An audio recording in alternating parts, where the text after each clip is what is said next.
Okay, everyone, I believe I'm ready to go. So, what's this weird random non-PvP stream? There I am. Alright.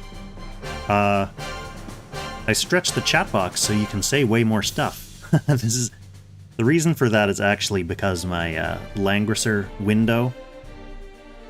I'm playing, technically it's the iPad version, which I'm playing on my MacBook.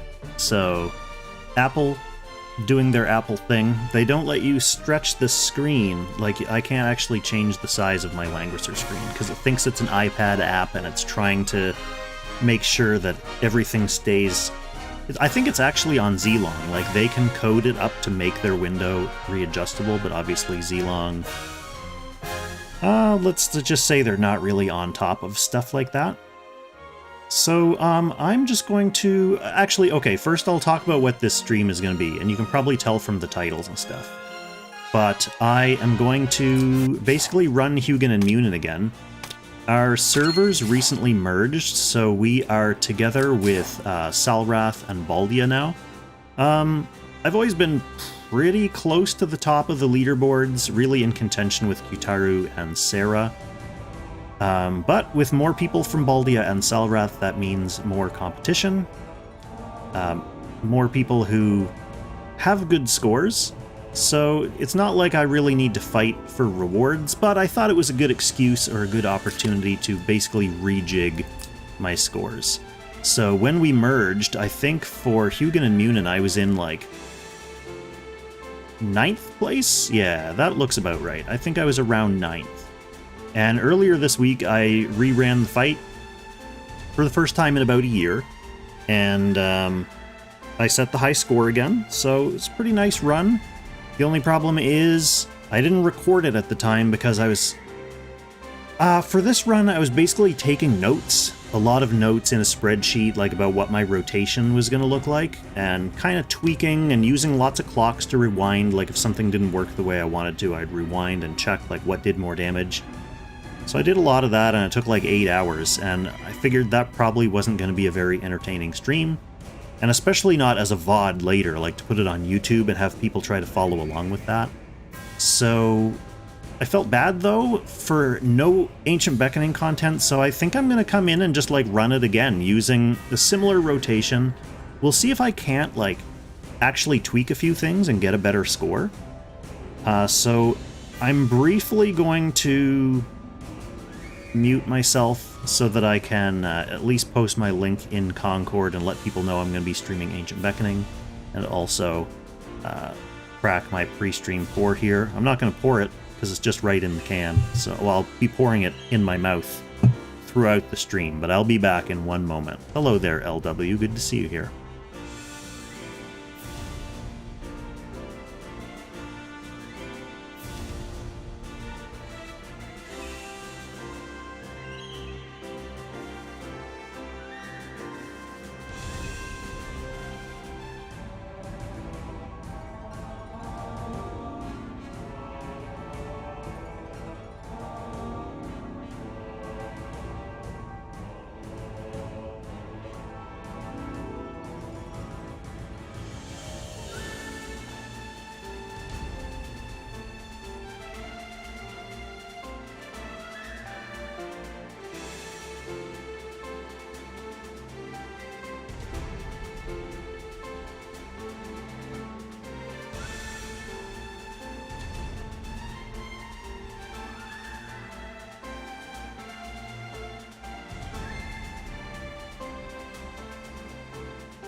Alright, good enough. I lied, I'm gonna crack this on stream.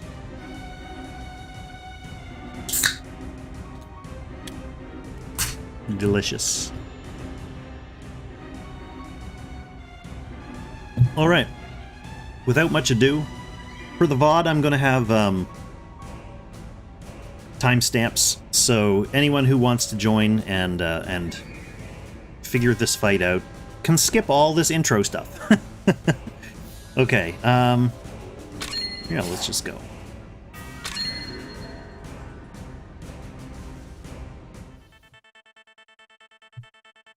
So we've got our Balder, we've got our salad.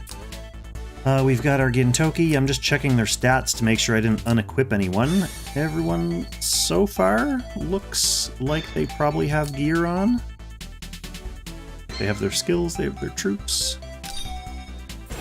Okay, so the rotation for this fight really doesn't get rolling, or really doesn't become a true rotation per se,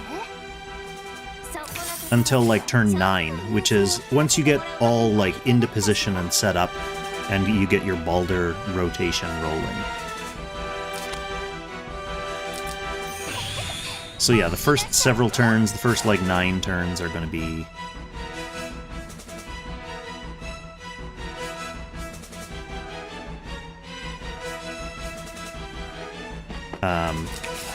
basically getting into position. And then once you hit a rotation, that's when arguably the fight becomes boring, because you're doing the same thing every 1, 2, 3, 4, 5, 6 turns. So there are 6 turns that basically repeat themselves over and over again. Personally, I find that kind of fun, because really what you're doing at that point is not just doing the same thing over and over again, but you're slightly adjusting your tactics with each rotation to be able to, you know, keep your guys alive or do more damage, whatever the case may be. So for the opening turns, we really don't care too much about nuance. We're just getting into position, doing some damage, and getting ourselves ready, and hopefully having good sissy luck on our coins.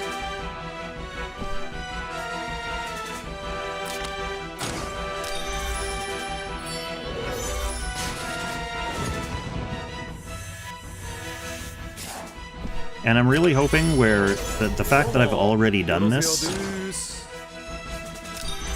means it's not going to take 8 hours, because I'm not here for an 8-hour stream, and I don't believe any of you are either.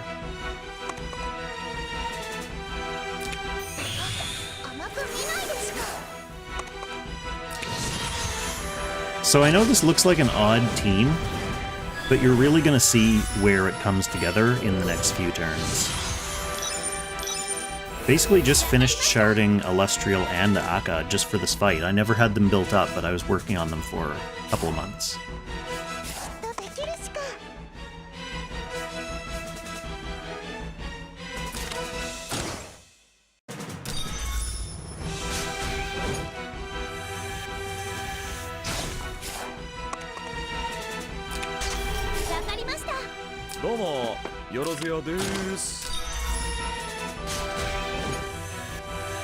So, perceptive folks probably will already see Gintoki coming, what he's here for. There's going to be a lot of dead wolves in the course of this fight, which equals a lot of action for Gintoki. Avarita, welcome to the stream and good morning. 4 a.m. What are you doing awake at 4 a.m.?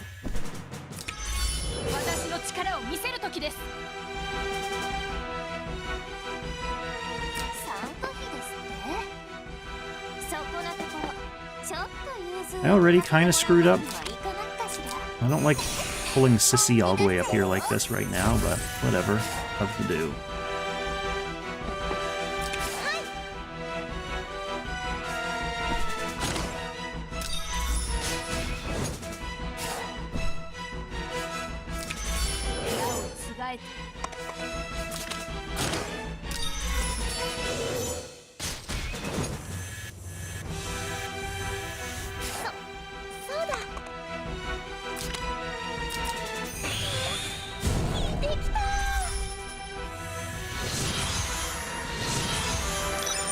You mean you get woken up by a stream notification at 4 a.m. and you're like, you know what?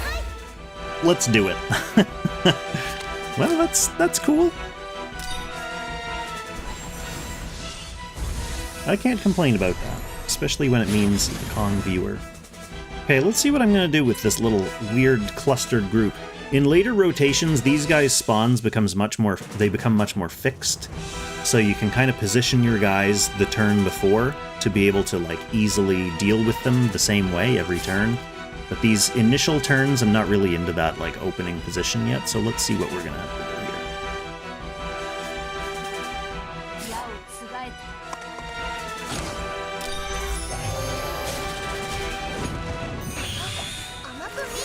Obviously, Illustrial and Narm here with their effective damage as archers, and also wearing Slayer's emblems. They're just going to be doing a lot of damage regardless.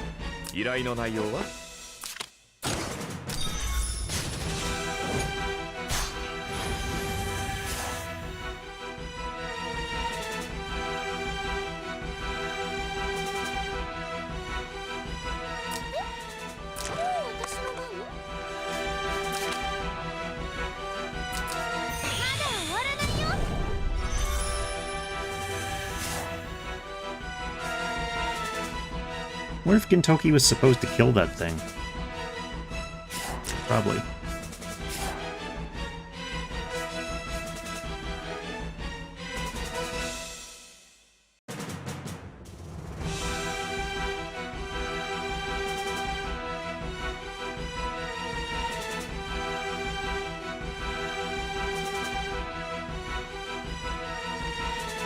That begs the question of why he didn't. I almost hate to waste like a Narm action on him.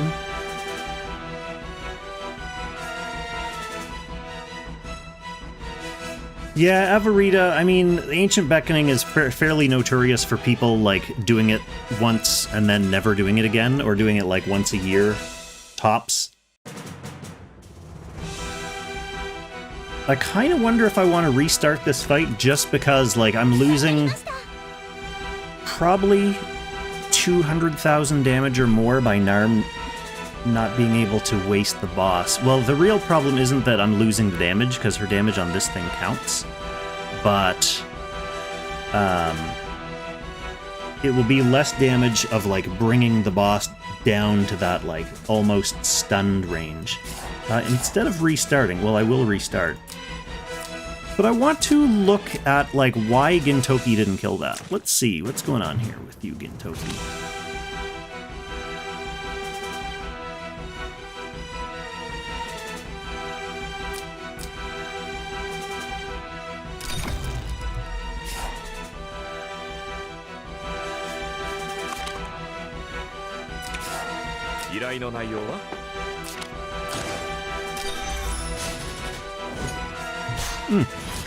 Yeah, I'm not sure what's going on there, but I'm going to restart.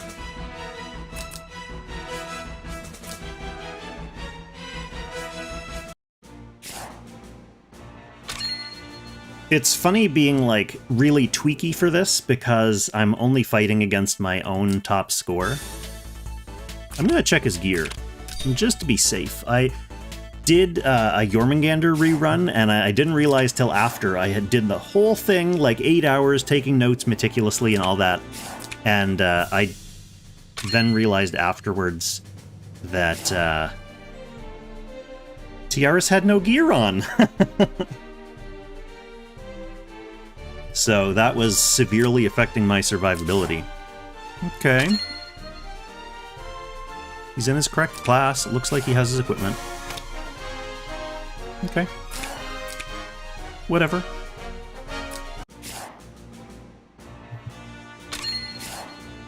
Again, I'm not 100% sure if my Gintoki's supposed to one-shot that. I think on these early turns, he does. Because then Hugin and Munin spawns right then. Like, it's not like Nidhogg, where you have to wait for the end of the turn and then the boss spawns. Hugin and Munin pops up, and I get to use the rest of my characters to basically pound damage on him. Najin, looking for an updated place to see upcoming banners. Langrisser next seems to be dormant for a bit. They're dormant for now. I know that Death Crystal is working on updating the site. He's basically the only guy who does anything on that site now. So he is in charge of putting everything on the staging site, and then it just gets pushed whenever it gets pushed. But I do have, on Concord, I have in the Langrisser channel pinned a big list of all the upcoming banners that gets... They post it on, like, the Weixin links every time, like, there's a monthly update in China, and then we just take that and pop it on the Discord and pin it. So every month it gets updated, and it's just a giant list of banners. So, I mean, if you're not already on Concord, you could go there.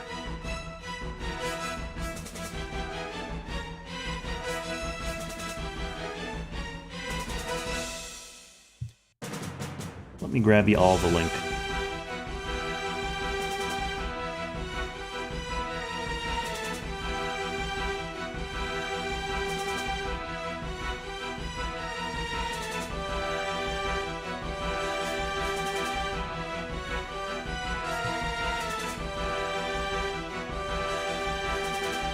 This is just me, actually, this is probably partly why I'm going to get messed up in my rotation here, because I'm focusing on other stuff while trying to do this. But it's worth it to help people.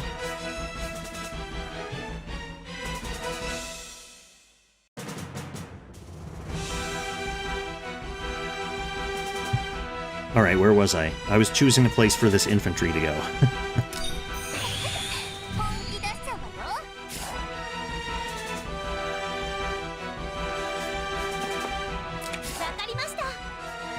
Okay, Tiaris 3C, that's gonna hit everyone.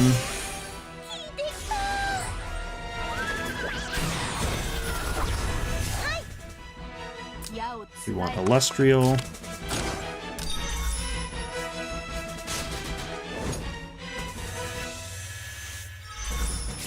I love how she just does so much damage against an unstunned boss. Okay, then we want Narm.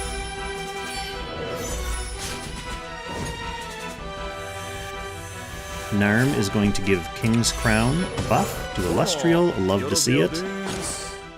Gintoki, just going to normal attack this guy right now, because we don't want to stun him right now. That would change phases without me having an entire turn dedicated to smashing him.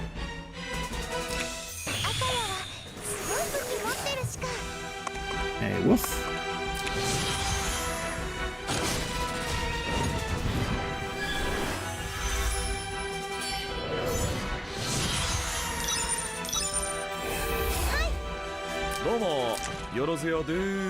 Yeah, that attack blessing will run out.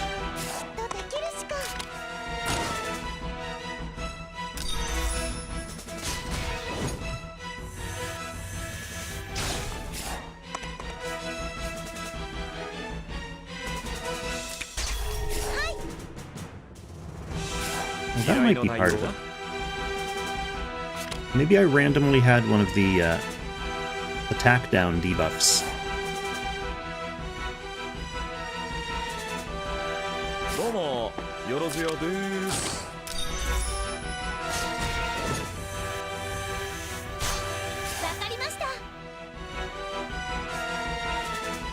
Narum.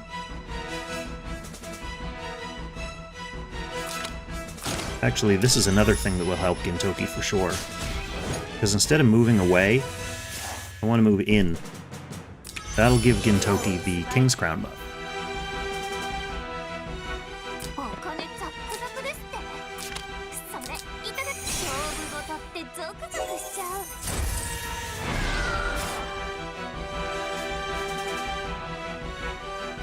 You can just come in here. The nice thing about this guy, other than being a little expendable mook, is attack command. So we basically just get a free little attack command guy sitting there for the whole fight, giving us 10% attack.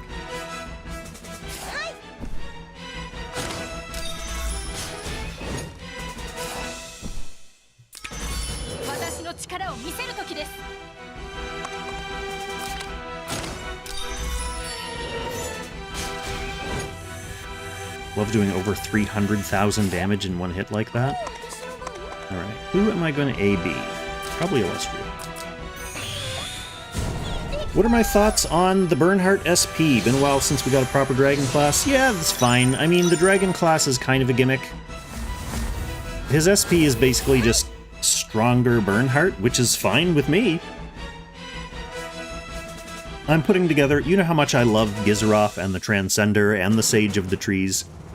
So one nice thing about Bernhardt, in addition to being an old guy, there's like a continuing theme of like old guys going into my Apex boxes.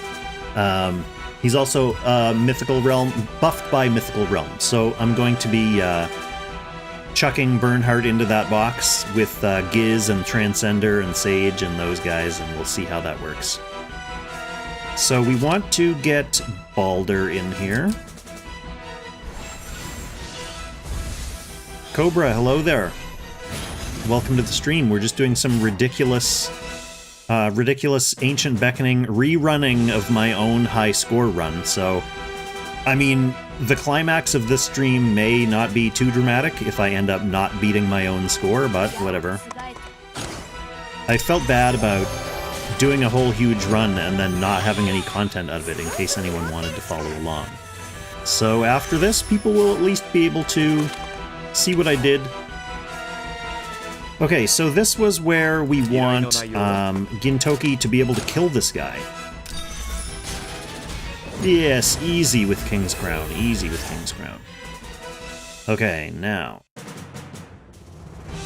We definitely want to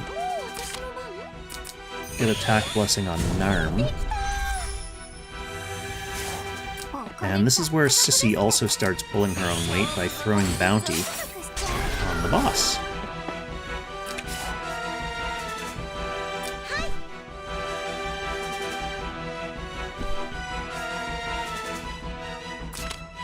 Okay, and we're not going to forget to King's Crown Gintoki again this turn.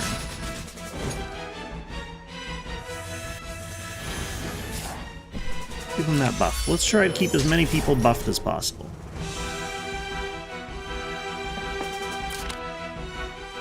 Who can we hit with this?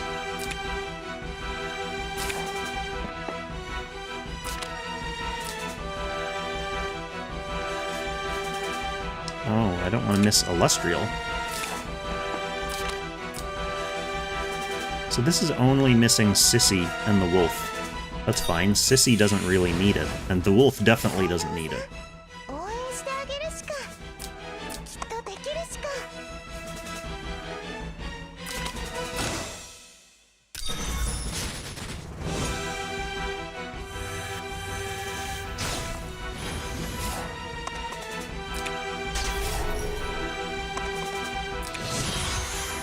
Alright, he should smoke our soldier, which is fine, because the soldier can come back whenever I can pay him. Way better than smashing one of my actual units.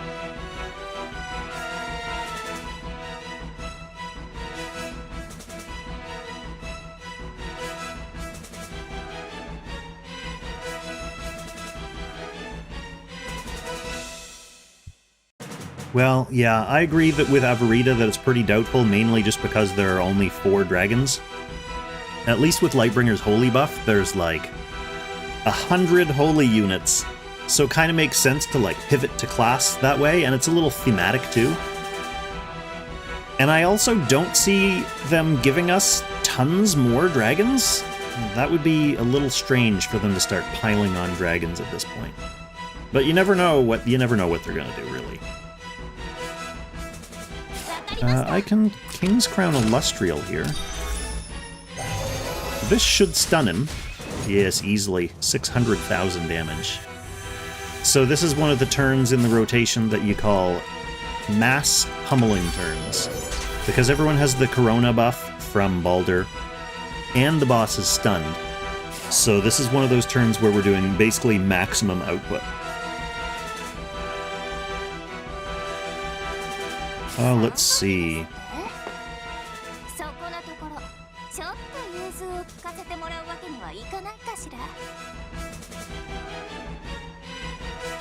Yes, we want Narm back.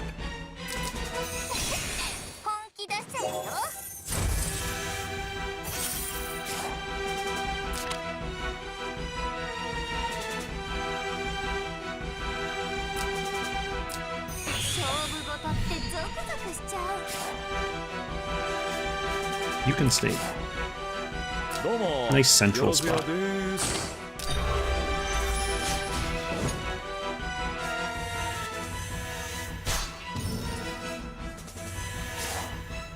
So since we have Narm back, we found out another 700,000? Yeah, 700,000 damage. And we'll stay here to King's Crown Gintoki. He already took his action, but I have a feeling he's going to be getting another one.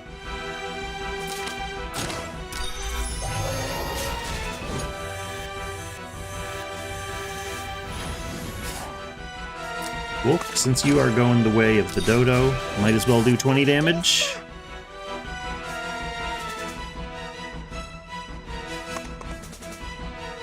Yeah. So this is where Akka becomes OP in this fight. She just acted again Illustrial, but the fact of her doing that kills the wolf, which also acts again in Toki. So we get another huge Illustrial hit, probably 700,000 damage, and another 500,000 damage Gintoki hit, while the boss is sitting here stunned. So let's do the first one. Almost 700,000. You can stay there. Gintoki, do you have attack blessing right now? You do not, but we have an easy way of giving it to you. Thanks to Tiaris's exclusive equipment, we just have to cast heal on him. Which means another 3C. Whew.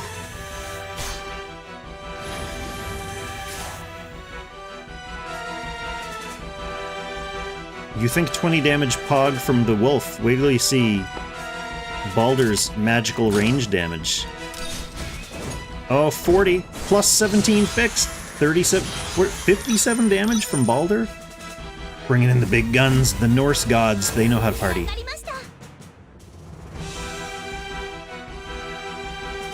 Okay, so this is where we're gonna kind of start to get into like a proto-rotation.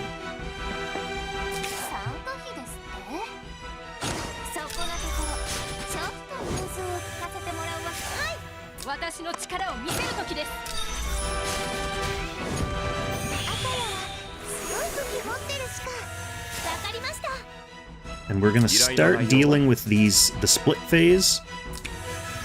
Almost the same every time from here on out.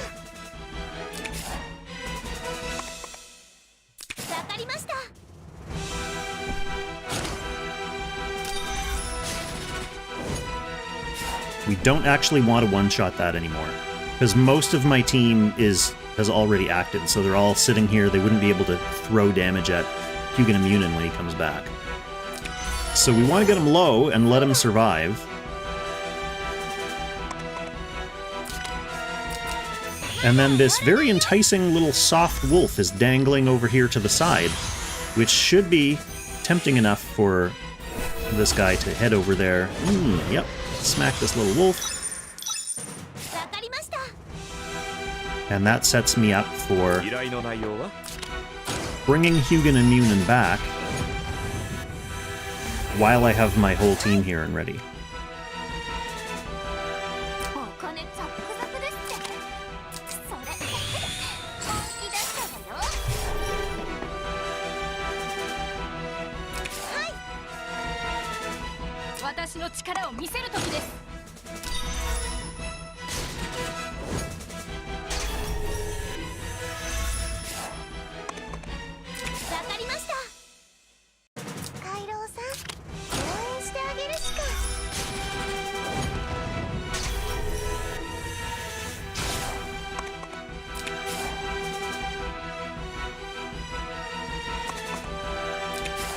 Poor wolf. Doesn't really know what to do.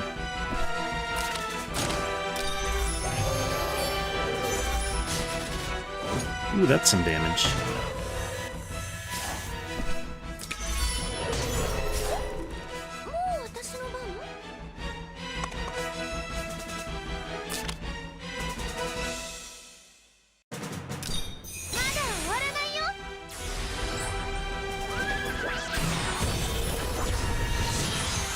Yeah, Tiaris EE is good. I mean, it's definitely really good for this fight, because it means you can basically keep everyone in Attack Blessing. And Attack Blessing is important, especially around the halfway point of this fight, for your units being able to survive attacking into the boss. In the other fight where you use Tiaris, which is Jormungandr, she doesn't need her exclusive equipment, because you have Toa in that fight, who's passing Attack Blessing around. So it's kind of like having two Attack Blessing casters. So Tiaris uses earmuffs in that fight instead to give people damage reduction. Okay.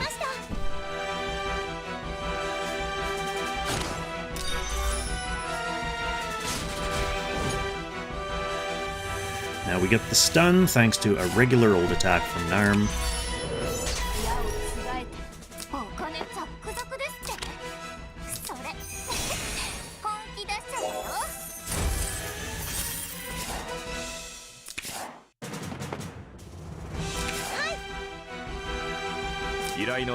And of course, once he's stunned, that's the time for Gintoki. You can see we're doing way less damage than we were last time because we don't have Baldur's Corona buff. But 200,000 to 300,000 damage with attacks into a stunned H&M is still nothing to scoff at. That's huge, huge damage.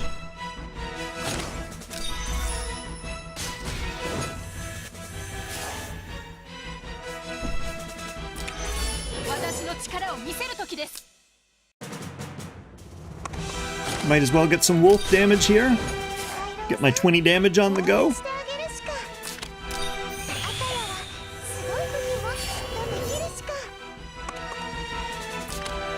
We're doing Narm this time. And once again, thanks to that wolf's brave sacrifice, Gintoki gets another 3C.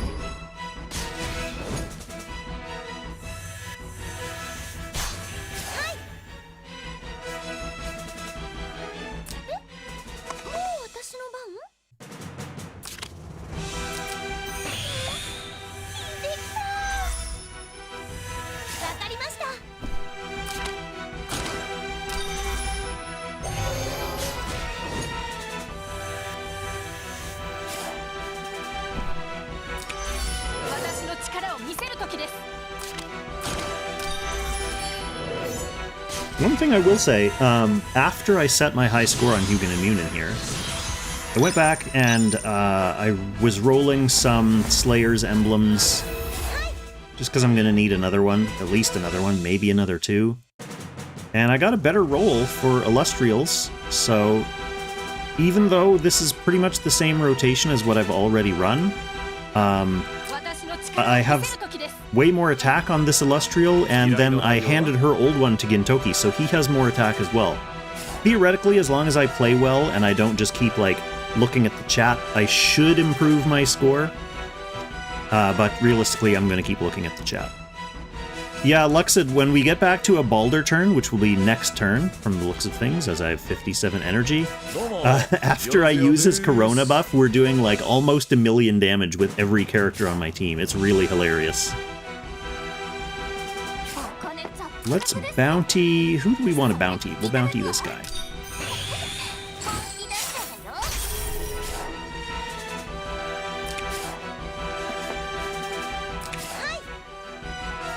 And we'll go with Gintoki this time.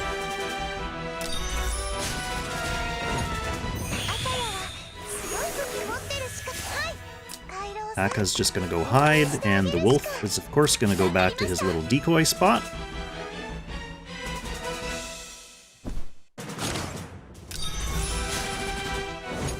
Okay, that guy's safe, which is just what we want. Illustrial, come hang out here. Attack Blessing goes on Narm, and you can see we've created a nice little nook in here for Baldur to land at the start of the next turn. So this guy should again go out and attack that wolf, and then we're going to call Baldur into his Baldur Nook. Here you go, Baldur.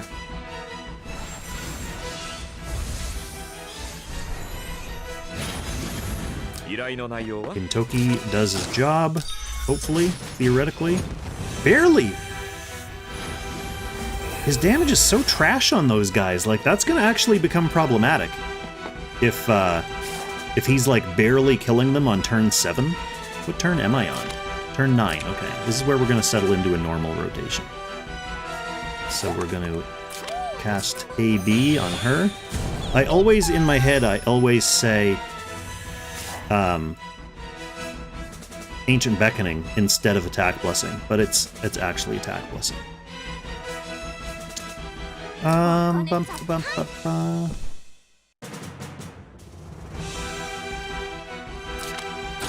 This is where he gets buffed, Avarita. But you're right, I might need to start thinking about properly buffing him just for fighting the stupid little split ads, which seems wrong. Seems wrong.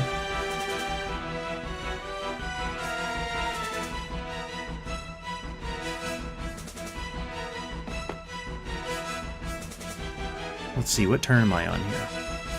I want a bounty. Definitely want the bounty.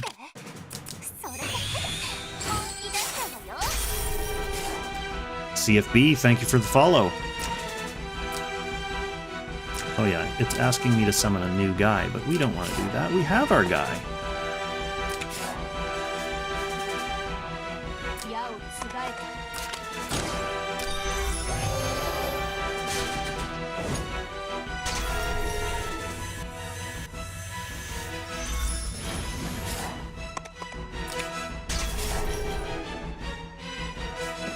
Alright, let's Corono.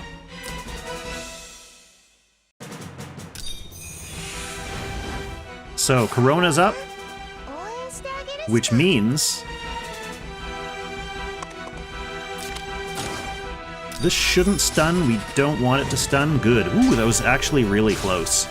One of the things that you can play with in this rotation, if you find you're killing him too soon, you don't want to kill him yet. You want to kill him at the very start of next turn, so you can just unload, like, all your big attacks into stunned boss. But if you find you're stunning him too soon, like, you can bounty later in the turn, so, like, you can see I already kind of did that by attacking with Narm first and then bountying. Later on in the rotation, we'll bounty right away and then attack with Narm, because his stats will be high enough that I don't need to worry about preemptively stunning him. But if you are doing way more damage than me, then you can even do a couple more attacks and then bounty a little bit later. Not going to be a problem here.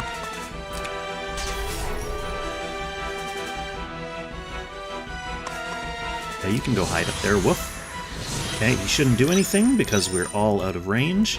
And now it's time to take advantage of our fully Corona'd team on a stunned boss. And this is where we're going to start seeing the big damage, Luxid.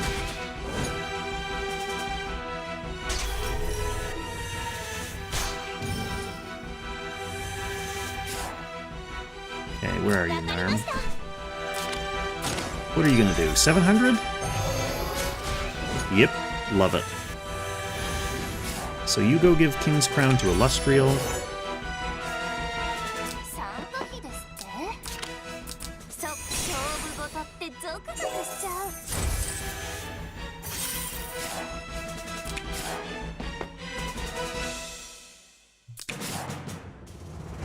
Narm, you got acted again, so yeah, why don't you go again?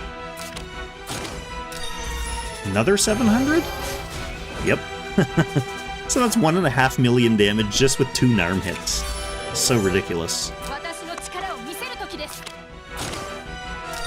Let's see what Illustrial can do. Almost 700. I should give all my best attack stuff to Narm. She's doing more damage than Illustrial is.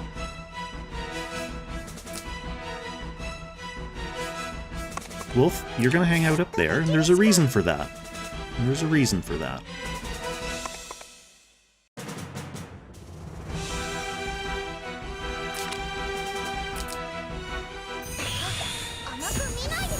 Because Illustrial being up there lets her move her full 5 spots to go back to this tree.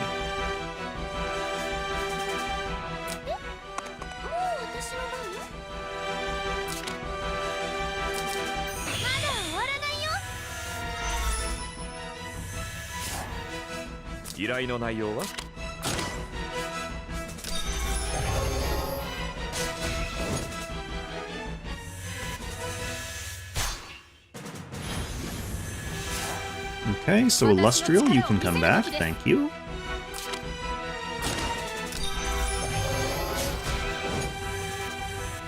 And as you can see, we've already hit S rank, and we have barely started this fight. Get another 57 damage. Oh, 59 damage out of Balder that turn. Splendid. So yeah, that was turn 10. S rank on turn 10. Maybe it was earlier than that and I just wasn't watching. CFB, thank you for enjoying my YouTube content. I'm still making YouTube content. I'm just, I've been busy in the summer. Like, I just got done a stint of 11 days of dog sitting for my sister, and that meant 2 Dobermans plus 3 foreign dogs here, and there was no time to do anything with that many dogs. It's ridiculous. Virus forgot all about the annoying buff management. Yes. Yeah, the annoying buff debuff management is ridiculous. The attack down and all that kind of stuff. With this rotation, the main way you get rid of them is basically just with, like, Tiaris and Sissy healing stuff off, like on a real ad hoc basis. But Cucumber is right. The easiest way for, like, new players or younger accounts who are just starting to try to get an S rank on this fight is just to bring the mass skills and make yourself immune to all that stuff. Okay, what turn was I on? We just did Balder doing nothing. Okay, so we're on a split phase here. That makes total sense. Let's chuck some damage at these guys.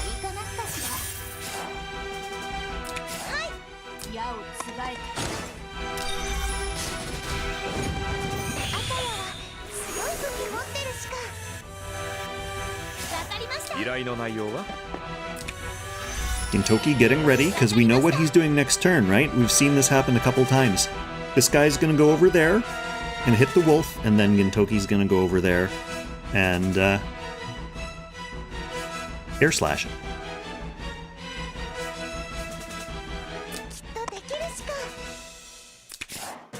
Hey wolf, you go to your little decoy spot.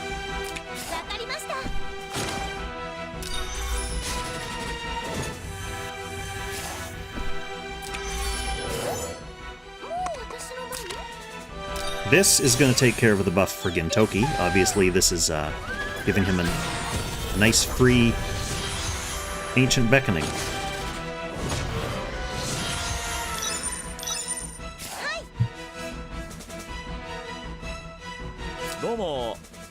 Right, what do we got? He doesn't have King's Crown, but he shouldn't need it because of this. Let's find out.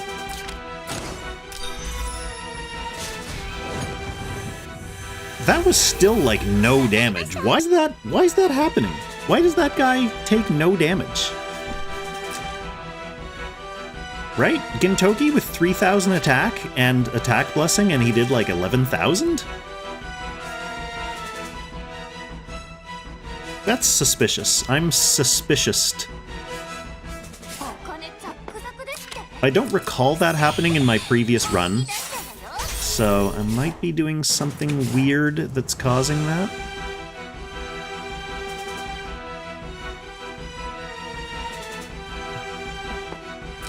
Might be doing something weird, like something esoteric that's causing it.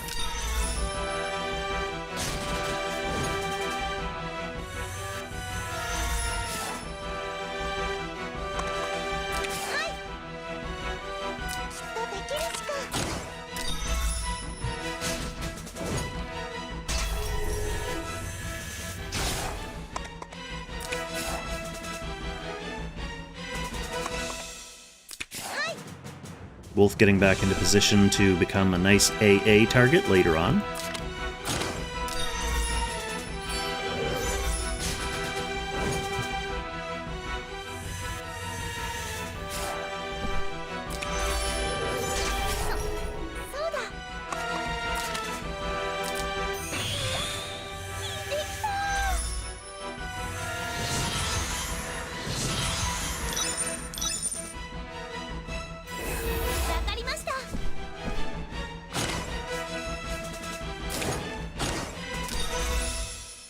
Okay, this should stun.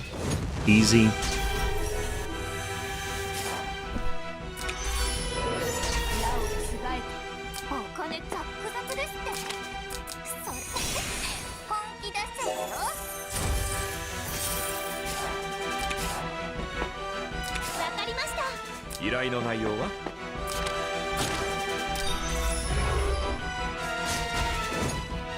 Yeah, that's what I'm thinking, Varlis. It has to be something to do with the turn cycle, although I'm definitely on the correct turn when that happens.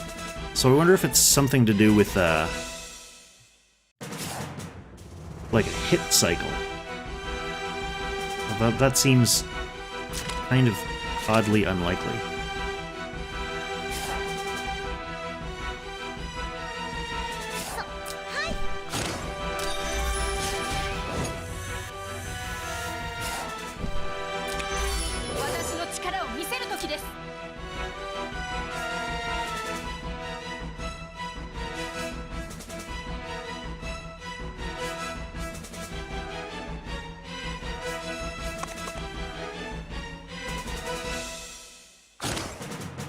Do I want to do 20 damage? Why wouldn't I?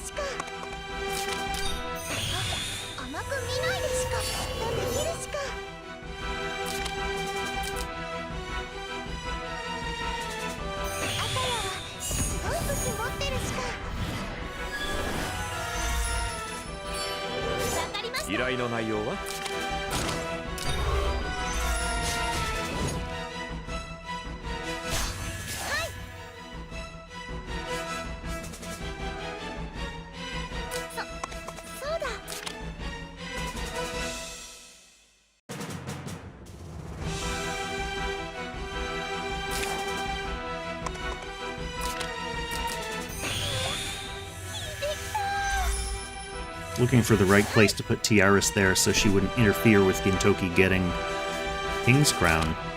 Right here? Although he must already have it. Or maybe he wore it off when he attacked. Anyway, never hurts to keep giving it to him over and over again.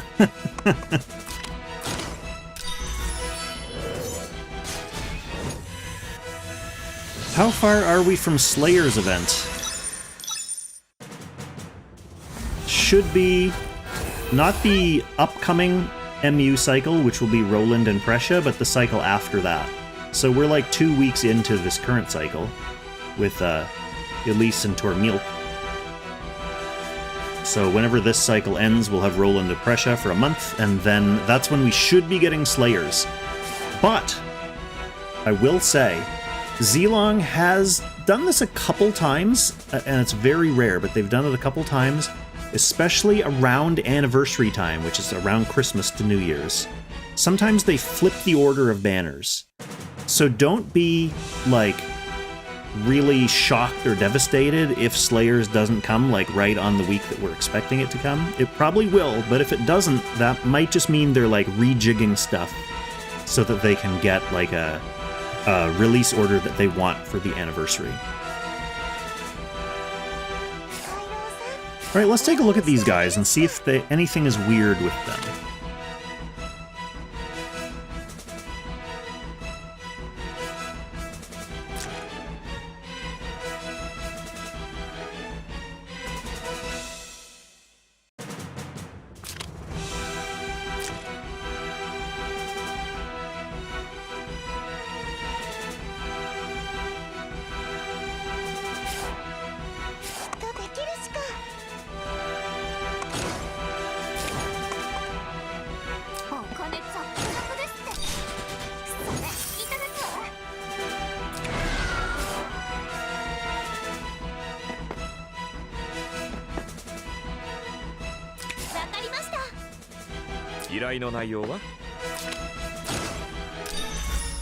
This guy hasn't had a chance to cast his physical damage or his range damage reduction shield, so Gintoki easy kill on him.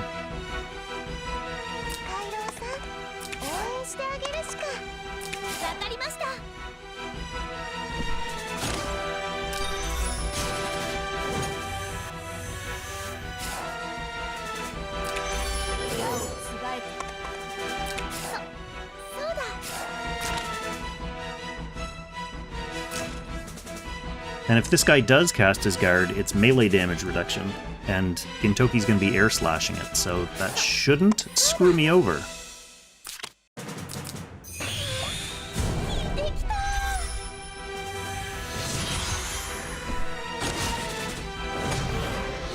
I love that the wolf survives those attacks for these opening turns.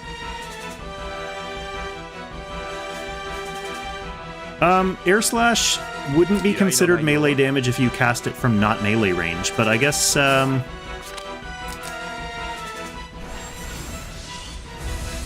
wonder if it considers it to be melee damage just because of that melee troops also attack thing. Anyway, he didn't cast his shield, so it should be an easy kill regardless. No, it wasn't. That's so weird, isn't it? Like, I'm gonna fake rewind there. There's nothing on this guy. His defense is low.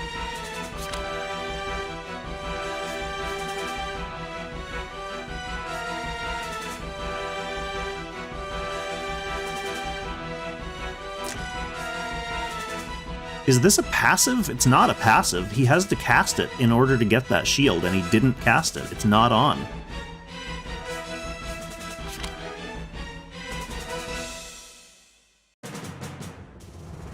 And there's nothing weird about Gintoki.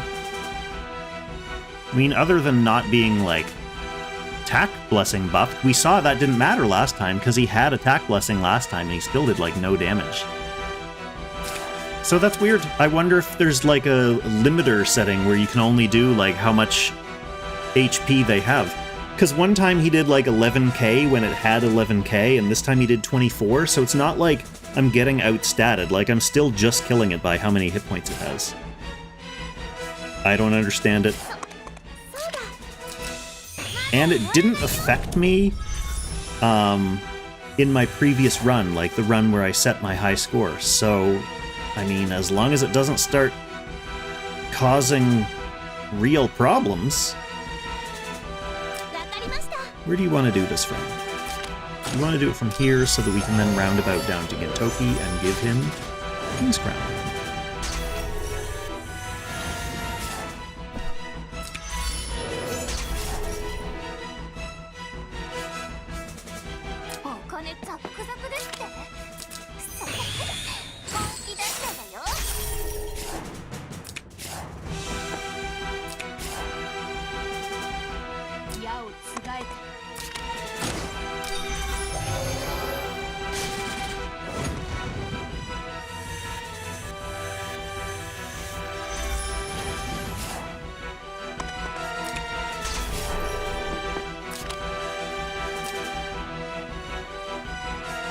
No important is left out there, good. This should just not kill.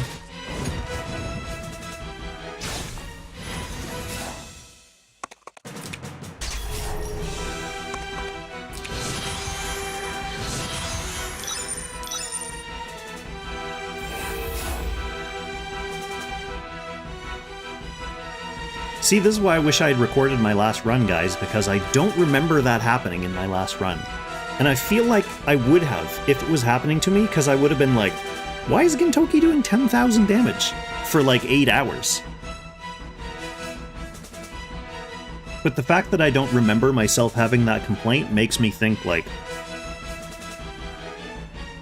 that there's something different. And I don't know if I did something different with Gintoki. I checked his gear and stuff before coming in here.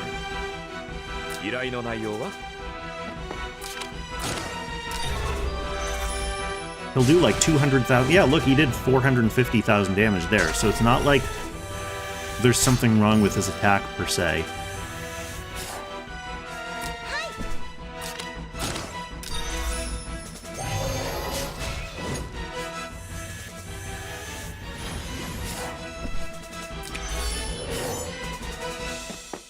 Not you. You.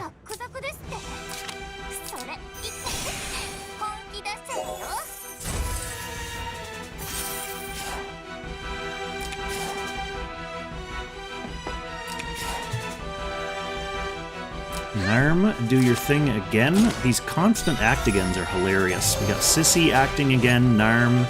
Then we've got Akka acting again, Gintoki and someone else.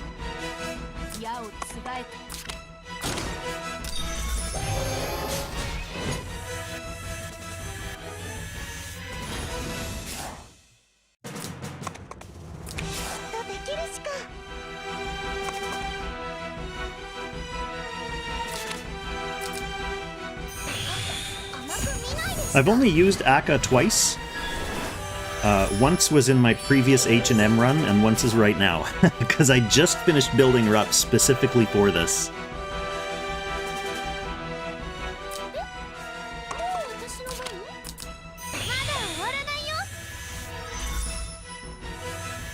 We'll see. Anyway, that'll be an interesting thing to look out for the rest of this run, is if that Gintoki issue ends up being a problem for me.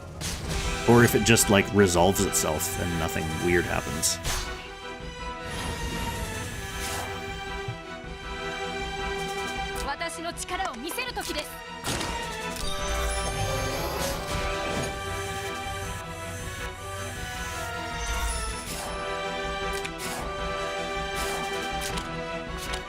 I wonder if it's something to do with, like, what I'm doing on this guy before he splits.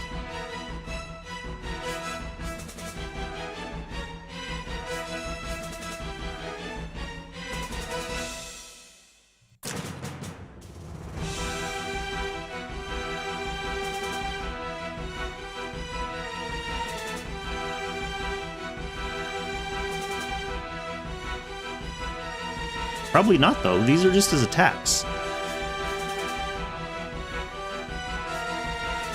And, like, was it... Oh, it was Varlas earlier who mentioned the shield phase. So, he does rotate his shields on, like, a turn-by-turn basis, but that affects the boss. Like, that's what this, like, magic damage decreased buff is. So as long as you're doing the constant rotation and you're fighting the big Hugin and Munin on, like, the same turns, each part of the cycle, that's what you're dealing with there. That shouldn't affect the small Hugins and Munins. If we were on the wrong buff for the big boss, we would know it. We would know it immediately.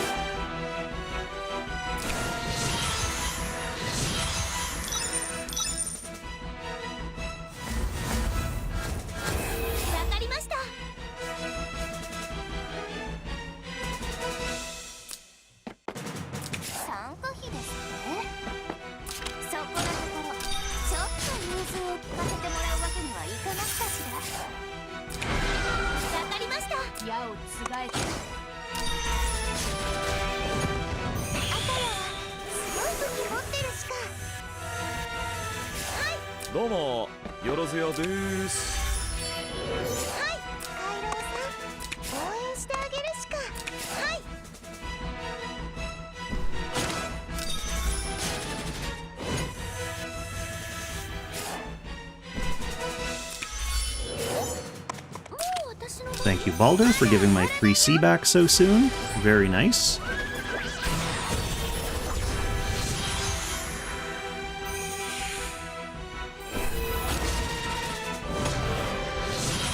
See, this guy does have shields up now, but these are just his, like, cast buff shields. So this gives him an assload of magic defense, and it reduces his melee damage taken. So if I really wanted to waste a clock and show the difference here, I could melee him with Air Slash, and then rewind and do my normal expected Air Slash. But I don't want to waste a clock on, like, phase 12 just to demonstrate that.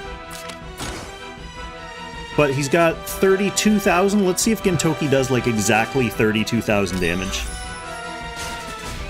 Yeah, he did. He basically did, like, exactly the amount of damage needed to kill it. So we saw him do 11,000, we saw him do, like, 24,000, and then we saw him do, like, 32,000 there. That's fishy. I'm getting robbed of damage there. In a sense. Because, on Nidhogg, the damage you do to the slimes doesn't count for your total score. But on Hugin and Munin, the damage you do to thought and memory does count towards your final score.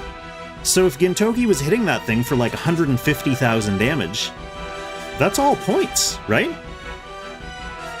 Makes me wonder. Makes me wonder.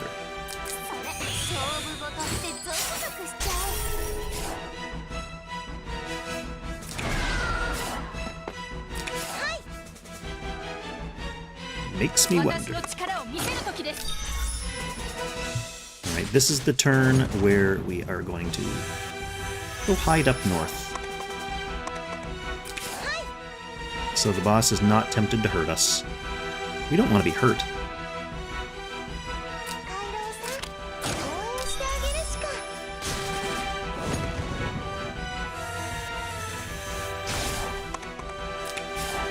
Woof, you can go hide too. You only have 5% HP left. We're gonna need you.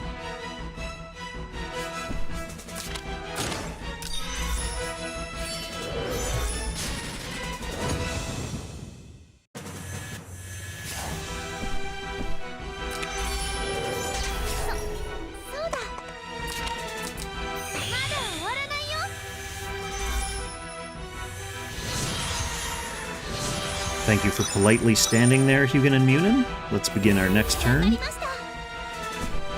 by stunning you.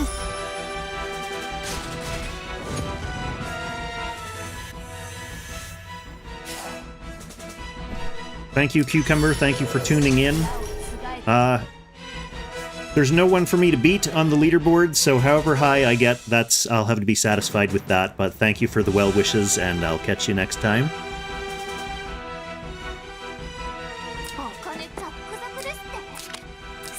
I always appreciate people tuning in, even if it's only for a few minutes. Say hi in the chat.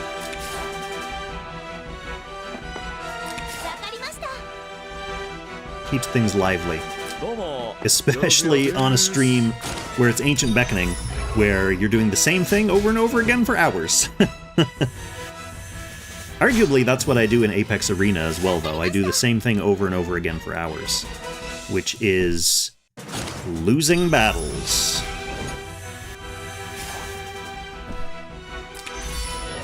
Let's do something different with the wolf this time. Let's go hang here.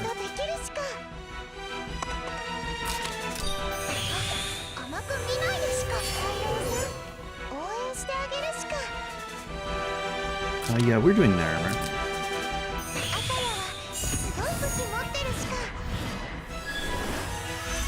Well, Avarita, as for insanity, I will say,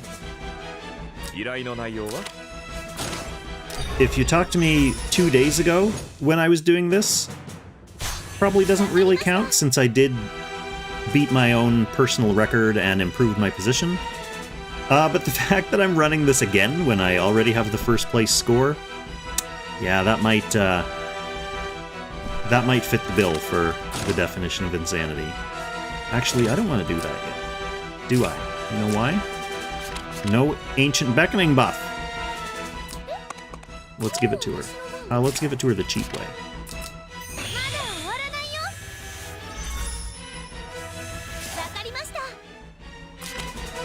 There. This is better.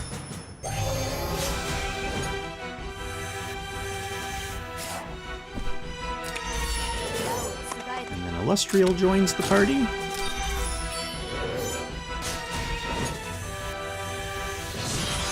Just pounding out 300,000 damage hits. Left, right, and center. Okay, next turn's gonna be a Balder turn.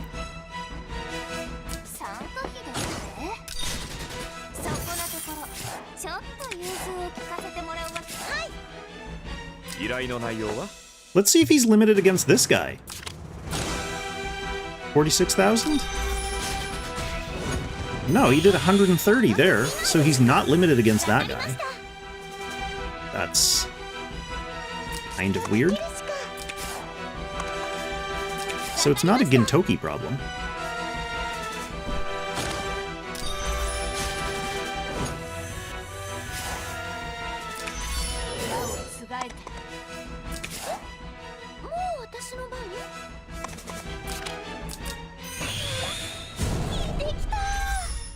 Alright, around here is when my wolf should start to die, as we saw last time. Yeah, last time he ended up with 5% HP. This time, the poor wolf is dead. Fortunately, we're going to be getting a wolf back pretty much instantly.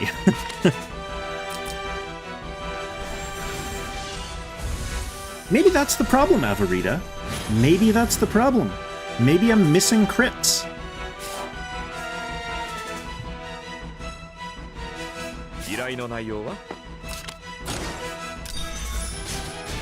Like, that wasn't a crit. That must be the problem. Maybe Gintoki's missing every crit on that guy.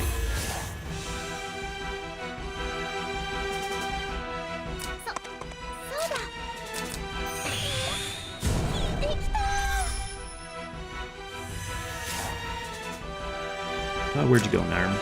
There you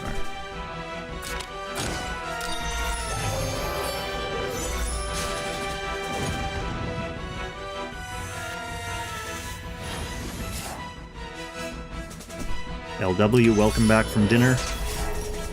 Did you eat any of the delicious stuff that you were illustrating?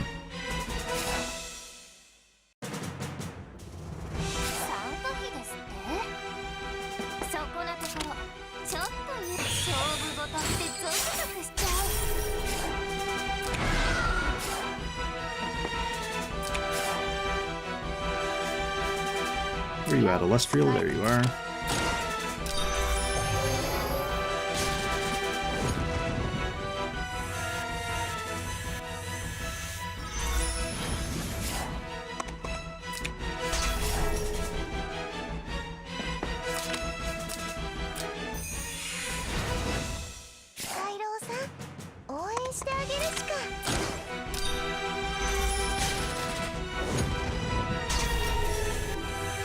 Probably going to be able to start bountying early in the turn now.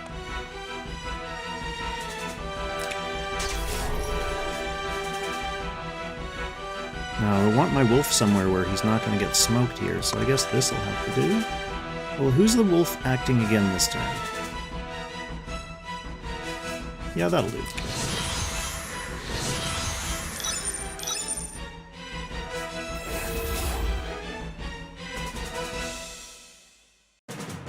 Hey, Rice Crew, welcome to the stream.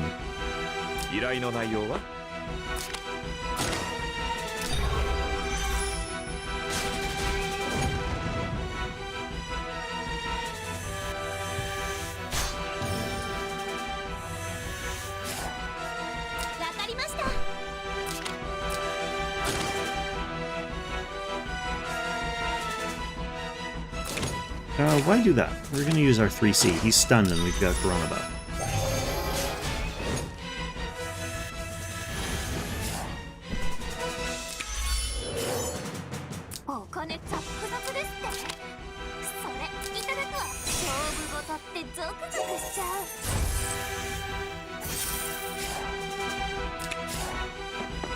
Get back in here, Command Aura guy.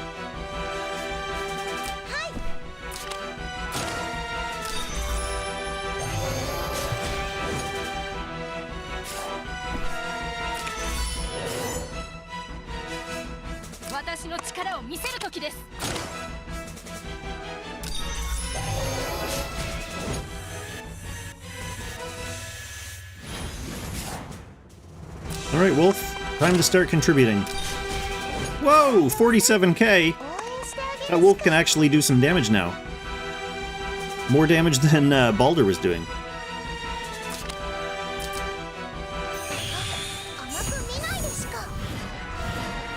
Probably actually missed a little bit of damage by having that Wolf just hanging around up north instead of hitting on these turns.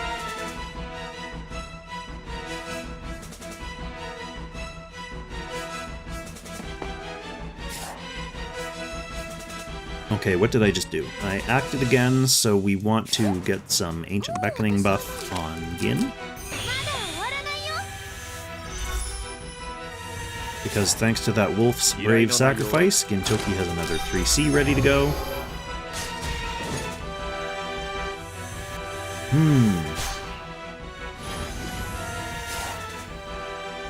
And Illustrial.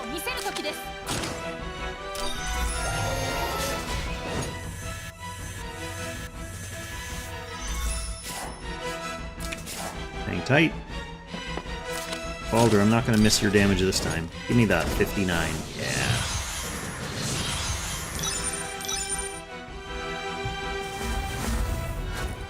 Gintoki the crit misser.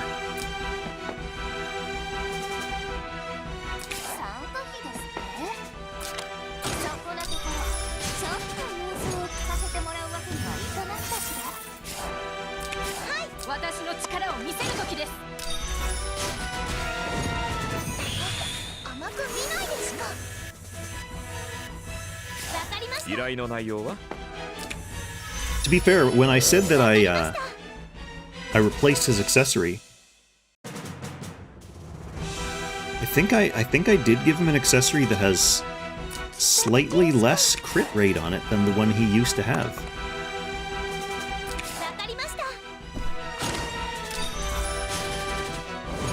It would be weird for just like 3% worth of Gintoki crit causing all that missing damage, though. That would be weird. I think it would be weird.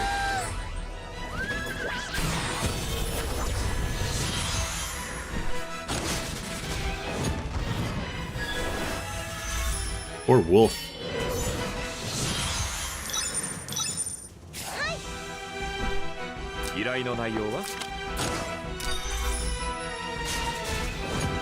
So strange, man.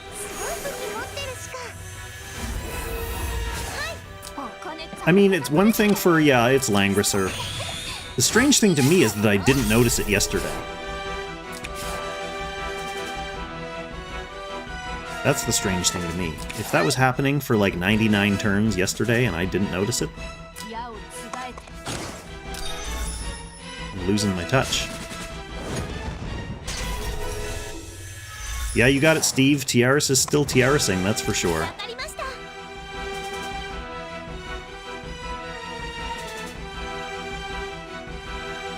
Aka.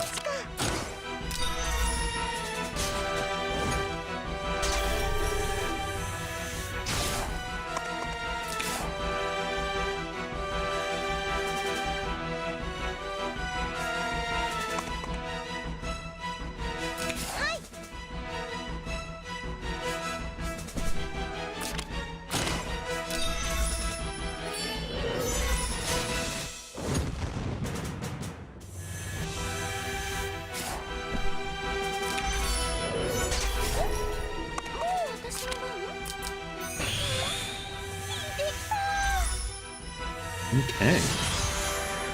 Here we are, turn 25. We're a quarter of the way there, my friends. I don't know how that bodes for my overall score.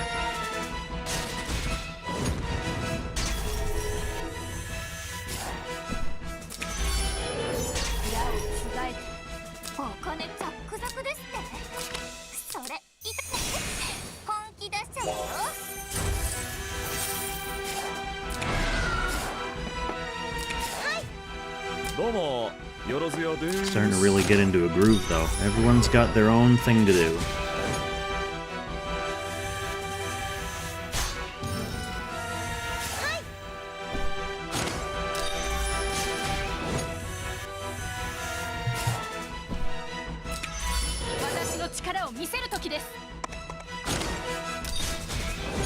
Yeah, give me that wolf damage. A really important contributor.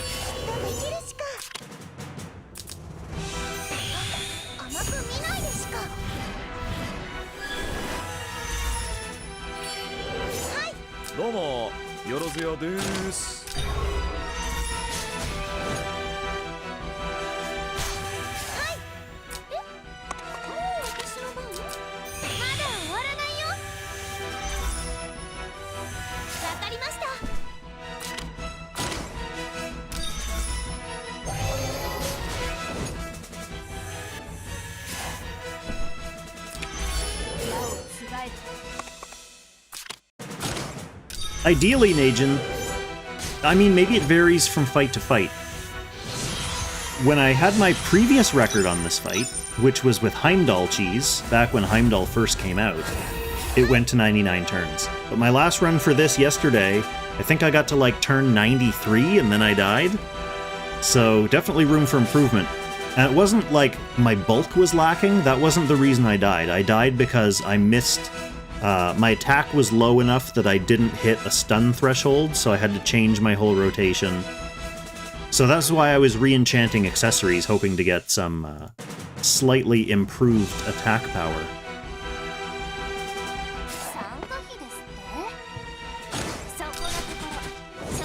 To to get me through one extra phase. Like, when you're at turn 93, that's just one extra 6-turn rotation, right?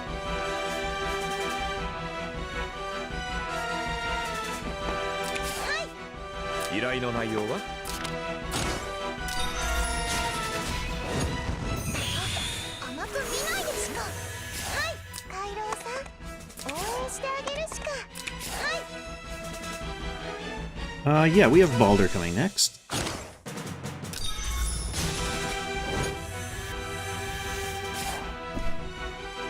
No, you stay there.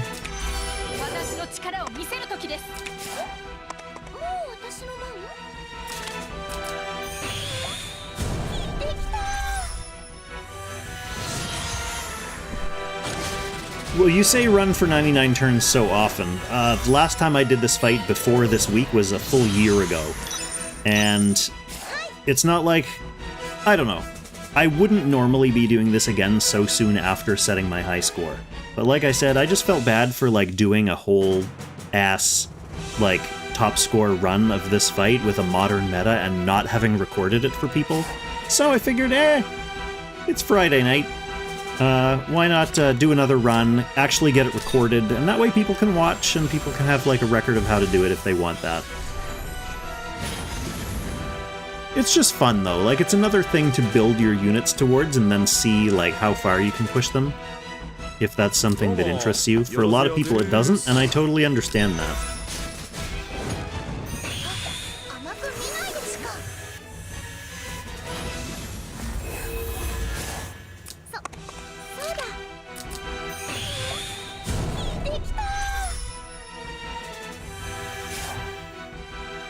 Wonder if this is the turn where I can move Bounty up in the turn order. Let's find out.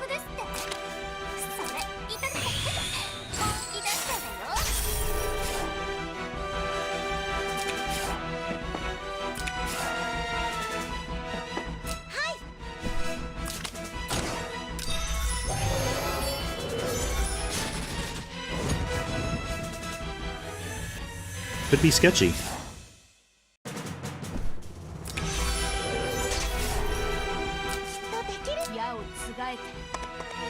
Because Illustrial's gonna do a lot of damage.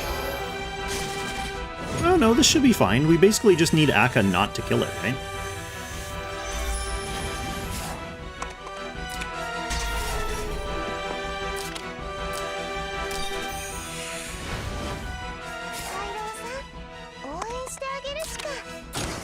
She shouldn't do 160.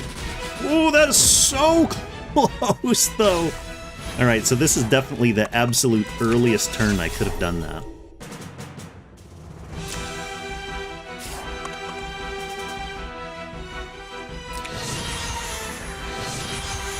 I'm gonna make a note of that.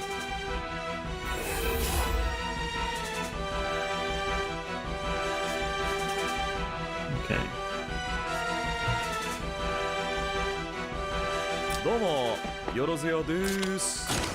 Hopefully Gintoki can get the stun here and do 9,000 damage. Oh, yeah, 500,000, easy.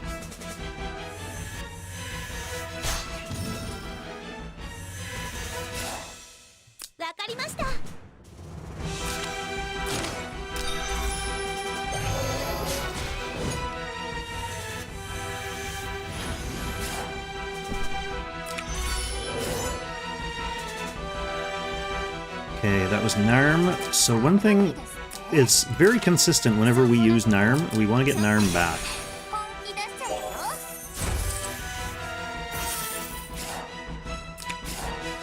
I'm a zero, what are you so freaked out about?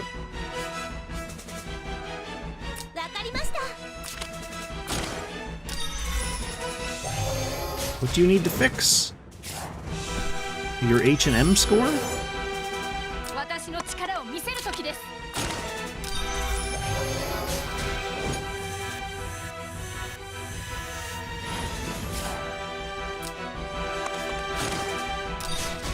Give me that sweet, sweet wolf damage. Someone should add up how much damage the wolf does over the course of the entire fight. Because it's gonna be not insubstantial.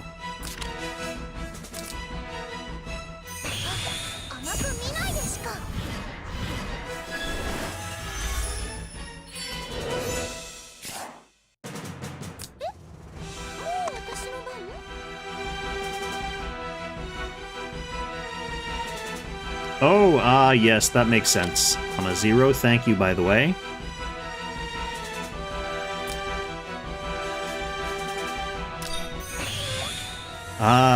Yeah, that's the true prize, isn't it? The Doggers emote. Well, thank you for resubscribing, my friend.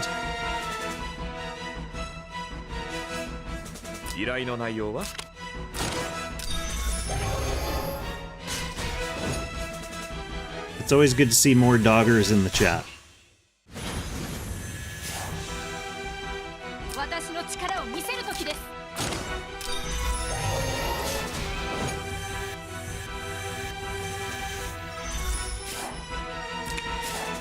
Like, is it worth spending my time to move Baldur up here and click attack for 59 damage? I guess 59 damage is 59 damage, right? Say you do that 10 times over the course of the fight, that's still not much.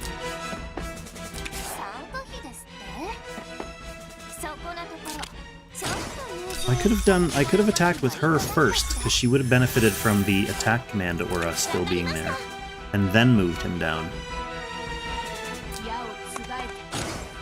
Oh, Kong, missing out on tiny little 10% damage boosts. Hey Gintoki, go hide where you belong, hiding somewhere. Places where heroes who don't crit go to hide.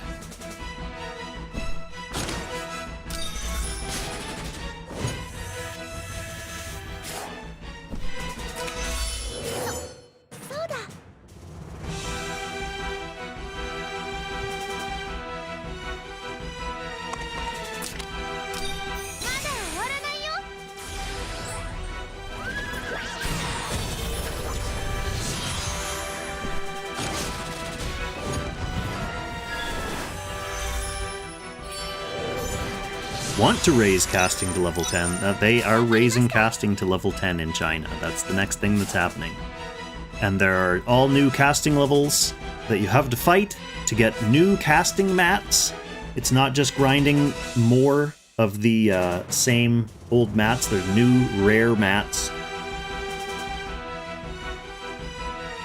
But one thing they very recently did in China is they increased the total gold income to help pay for that, because it is, obviously with several new high levels of casting, very expensive on gold. So they're giving us more ways to get more gold, so that's at least something, I guess. I will say, Gintoki has never landed a critical hit on that thing. I don't know if that's why the damage is weird, but he's never landed a critical hit on it. It, strikes me as slightly strange.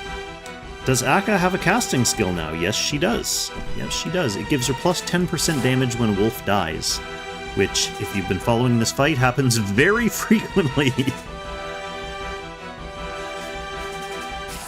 Yeah, we can bounty early now.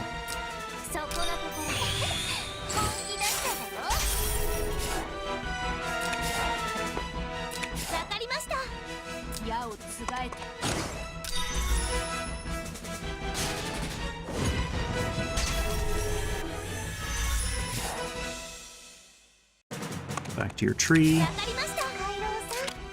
You can do your thing.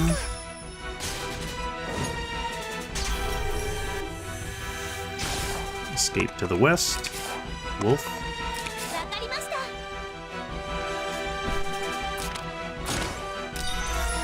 You'll go up with Celestial.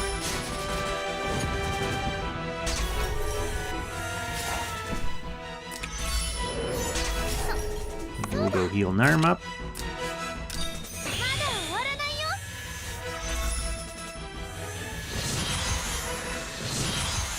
When the new casting levels first rolled out, it was fairly controversial just because the reward structure was extremely bad. You could only get like a certain number of mats, which I think it worked out to like only being able to like max cast one new character a month or something like that, and you could also obviously buy mats if you want to whale for stuff. So people raised a hoopla about that, and honestly, the only way to actually make changes to this game with the devs is for the Chinese players to argue with them. So they did that, and they tweak to the reward structure a little bit so that it's more in line with what we're used to now, instead of being like a whole new tier of bullshit. It'll kind of be like what we have now, except scaled for more grind. Which is fine. I mean, if you're going to introduce more power creep to the game, that's the way... Excuse me, that's the way to do it. I don't know. The main thing for me was that upgrading characters is going to be super expensive. Like, I'm already usually at no gold. Partly because of building towards these Ancient Beckoning fights. I'm always, like, enchanting stuff every week, enchanting new pieces of gear. So the idea of not having gold, for me, was very terrifying.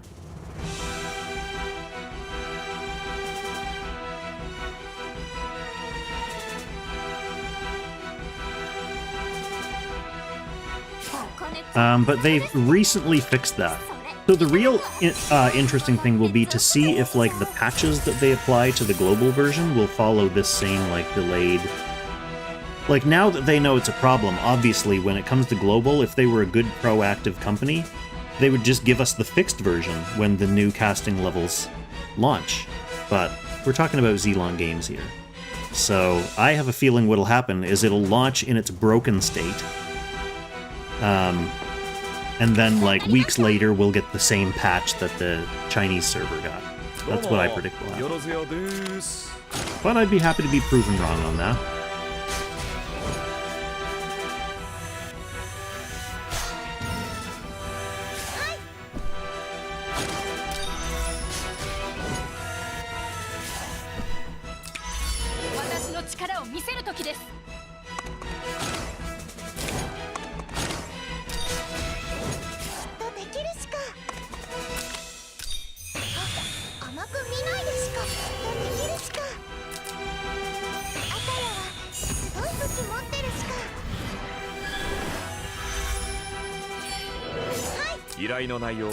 More Gintoki.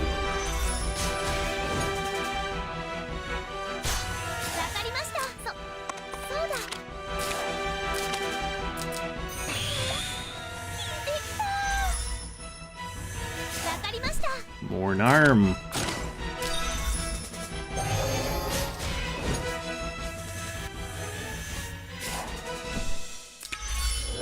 And the normal amount of Illustrial.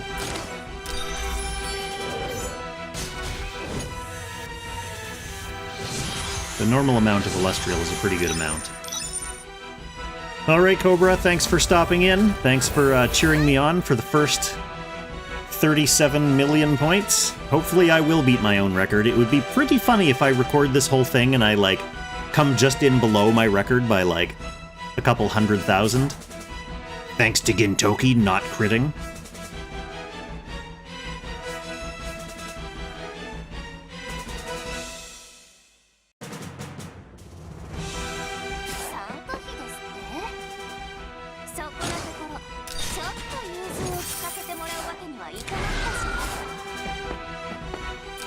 What turn am I on, anyway? 32. Alright, a third of the way there.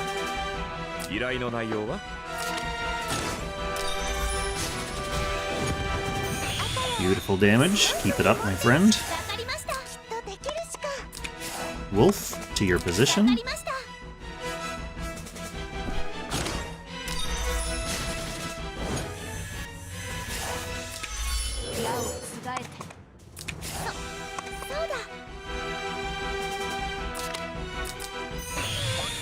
And look at that, Baldur's back.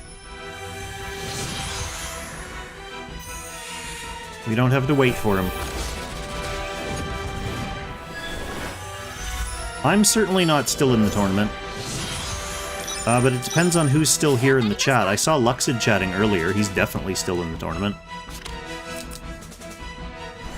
I know Johnny's still in, my guild leader.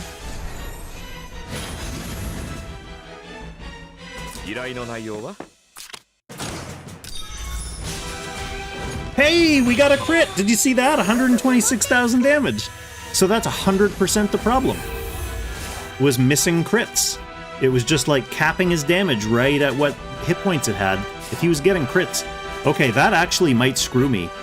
That might screw me for my top score. If Gintoki's been missing crits this entire time, that's all free damage that he could have been getting for the last, like, 5 or 6 cycles. Oh, I don't like the sounds of that. I don't like the sounds of that. I'm definitely going to need to re-enchant his accessory to have like 15% crit rate. Which is expensive. Do not like the prospect of having to do it.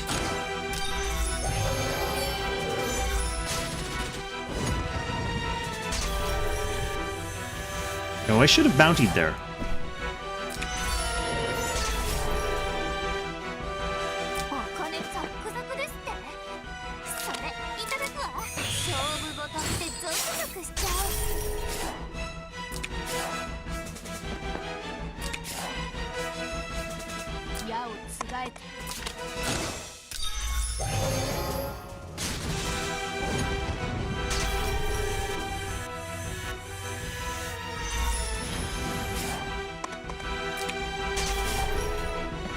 So the next breakpoint in this rotation, like when something has to change, is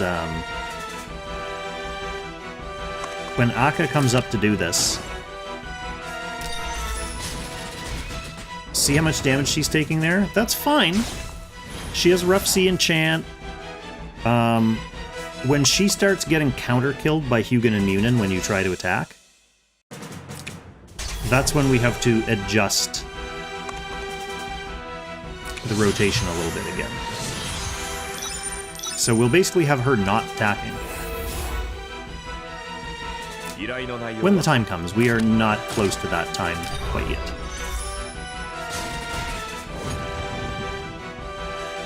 You're mad at your enchants. Yeah, I mean, Rice Crew, I think that is the general prevailing theme of this game, is people being mad at their enchants. That was the main reason Keebs quit playing the game. My favorite content creator for Langrisser.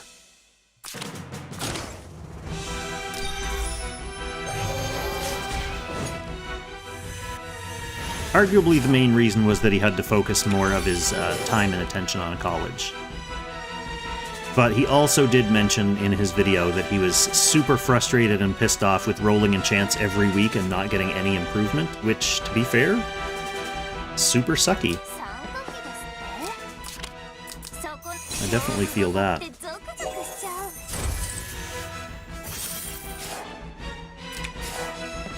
Yeah, bond unlocks are really expensive too, but that's just something you have to do at some point. Like, you gotta unlock your bonds.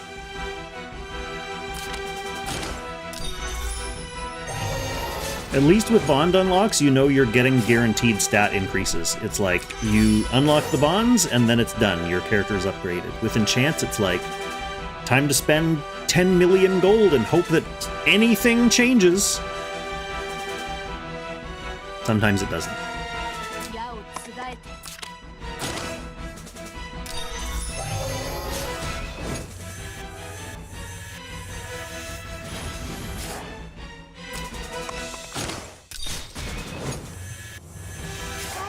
Okay. Oh yeah, it's you.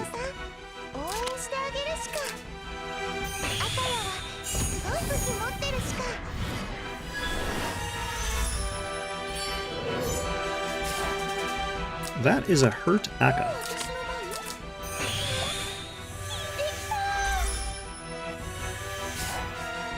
Fortunately, she's not really doing anything this turn.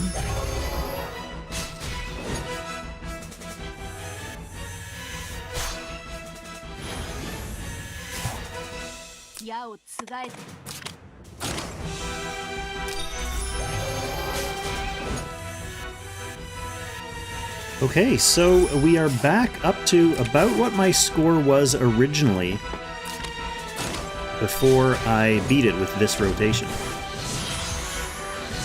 think I had like 48 or 49 million.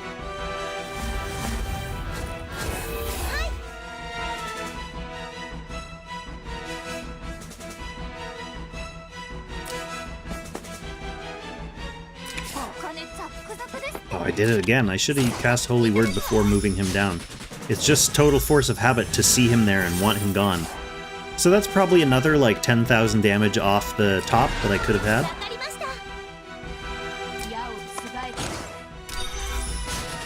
Plus the bounty that I didn't cast earlier on the last cycle, plus Gintoki missing crits. So there's room for improvement on this run. There's room for improvement. Some of it is RNG improvement, but some of it is me making sloppy little mistakes improvement.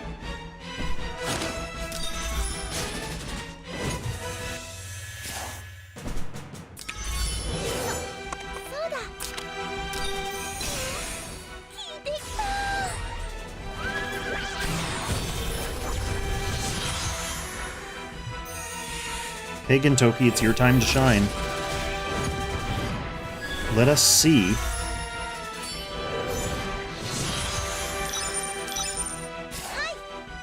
Critical hit for me.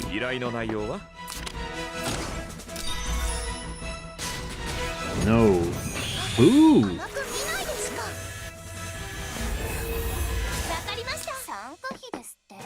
Okay, early bounty this time. Early bounty. Don't forget it.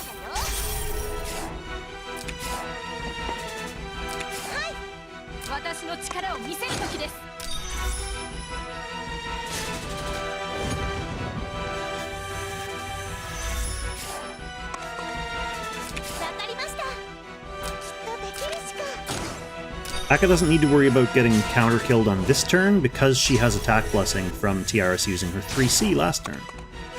It's just on the other phase of the cycle where she needs to worry about it.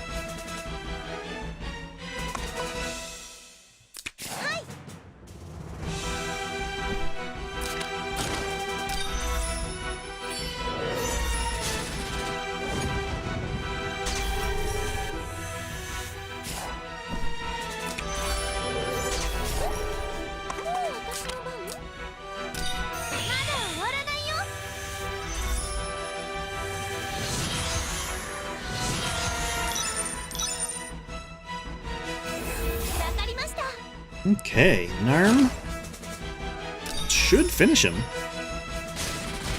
Yep, close though. We're getting close. We're getting close to Narm not finishing him there.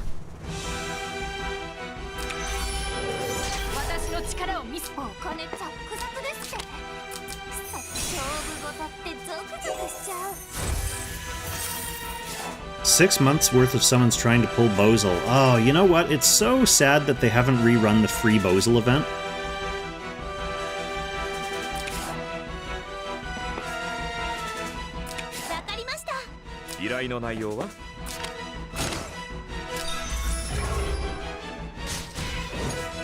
Jurg, Gin's role in the new H&M meta is basically getting acted again like almost every main DPS cycle, because we also have Akka in here. So her wolves are getting killed, Gin gets to go again. Well, her wolves are getting sacrificed by her skill. She casts Act again on Narm or Lustriel. That causes the wolf to die, which means Gintoki also gets to go again. So he's essentially a high DPS unit who's hitting a stunned boss twice every stun phase. It adds up to a lot of damage.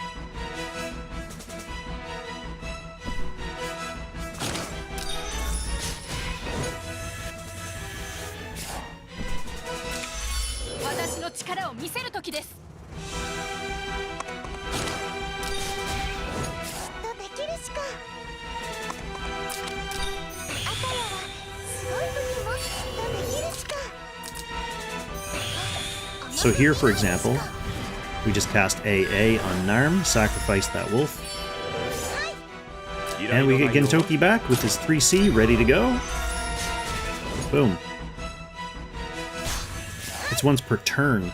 And in Ancient Beckoning, you're looking at 99 turns.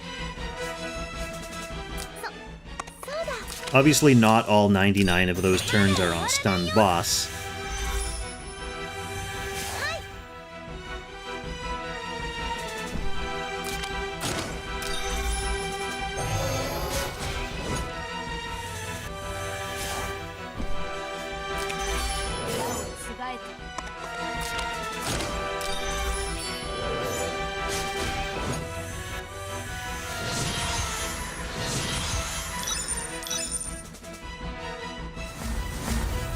Okay, let's remember. Sissy goes before her troop.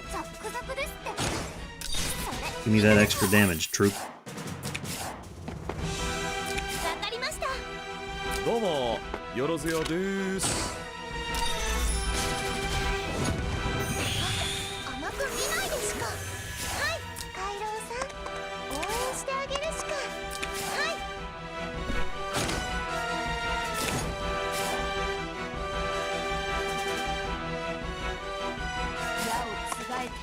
Let's go Illustrial first, so she can hit on trees. That should do more damage.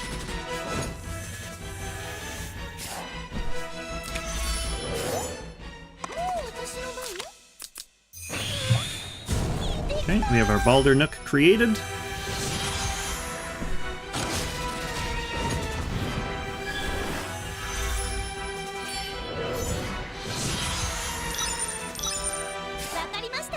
Balder, come to the Nook. And now it's time for the slot roulette. Will Gintoki crit? He will not.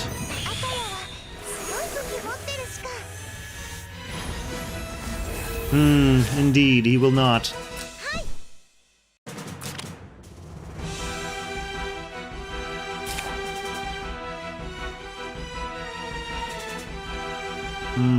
This was a trap. I almost didn't bounty again.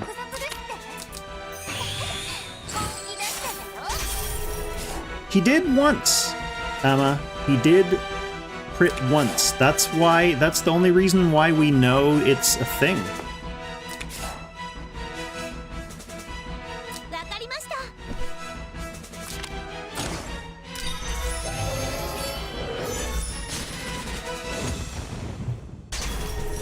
Okay, one thing about using Narm before bounty happens, the infantry's still out of the way, so when she moves down here, she guarantees King's Crown on Gintoki instead of having a 50-50 chance.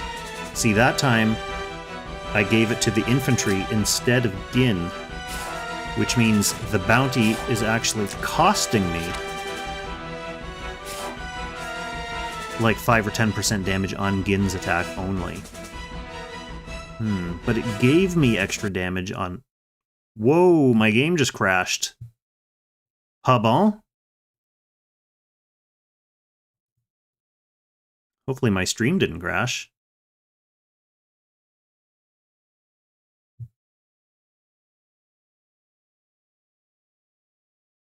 Let's find out what turn I'm on.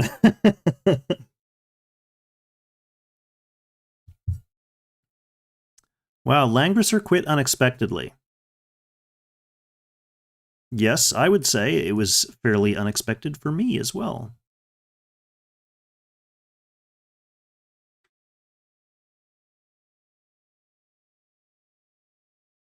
Oh, I hear music. Oh, guys. I can't believe what I'm seeing. Actually, you know what? I'm going to take this opportunity for a quick bathroom run. So enjoy Matthew slaughtering Transcender and chat amongst yourselves for one brief moment. I will be back.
Okay, I'm back. Where was I? Where was I? Boom. Hang on. It's still showing frozen screen. Let me refresh my... Where are you, Langrisser source? I think this is you. Whoa, that's my whole stream. Langrisser. There. So to deflate some of the tension, it left me off at my last action. My very last action. So in the middle of the turn, Narm has already come down here and given King's Crown buff to this troop. So, not bad. Bounty already done, which means it's Illustrial's turn.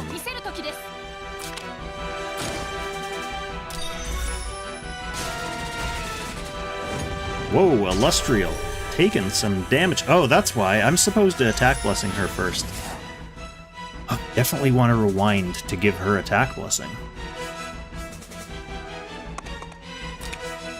So my debate is whether I rewind and do bounty slightly later to make sure Gintoki gets his King's Crown.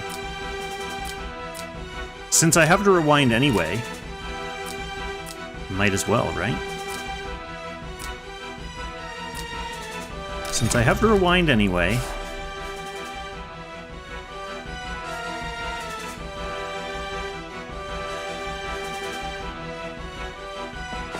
First of all, let's not forget this.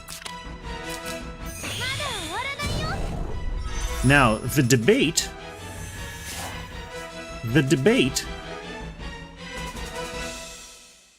is whether using that attack blessing changed the RNG and I'll actually get King's Crown on Gintoki this time instead of on the infantry.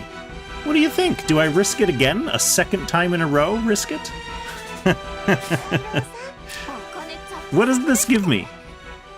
This is going to give me plus 10% damage on the Narm for a 50% chance of not getting plus 20% damage on Gintoki. That's a wash, right? Statistically, that's a wash?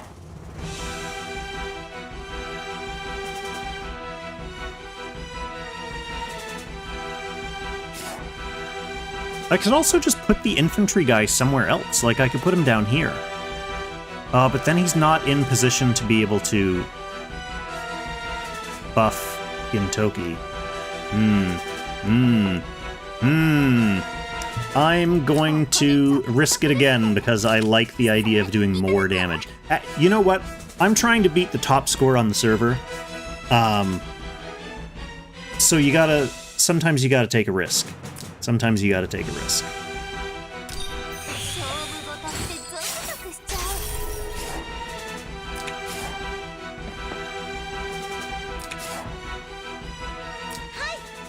Narm.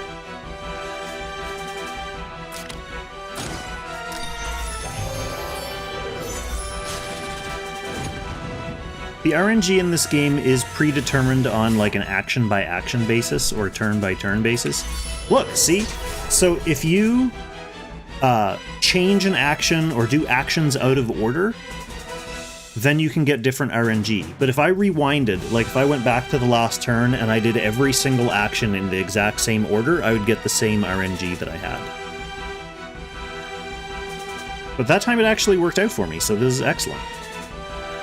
Let's see, we did that, so we wanted to do Illustrial. This is where I mixed up last time because I didn't have Ancient Beckoning on her, but now I do, so she doesn't come anywhere close to being killed like she did last time.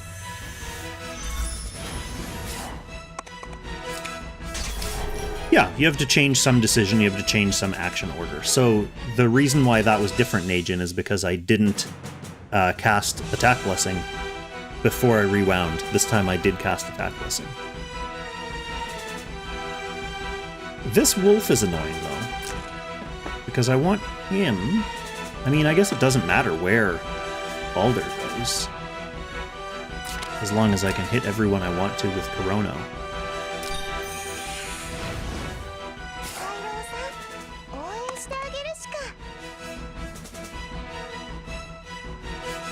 Let's see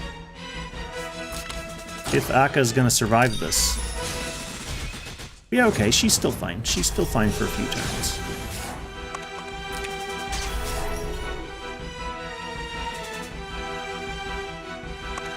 Where are you at, Wolf? What are you doing way over here? You're the weirdest wolf in the West.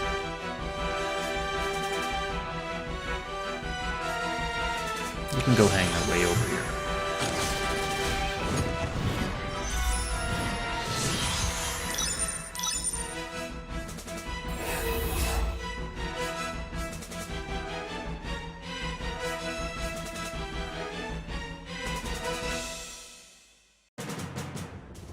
Technically, I didn't really want my troop to die there.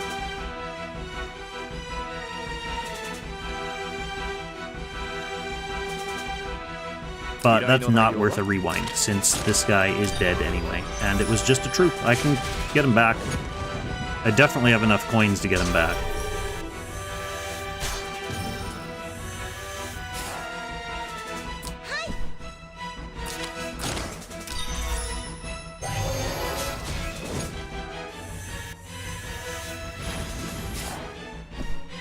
Although, it does mean I have a whole... Well, it was just those two actions that are missing the troops, so Gintoki and Narm there missing the troops 10% attack. I think it is worth a rewind. I've got 14 of them. Yeah. Especially if I think I'm already sketchy on damage from Gintoki missing all those crits.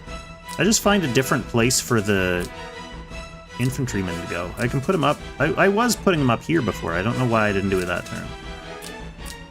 That will solve the King's Crown problem as well, since he won't be in the way of Narm. Yeah, that was the root of my problem. So she went down there and cast Bounty. It is that guy's turn. Get yourself out of the way, bro. What are you doing? Get yourself out of the way.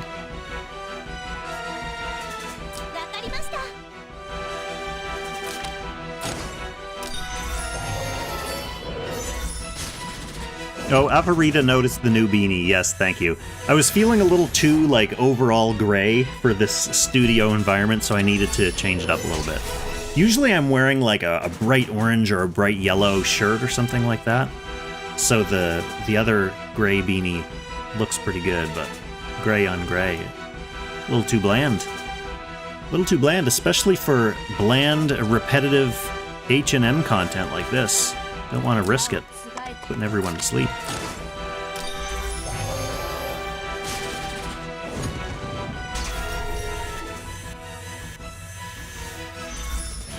It's definitely a very different experience playing distracted, though. But I don't begrudge you for a single second. I would rather play and be distracted and make mistakes than do this all alone.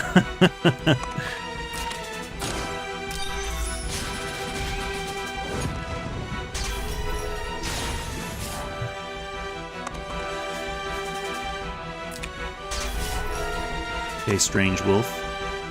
So he should just stand there now. Yeah, no one's in range. Beautiful, beautiful. Okay, so it wasn't Gintoki and Narm who were missing out, because Gintoki's attacking from here anyway, which is outside of command range. It was literally just that one Narm attack that was missing the extra 10% attack. But he was stunned, so it does add up to a lot of damage. Narm, 3C, in command range against a stunned boss.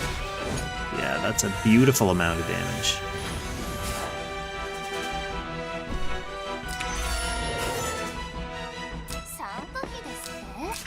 We like it so much we're gonna get Narm back. Who do we think is the worst SP so far? Sigma? Ledin? I mean, there's a case to be made for Ledin. His SP is basically just Ledin again. Sigma was a little interesting right when he first came out.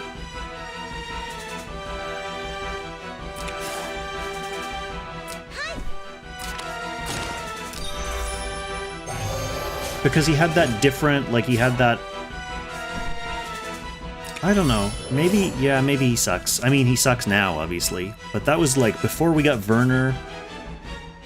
I don't know, it's hard to say. I guess if we're just talking about now, like, if you can build one SP, who's the one you don't want to build? Yeah, Sigma. Although I'm going to be having a video coming out, hopefully this week, for Freekong, since Freekong has that, what is it, the 999-day pick a character bag? And there are a lot of heroes in there, and you know how I like to break down, like, the use cases for each one? Surprisingly enough,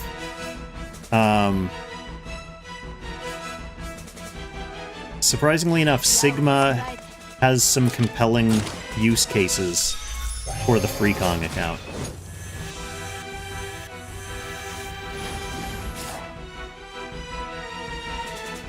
Okay, Wolf. Love getting that damage out of the Wolf.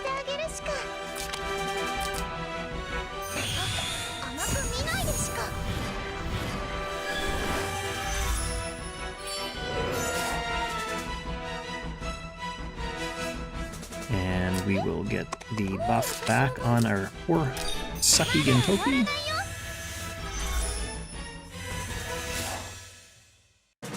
SP Sigma did get used in one of the Ragnarok of the Realm stages. I forget which one, but there was a cheese where the boss teleports up to the moon or whatever, and Sigma can just, like, attack it from outside of its range, and he just, like, wails on it. That kind of thing, like, that's... Those niche characters, if they find a use for cheese for, like, one difficult fight, then that's pretty much all they need for people to use them.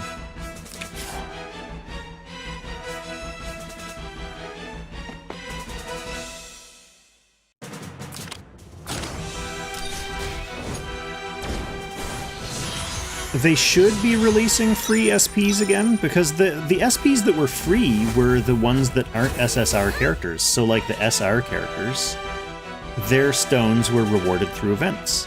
So it is weird that Almeida's is not a free one, but I think that's because she's, like, a main character.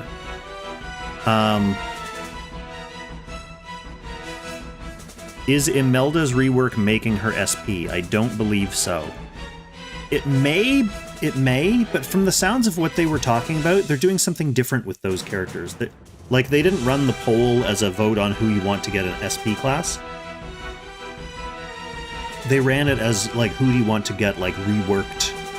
So I have a feeling that it's going to be something different. Whether that means it's going to be, like, a totally new alt character, like an SSR version that you have to summon and build. Who knows what it'll be? I don't think Zelon really knows. I don't think Zelon really knows. Yet. And they don't have to be fair. Like, they have plans to do something, and they can go back to the design lab or whatever and cook up, like, exactly what they want that to look like. They don't have to know right now.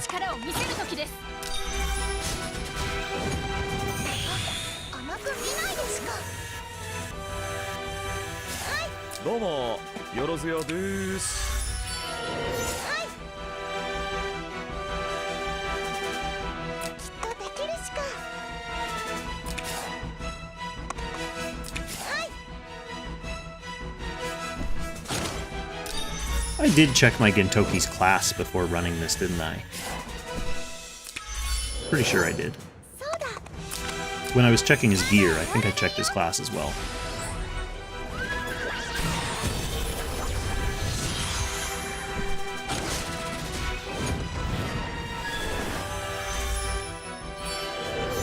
Because one thing you want to do with Gintoki here is run him in his Sword Saint class, the one that is not, yeah, here I am, Sword Saint.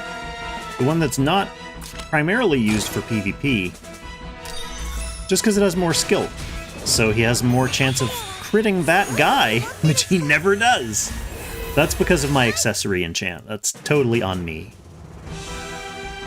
I need to enchant a better accessory for him.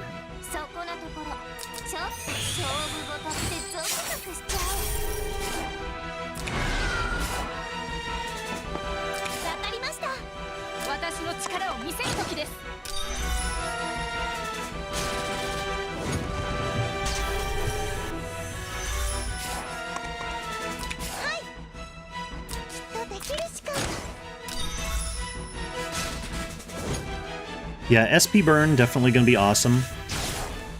I mean, SP Almeida is not going to be the kind of character that lots of endgame people are going to need to use. She basically sounds kind of like budget Rosenseal, which will be good for, well, not to say like early game players aren't going to have access to her SP, obviously, since you have to be level 70.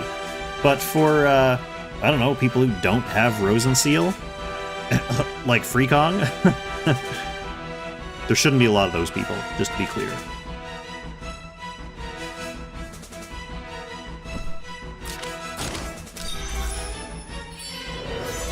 But she'll be an interesting, like, side character to build. I'm sure there will be a lot of people who will try her out. I will.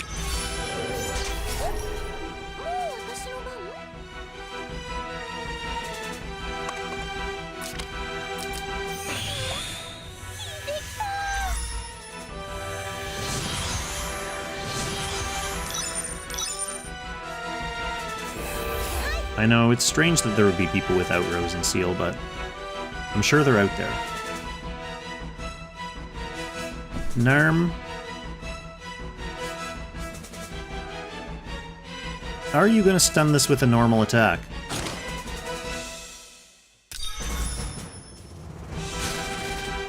No.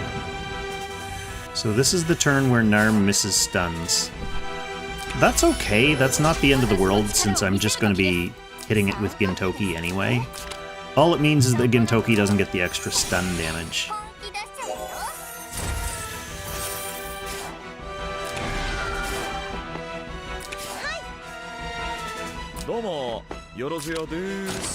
But I'd rather pop the stun with Gintoki rather than Narm, or like a second attack from Narm or a second attack from Elestrial, because they have class advantage, so they will do more damage on a stunned boss than Gintoki would. Even though that didn't look like more damage. Well, I guess because that was her normal attack as opposed to Gin's 3C, I should have looked at that. But it's not the end of the world.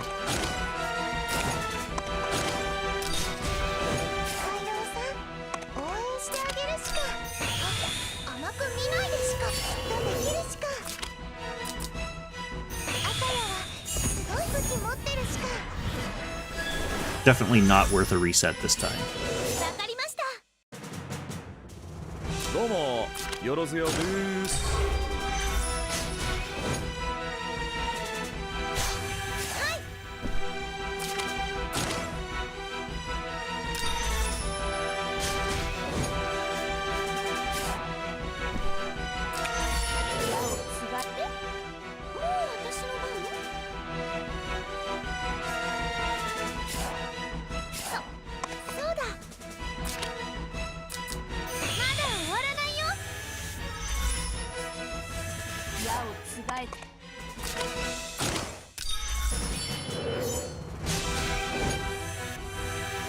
That said, that last attack from Narm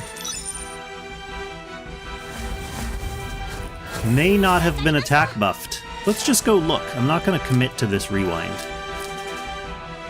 But I moved Tiaris at the end of the turn here.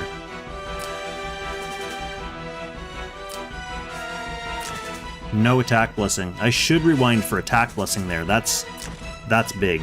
And if I'm rewinding for attack blessing, then I might as well go to the end of the turn where I stunned it with Gintoki instead of Narm. I might as well. I apologize to the people who are watching this VOD afterwards looking for something to follow. Although if you're following this like turn for turn, that's kind of sus.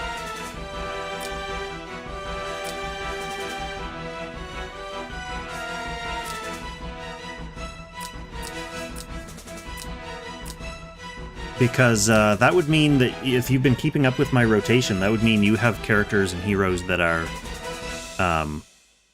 like as strong as my guys, and if you're making like 50 million score, you probably don't need to follow along turn for turn. Meta? That depends on what you mean by meta, Rice Crew. I think she'll probably appear in some very specific boxes, but it doesn't really fix... I mean, it depends on what the meta is at the time. She's still gonna be, like, insta-exploded by Lenas or Assassins. So that's gonna be something to think about. So if I do go with her here, first, before Gin, it just means I'll be missing out on King's Crown for him.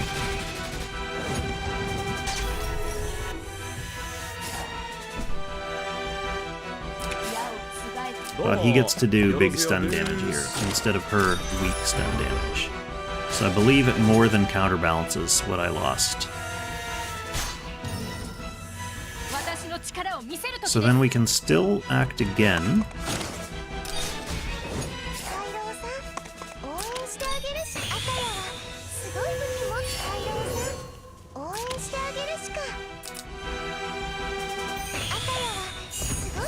This server is definitely not Lushiris Gate, no. The server I'm playing on right now is the 5 Day 1 servers. Lushiris Gate was a couple years after that.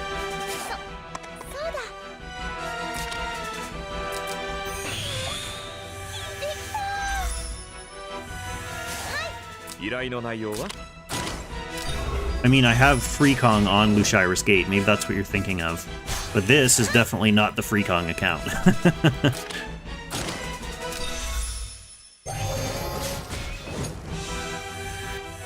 Right, we're doing okay. We did use a couple clocks just because of sloppiness.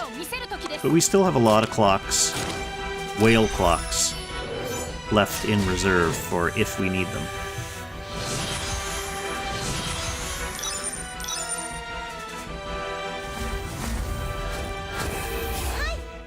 Hoping we won't.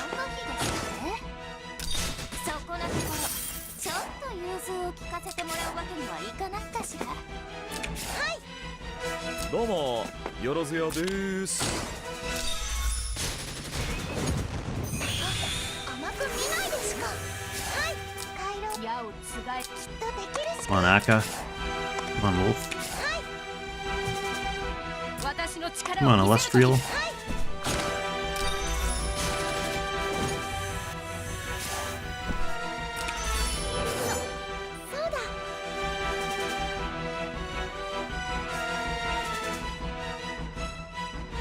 Will they be bringing back crossover characters anytime soon? I mean, we're getting a brand new crossover.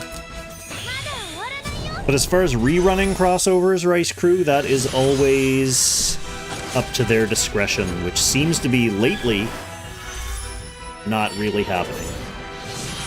If they were going to go in order, and if they were going to bring back a collab, it would be Cold Steel with Reen. I don't know, we'll see if that happens. We'll see. Last time you checked, we were in the same guild with Freekong. Yes, Aristocats. That is the Freekong guild. Although we are, I don't know if this is a secret and the general public is not to know this yet, but the Lushiris Gate Cat Guild is merging with another famous guild. I'll let someone else spill the beans, if that is public knowledge. But yeah, the Lushiris Guild, or Lushiris Gate, merged with another server in the last round of merges as well, so that was kind of interesting. It merged with an older server, not old like these ones, but a server that was around before Lushiris Gate, so I don't know if that's a struggle or not. So we're going to be in a new guild. There's another crit from Gintoki! Crit number 2! Crit number 2 in 45 turns. Alright, don't forget your Ancient Beckoning buff. And we were going to bounty again. Yes. Yes, we're going to bounty again because we're going to be moving this guy out of the way. And then Narm will be able to easily hopefully survive. Oh yeah, she had attack blessing, so she's fine. And she'll be able to easily King's Crown this Gintoki. We didn't forget the attack blessing on Elestrial this time, so she can come up and do this.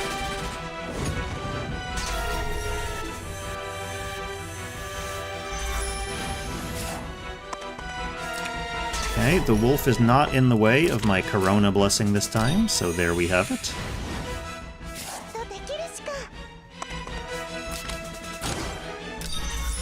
Taka is not going to kill this guy or herself with that attack.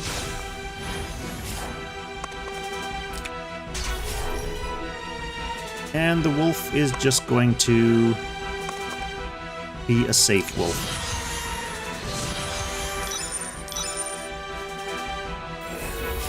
With Aurora, yes, I wasn't the one who was going to say it, but Aurora, a very strong and well-known PvP guild, so that'll be very interesting to see, because I'm not sure how many notable PvPers are left in Aristocats other than, like, Meow Sensei's alt account.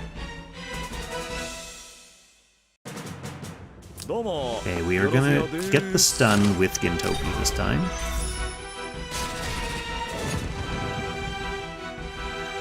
Because we have our Corona buff on. So we want to make sure we're getting sweet, sweet stun damage with, like, Narm's 3C. That sweet, sweet effective damage.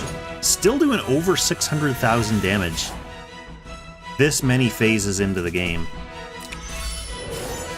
Put King's Crown buff on Elestrial, and also put her in range to be acted again by Sissy.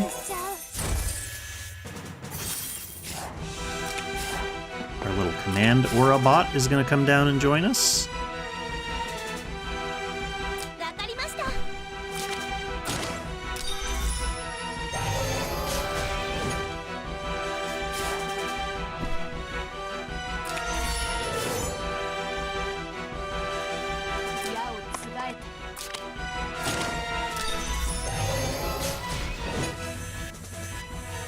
Elestrial still doing good work.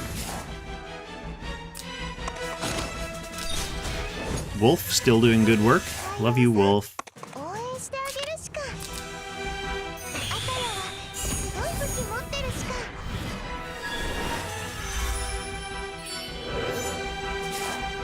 Okay, not gonna forget to buff Gin before attacking.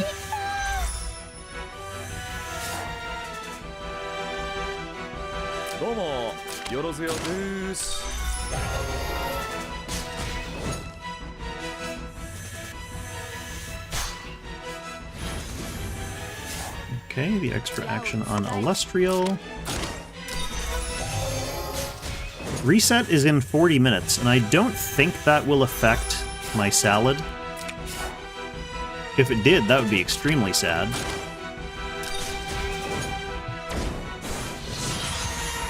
But I think since I'm already in a fight, I get to keep my salad buff.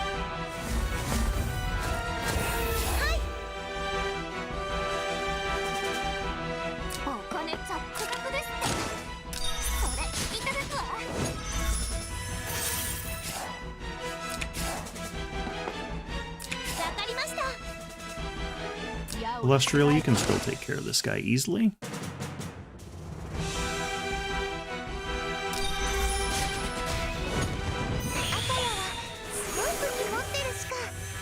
Because Elestrial's not disappointing like Gintoki is.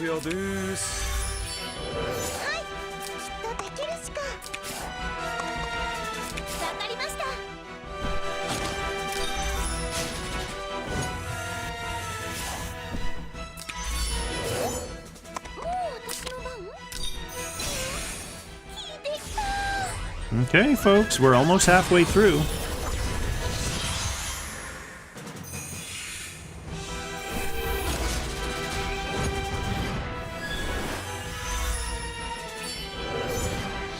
Halfway through sounds intimidating, but the second half doesn't take as long because got the rotation down a little bit more.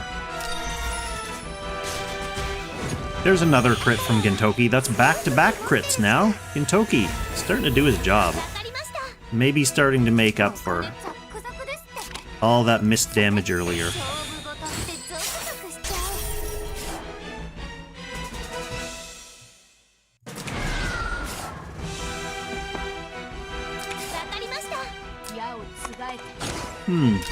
What do you mean by had trouble building? Like, didn't know what I wanted to do with them, or...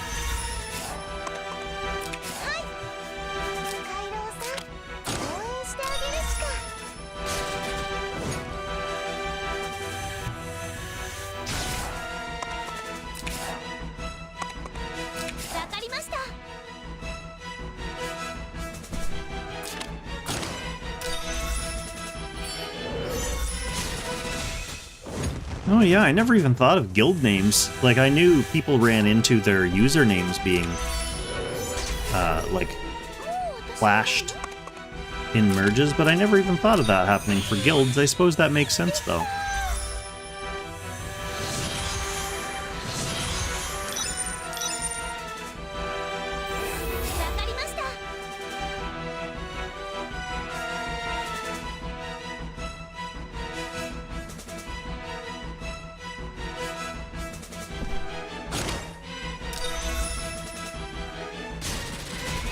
Oh, that was really close, Narm.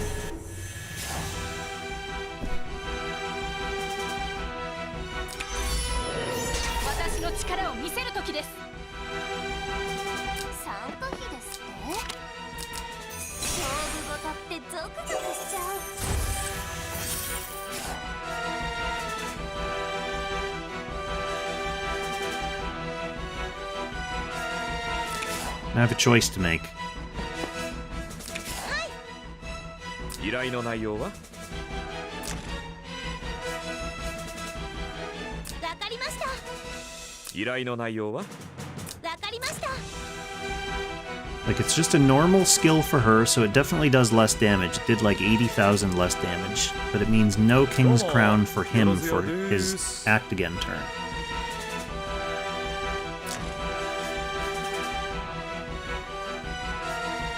And if he's doing like 250 plus 20%, that would be...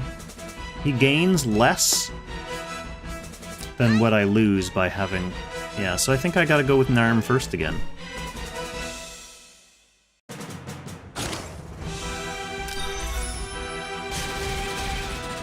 Ooh, I'm not gonna be able to do that. Actually, yeah, that's gonna make my decision for me next turn. I'm gonna have to go with Gin, because Gin will actually survive that attack and Narm won't.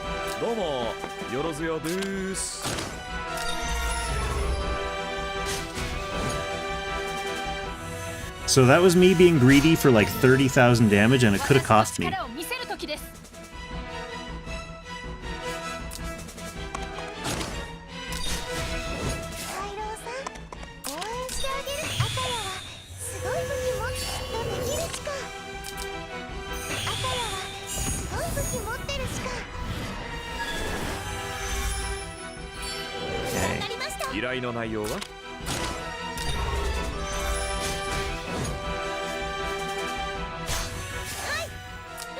Definitely have to make sure to give her her boost. Get some of those debuffs off.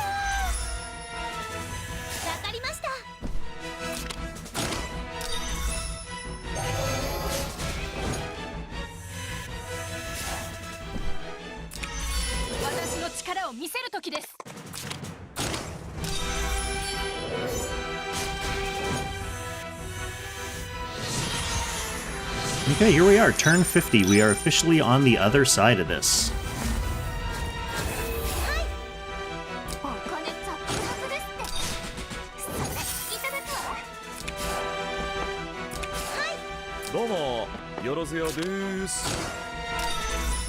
Things are motoring along here now.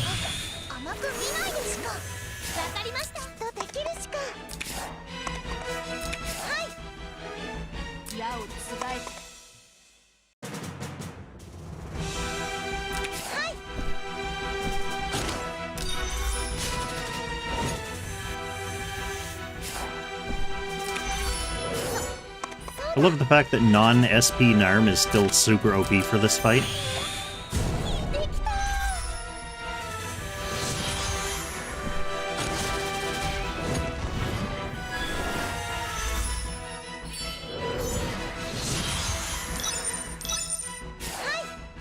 Hey, Balder time again. Balder comes back fairly frequently. No, I've got Night Bloom on Tiaris, and her accessory has to be Jugler Plush. And Sissy is on Scepter, and what does she have for her accessory?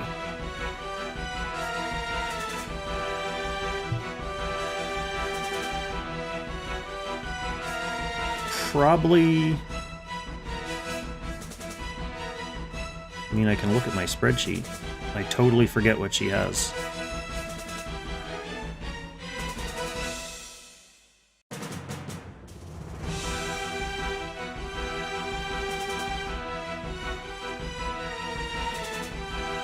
She has a dimensional jewel with a shitload of int. That makes sense.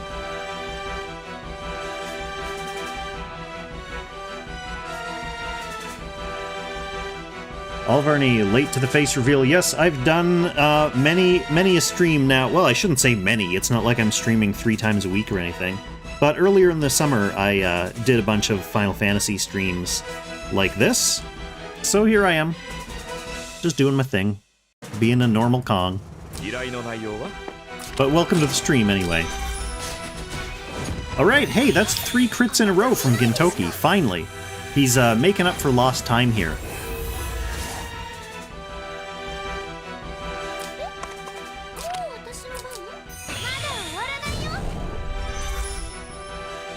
Do I think Nemiya will have use for this fight? That's a very interesting question, Amazero. I haven't looked into her kit enough to be able to say.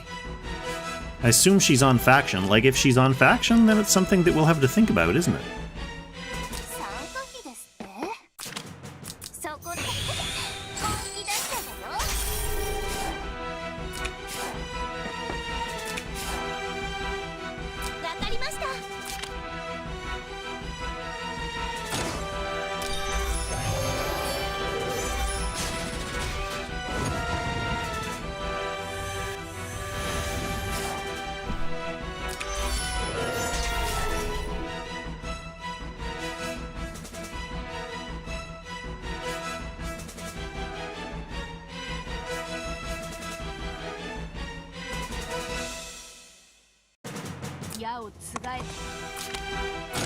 Okay.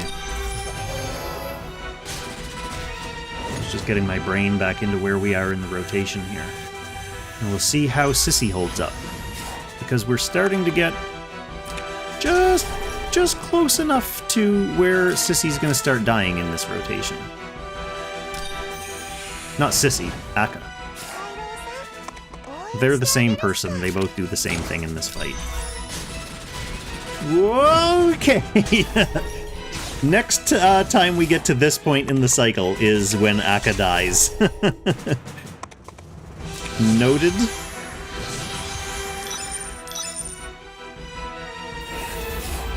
That was really funny.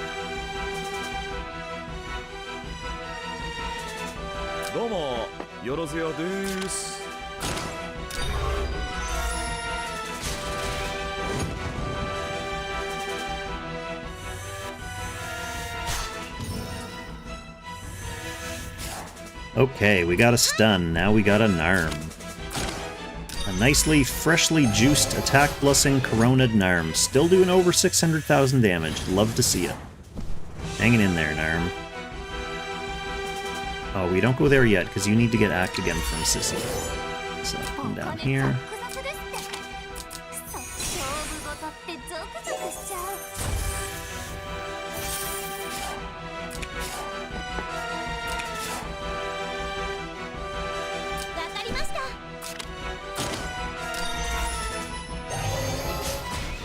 Again, I love getting over 1 million damage from a unit in one turn. Okay, so we got Jade.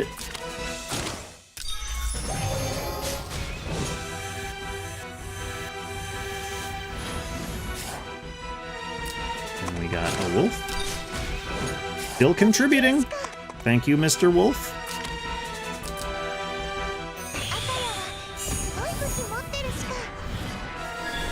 Little bit of healing there on Akka. Hang in there, Akka. We're coming to help you, don't worry. At some point. Okay, Gintoki, you are freshly buffed and ready to smoke this thing.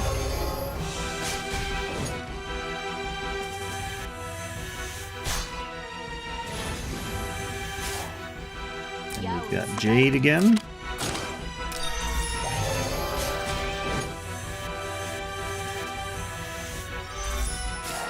And then, of course, where would we be without our requisite 50 damage from Balder? Thank you, Balder, for chipping in. Thanks for showing up.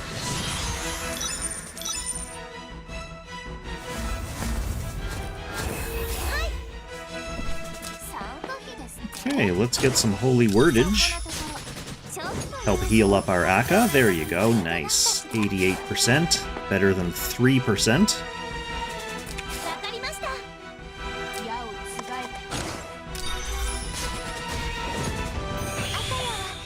It certainly is nice listening to this very dramatic music on repeat for 4 hours as well, I gotta say.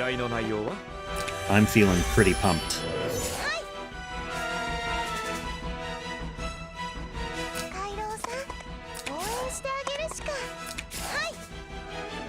Wolf, Narm,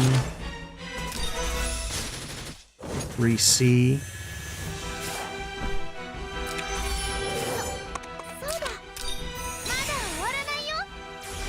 Alright, the turns are just rolling by now. We're just melting through the turns. Let's see if we can get Gintoki's 4th crit in a row. Did I just jinx it by saying that? Maybe.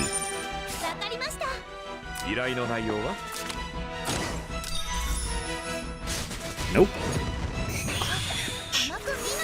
Love it.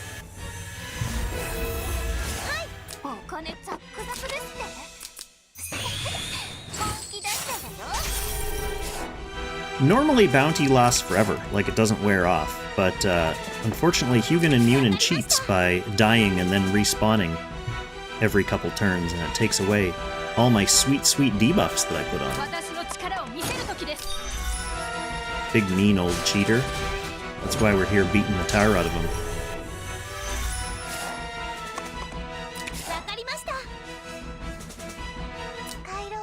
Akka, you're fine to 3C here.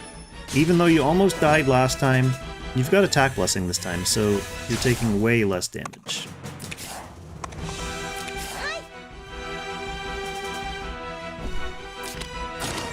I am still in Aristocats. I'm not going to leave the guild until after Guild Wars resets on Sunday. So after I get my loot, then I'll pop out of the guild and go join the new one. All about that loot, especially on Freekong. Freekong needs as much resources as he can get.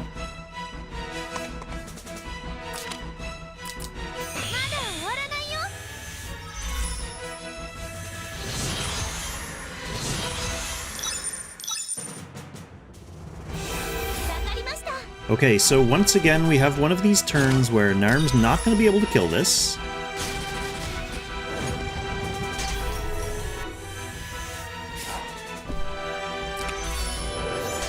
But if I try to attack into it again with Narm to trip the stun, she's totally dead. She was almost dead last time. So we will have to be content doing it with Gintoki.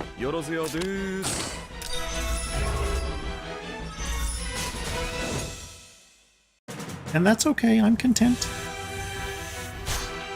I'm a pretty content person. So now Narm can come up and attack this stun Hugin and Munin with impunity. Impunin and Munin.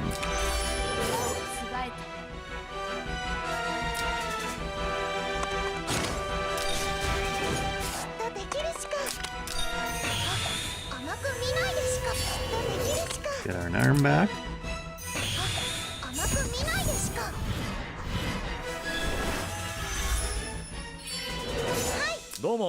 Take advantage of some Gintoki.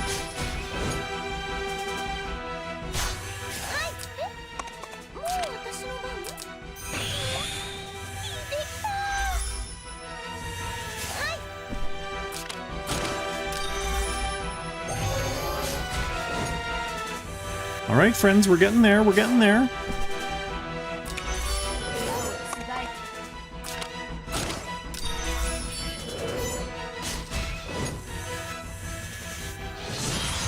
Okay.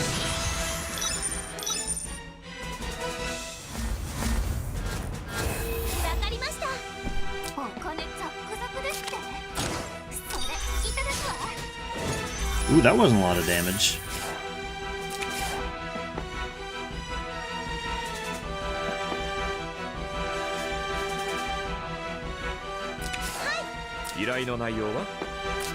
Gintoki never really has a problem with this guy, though.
Sometimes contentious. So you probably noticed I changed my positioning on that turn. That's because I'm setting up, knowing that this next turn is going to have to look different because of Akaya dying. I'm setting up for slightly different opening position for when Hugin and Munin, big Hugin and Munin comes back, so that we can just do like a slightly different rotation on him.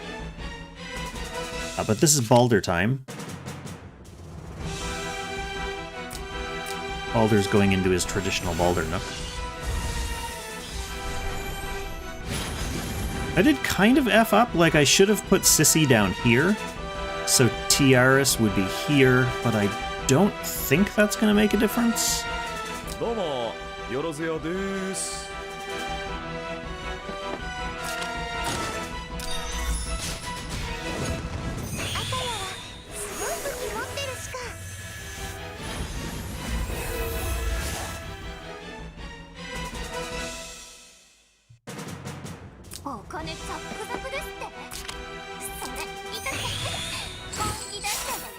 The main thing that matters with this part of the rotation is that the infantryman is now going to stand on the fort.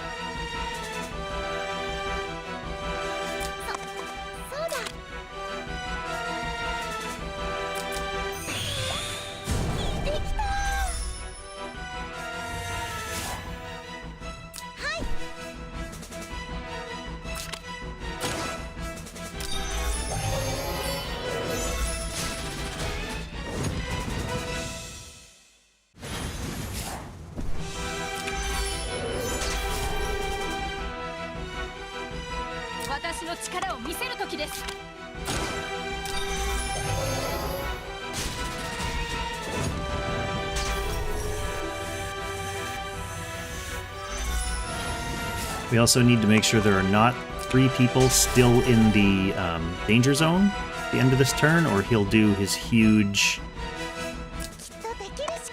AoE. But the fun thing about this is that he's not stunned right now, and instead of hiding my wolf,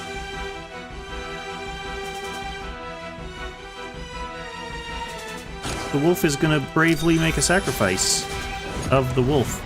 So that gets me an extra Gintoki turn here. So before, he was just air slashing, and then that was it for his turn, basically. For that part of the cycle, at least.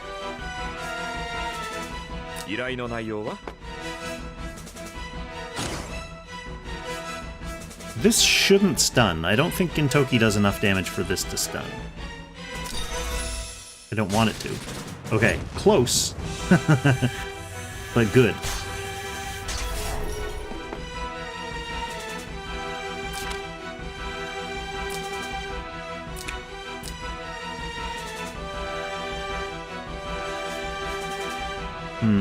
I should have done that from here so I could hit him with Corono, though.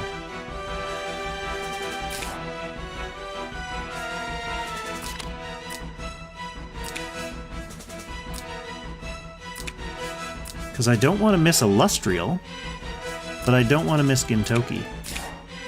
And if I Corona from here, I think I'm getting AoE'd. What are the rules for AoE? If there are more than 3 units within a 2-block radius. No, so I should be able to go here and not get AoE'd. Oh, but that's not where I need to go. I need to go here. More than 3 units, though. This is just 3. This is not more than 3. Let's see what happens. If he AoEs me, I call shenanigans. Oh, there's not going to be 3 now because that infantry's dead. That's okay, that's what we wanted.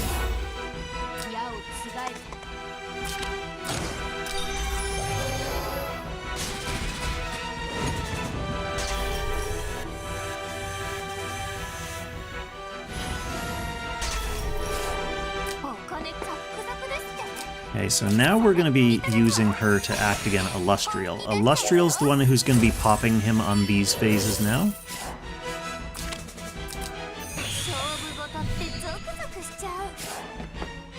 We'll get our precious infantryman back. And we can bring Gintoki around for a Command Aura stunned 3C.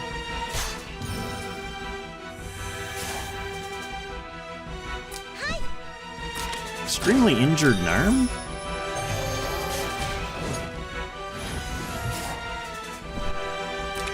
Would love to not be injured anymore.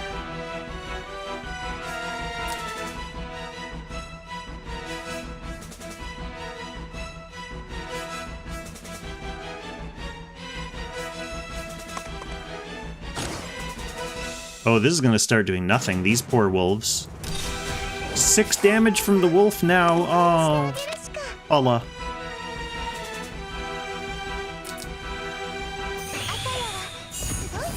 That's okay. This is your real job.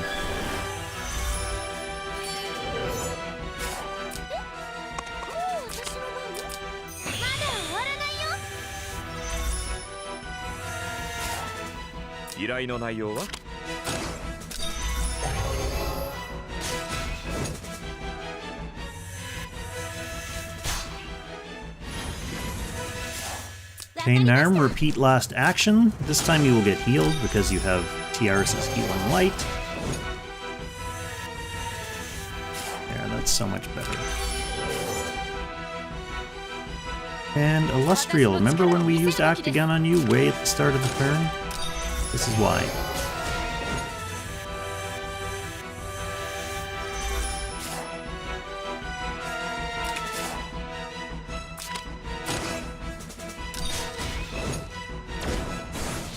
Whoa! 60 damage from Baldur instead of 59! That's a big improvement.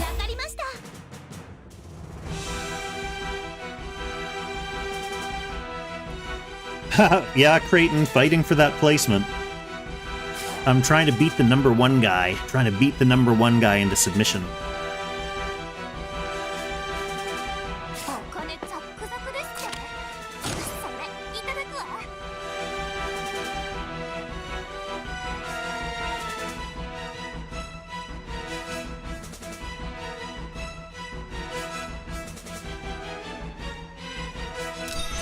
Just checking what turn I'm on here.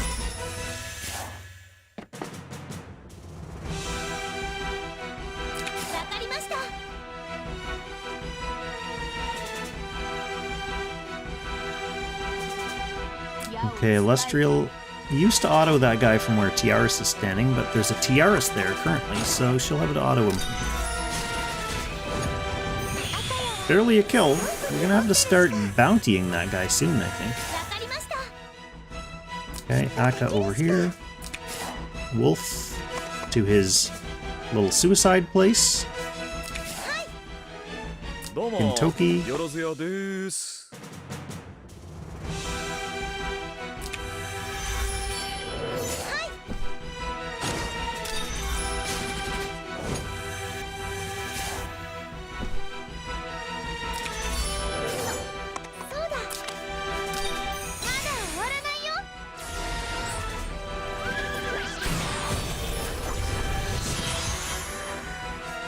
Yeah, Avarita, you're right.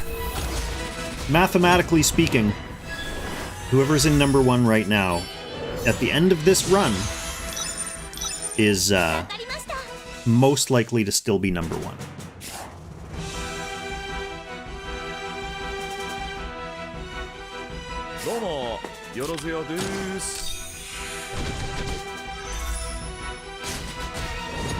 Nice, Gintoki, way to go.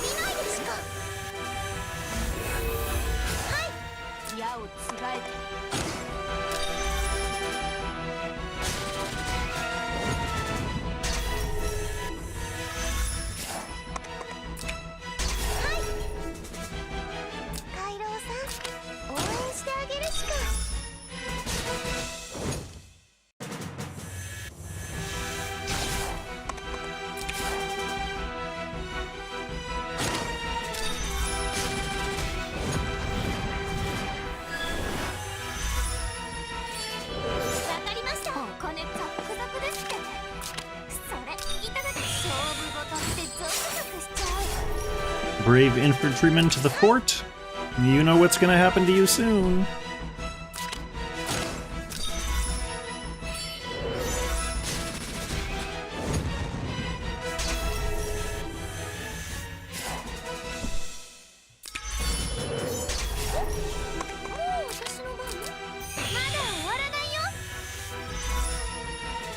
Okay, once again... No, we know Gintoki's not gonna kill this, because he didn't kill it last time. Close. Good. That's what we like to see. We want it to be close. Because we want easy stun, right?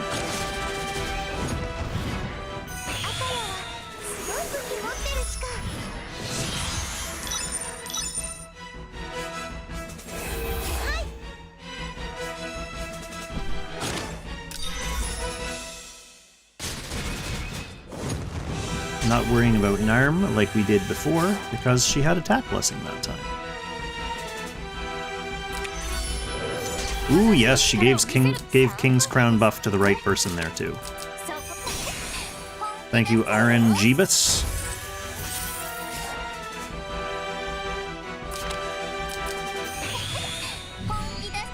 Damage certainly can go past 99.999.999 million. It certainly can. And that is one thing we're going to be aiming for in this run. Hopefully. I mean, basically, if I beat my score, it's gonna go into the 100 millions, because I think I had 99 million on my current score.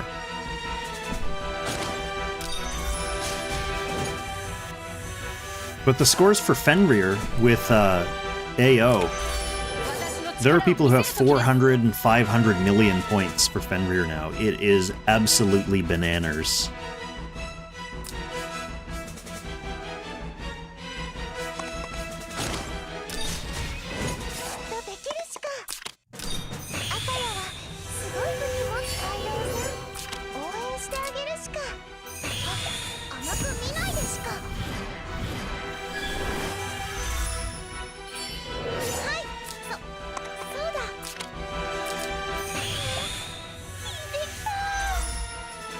Yeah, exactly. AO totally busted that fight wide open. I'm just talking about in terms of, like, score thresholds. If there were any score thresholds, or, like, if 100 million was a breakpoint, we definitely found out when AO came out.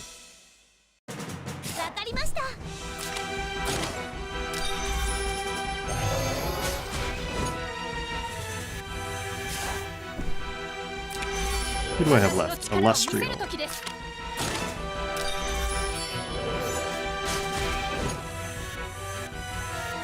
Yeah, Creighton, starting your account with AO, what an awesome character to have to, like, come up through story and stuff with.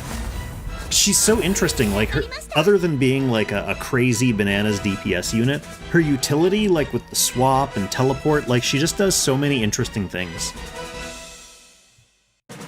Yep, I like her as a unit for, like, general PvE running.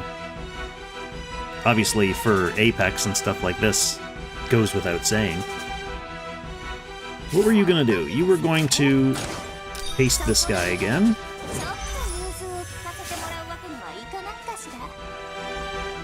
But you've been staying here. We want to see... Gintoki should still be handily killing that guy. Yes, he is. The wolf is just going to hug Illustrial from now on.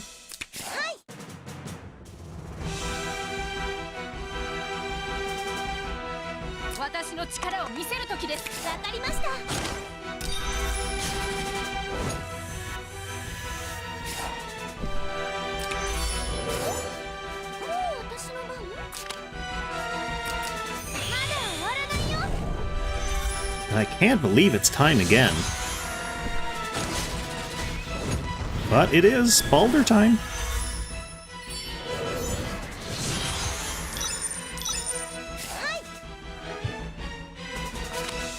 Into the Balder Nook you go. If you create a Balder Nook, that's where you better put your Balder.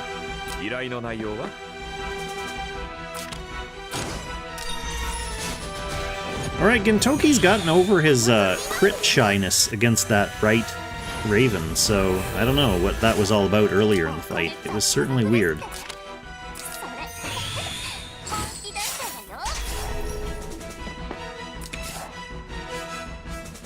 Okay, we must not forget to cast Ancient Beckoning on Illustrial.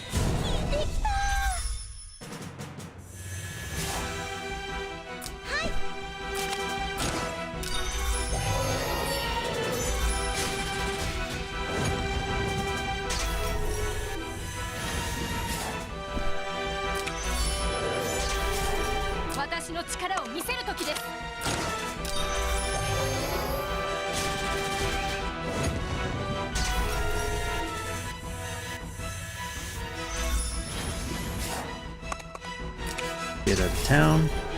Taka, you're staying here. Wolf, you're not. You're going into the next realm. Bye.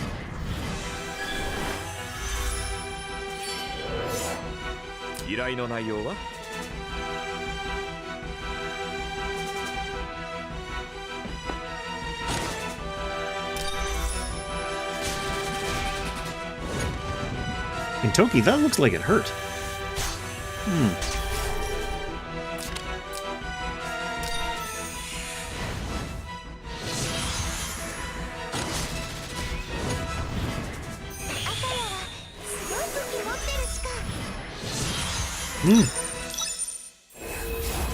Starting to get a hunchback from sitting here playing this game for fucking 4 hours. Oh, it's only been 3 hours for this stream.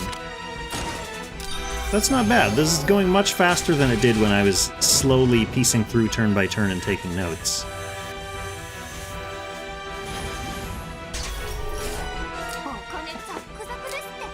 Also, I apologize for my use of colorful language for any of my younger viewers out there who are as yet unaccustomed to that sort of talk. It was unprofessional of me and I regret it.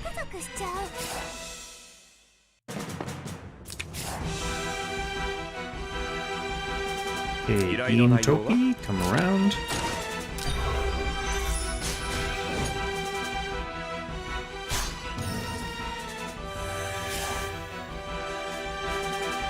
Narm. As he is stunned, we don't need to worry about the fact that Narm has like 0 defense right now.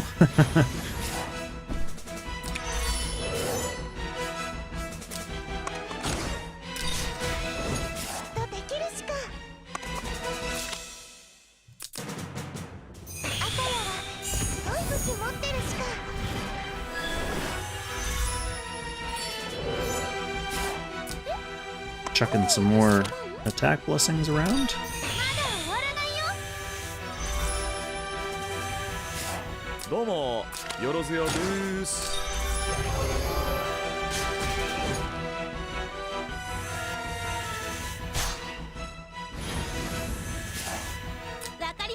Narm's back.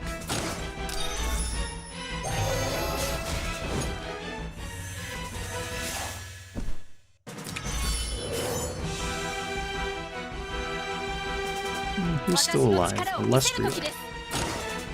I always forget about you, Illustrial, but you get to go last anyway, and it's good for you.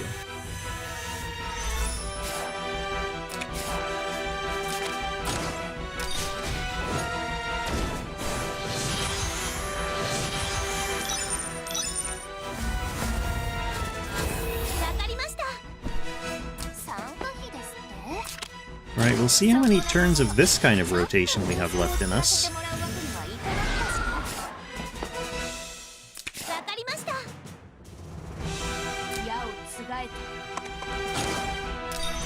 This should still be an easy kill for Illustrial, yes.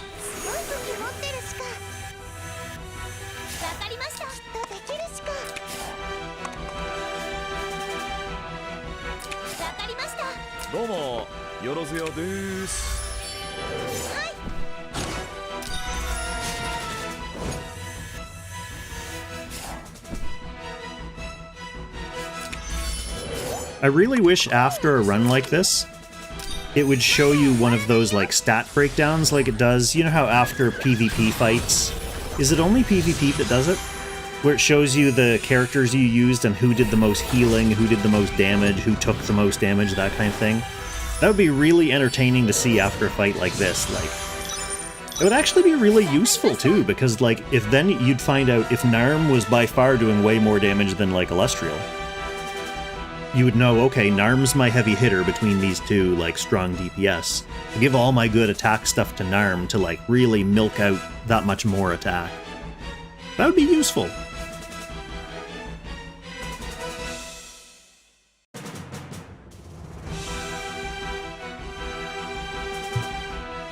Domo, Yorozeo desu.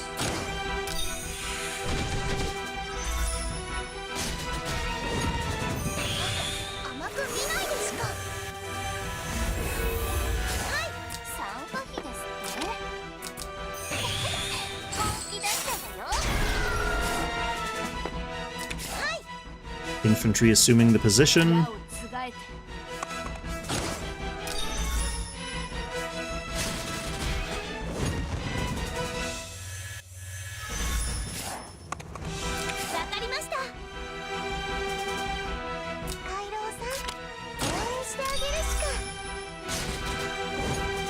Nice, Akka still hanging in there doing some damage.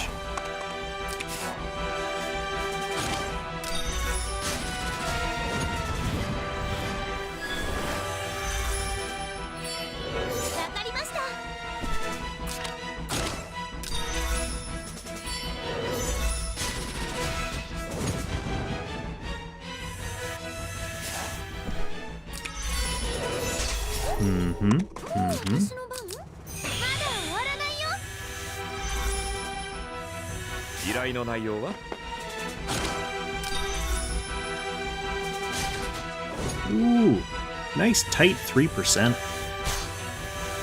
It'd be really funny if I accidentally got an early stun with the Arcane Battle Garb. If that was gonna happen, it would have happened by now. Okay, so easy stun here for Narm.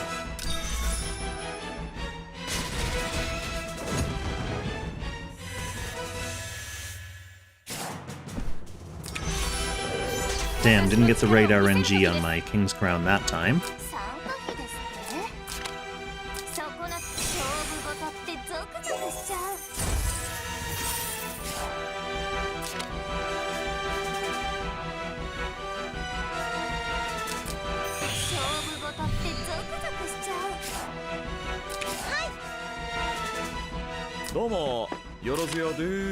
Sissy starting to run out of coins.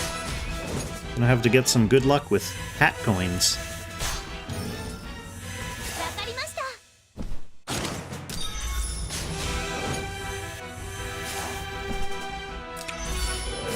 Alright, Wolf, back to your usual shenanigans.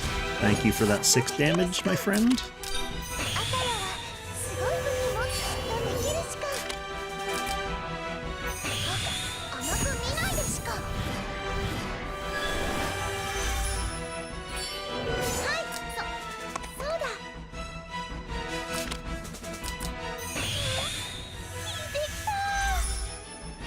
Okay, and all we have left is the big three. We've got Gentoki with his 3C. We've got Narm with her 3C.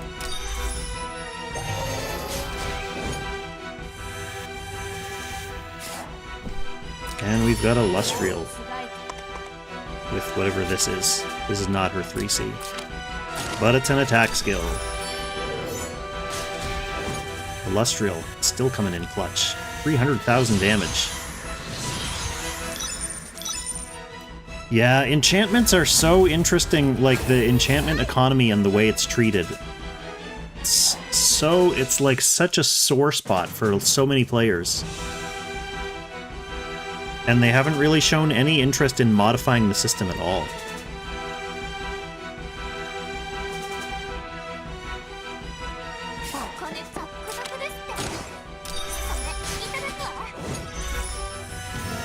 Alright, Sissy, you're doing okay for points. You're back. You're back.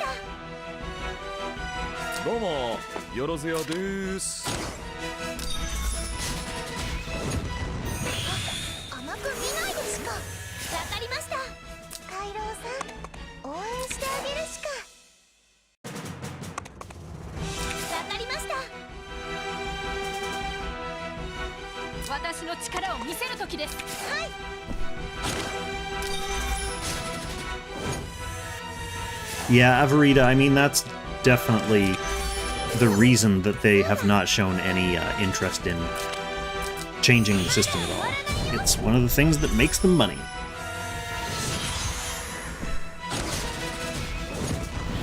I thought maybe they would slacken up on it a little bit if, like in China, if they're selling like up to level 10 casting packs and that starts making them way more money than enchants, they can be like, oh, okay, this is our gravy train now. We got a new gravy train.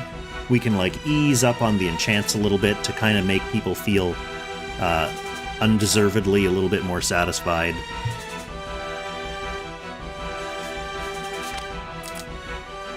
Baldur's back. We're starting to get close.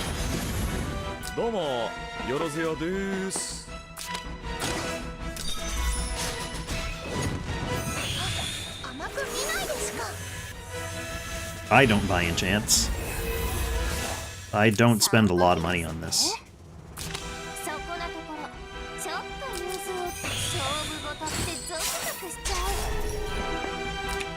But if I were spending money, it would not be on enchants.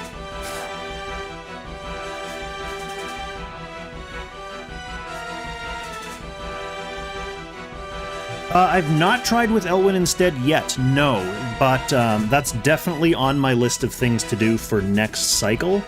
I've seen the Elwyn method, I've seen the Elwyn rotation. The only thing is I don't have Infantry Elwyn cast yet, and I don't have enough time to fully cast him for this cycle. So I'm working on Elwyn and enchanting a new set of gear for Elwyn, and I'll run that rotation next month when Hugin and Munin comes back. Which means I'll probably be streaming this again with a different rotation for everyone who wants to tune in and watch these ravens get massacred again and again. But yes, I'm aware of the Elwyn method. I'm looking forward to running it, actually. I just need to properly prepare in advance for it.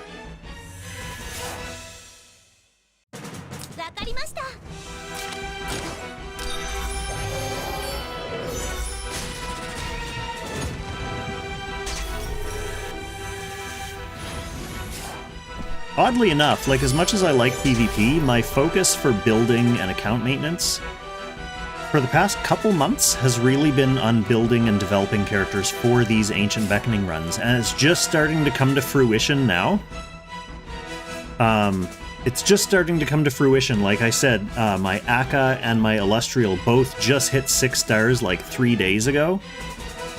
So yeah, and I'm still sharding other characters for the other Ancient Beckoning runs, and I think it's by, like, mid-November I'll have all the pieces needed for, like, the current meta runs for all the bosses.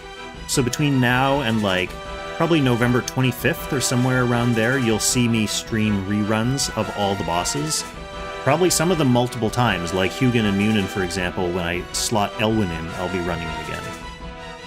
But I'll basically have everyone done by then, except for whatever happens for new metas coming out of China at that point. So what did I just do there? I just did Narm, so that means it's going to be Illustrial's turn.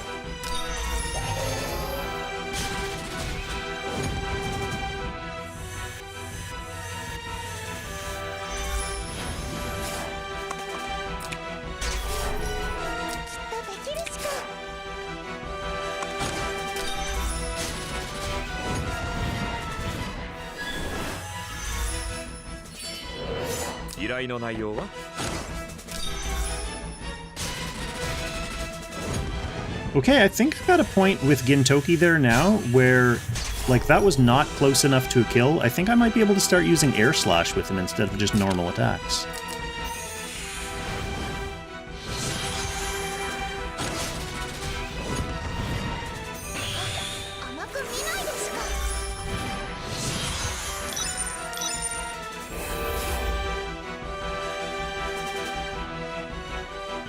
Oh, no, I misspoke there, Najin. The casting isn't class-specific, but I just didn't have Elwyn cast at all, because I haven't been using him in my PvP box, so he was just sitting, and I didn't bother casting him, and his Ancient Beckoning Stone rolls aren't, like, done to peak performance for a run like this.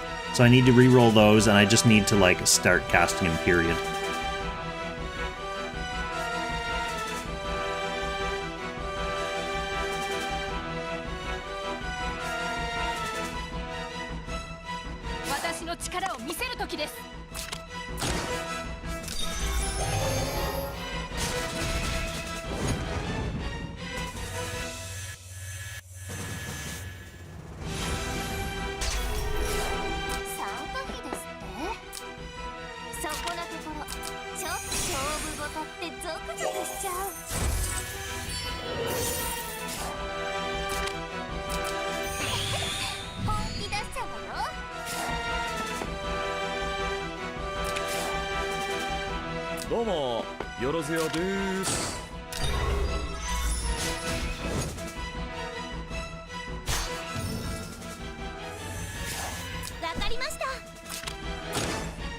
Love this big Corona damage.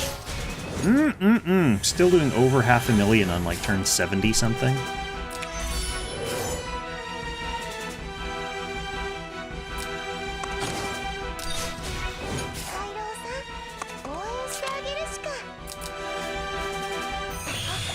Gotta be careful I'm clicking the right person since everyone's hidden behind wings.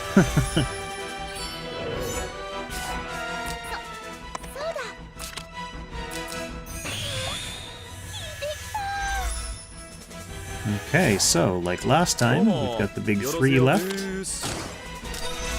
Big Gintoki.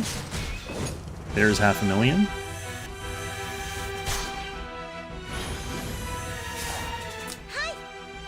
A big Narm. That'll be 500,000.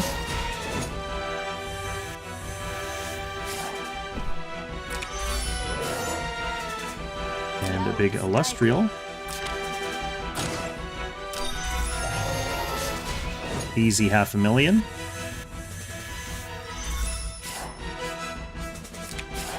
Balder. Easy 40 damage. Boom. Love it.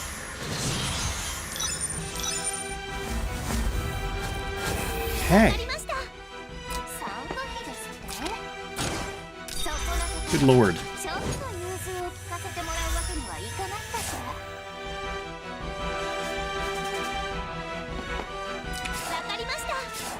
Huh.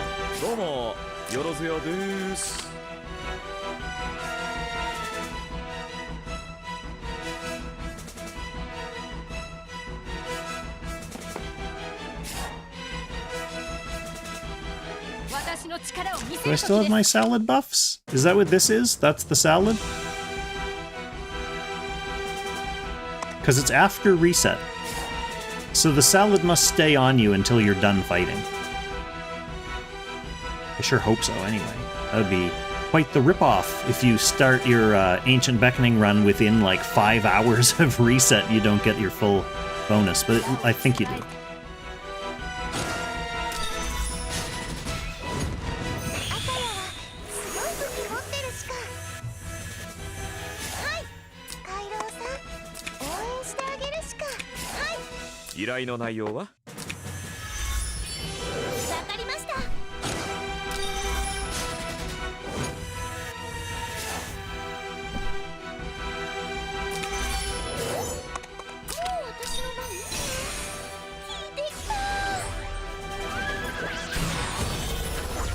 Yeah, it makes sense that you don't reset till you leave combat.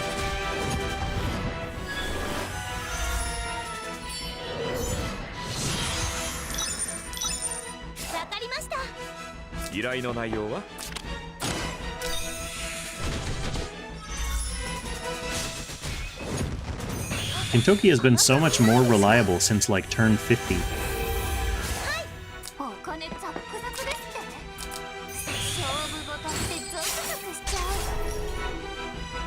Salad is not a flat 24 hours. It lasts basically the whole day until reset. So if you use it 2 hours before reset, you get 2 hours worth of salad. But if you're only using it, like, it depends on what you're using it for. Most people will just pop it for an Ancient Beckoning run or pop it for Dimensional Expedition.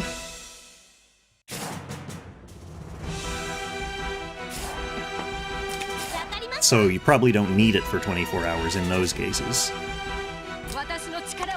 I guess it depends on how slow your guild is at Dimensional Expedition.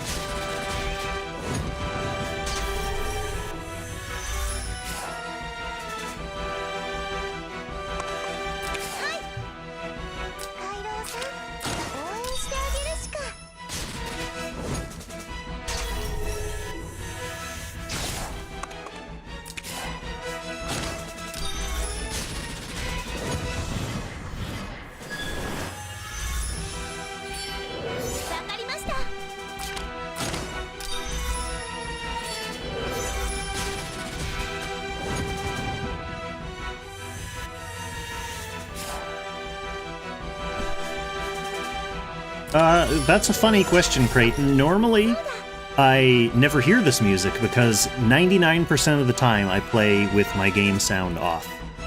So I never hear anything. I only have the sound on because I'm streaming, and if I wanted to, I could actually mute all the sound so I wouldn't hear anything. But I like to have the sound on while I'm streaming because sometimes people will follow or subscribe to the channel, and I get that very satisfying little Seal Guardian noise that makes me feel quite happy.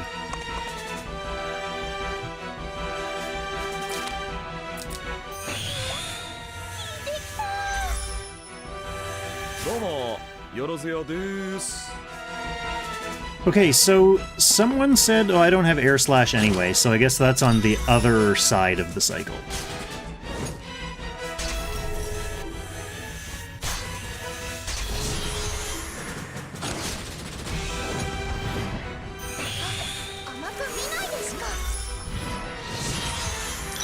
Okay, so this is going to be...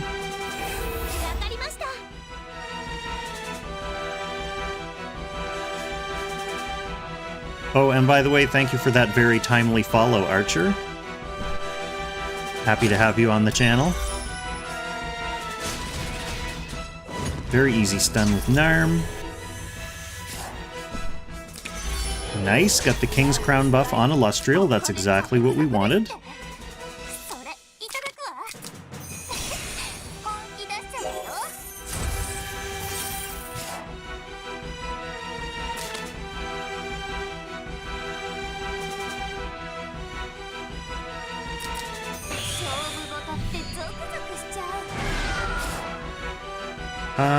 You're hanging out here for now, infantryman.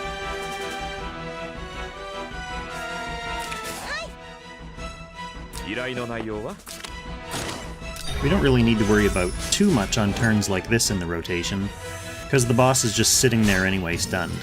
So our real concern is just do as much damage as possible.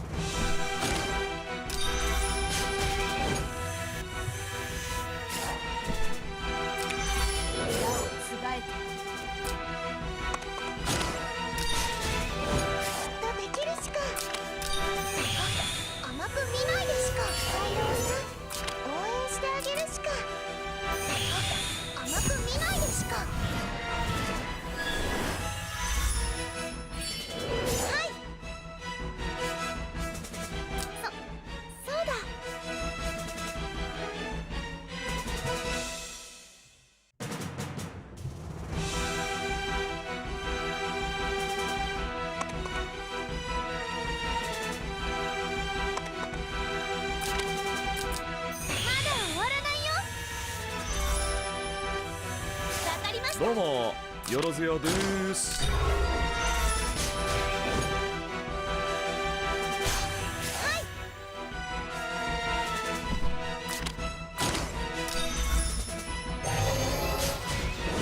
Getting there, getting there.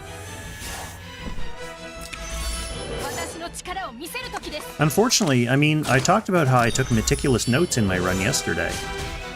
That was all notes on, like, my rotation and breakpoints of where I needed to change the movement patterns and stuff. What I did not take notes on was my score at those various turn levels, so I don't know if I'm ahead of my previous run right now or not. That seems like a missed opportunity, Kong.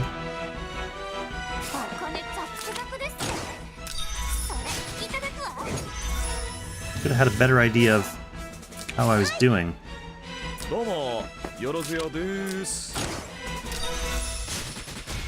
love seeing their stats get up into like the 10,000s.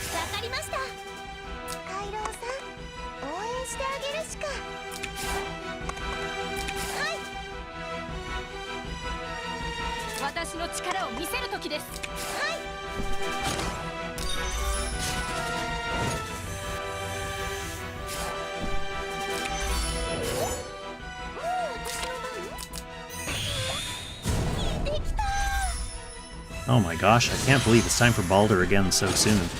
We're seeing so much of Balder. Not that I have a problem with it, but it really does kind of make the fight feel like it's going faster than it is. The fact that we're like ripping through this rotation so quickly.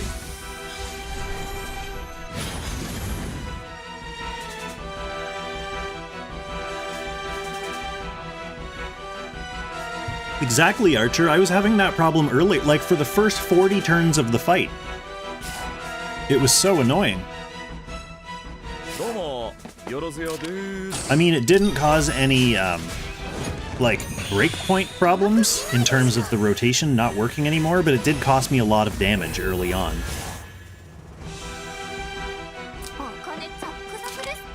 We'll see what kind of troubles we run into at the end of this fight. That's when things start to get really messy and interesting, because you're trying to figure out, like, what one thing can I do to make this whole turn work?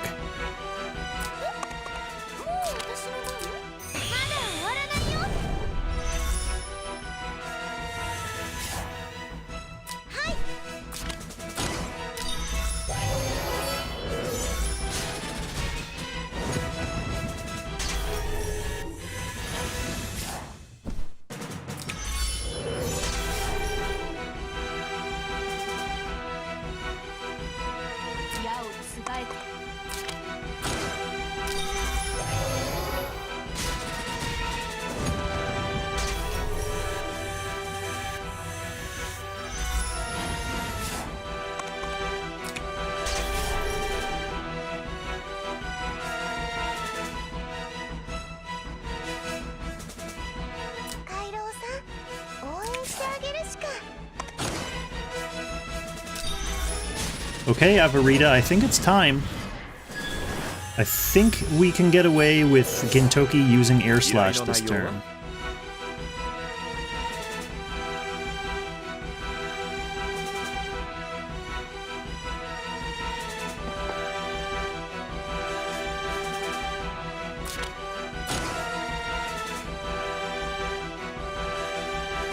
Can we?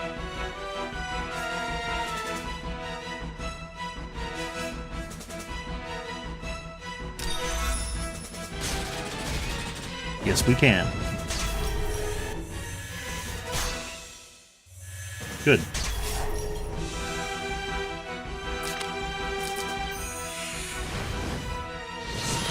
It's a bit more damage. Just goes towards the damage total.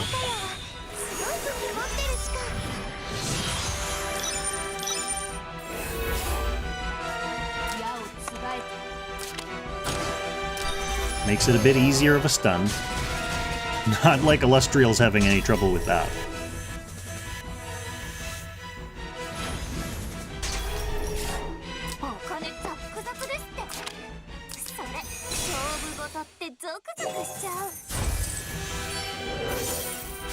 Okay, we will get our perennial recyclable infantryman back.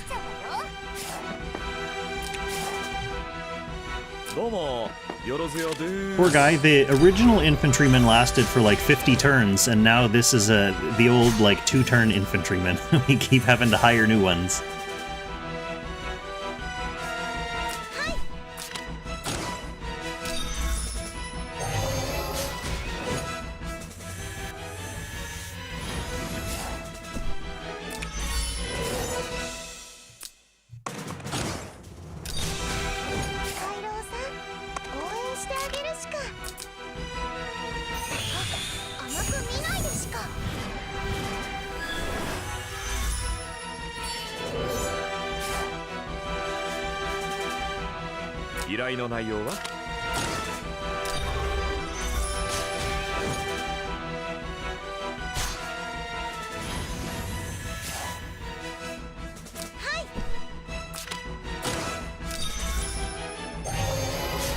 That's fine.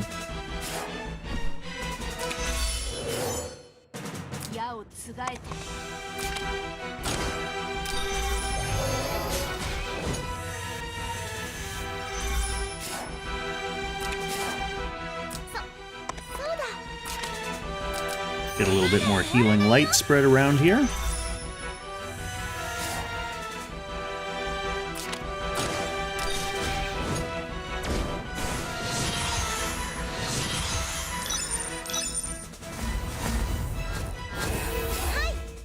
Okay, okay.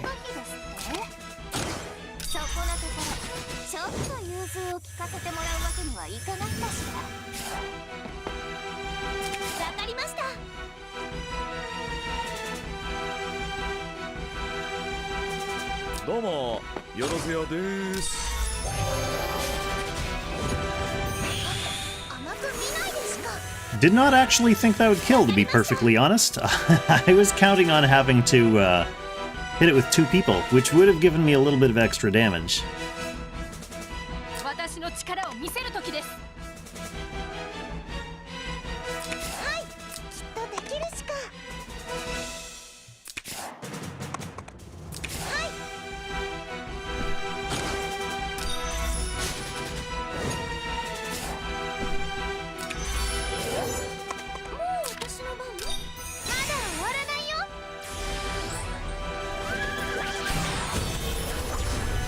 Okay.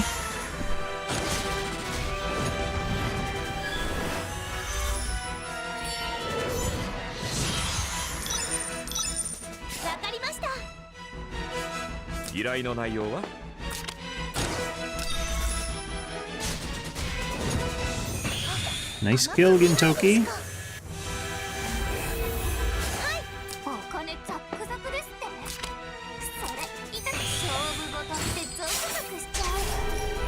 Back to basics for this rotation. This is the non-Balder rotation.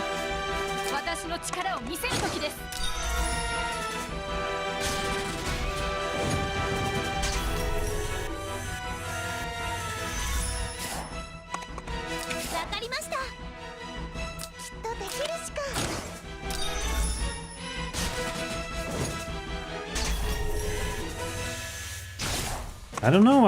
I don't know how to tell if I have a good chance of beating my score or not. I can't remember how close I was at this point.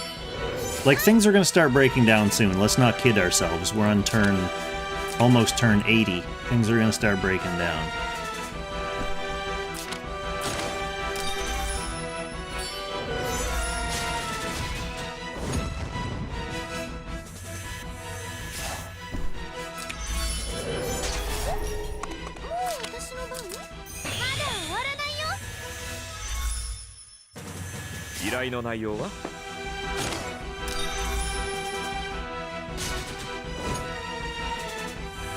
But I feel like my score's better.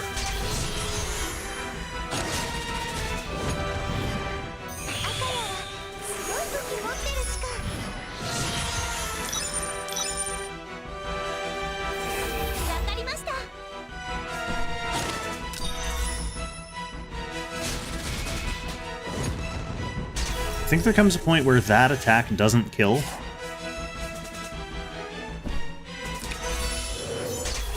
力を見せる時で参加費ですって勝負事ってゾクゾクしちゃう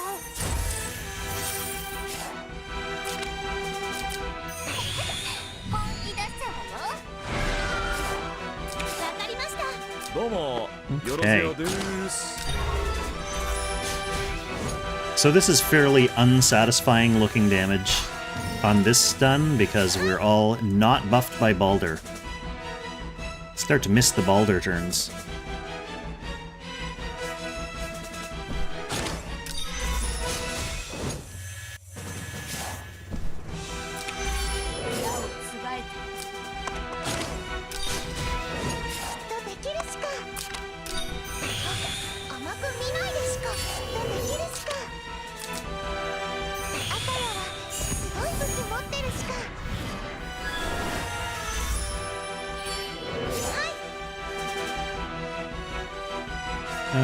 Let's get an arm buff first.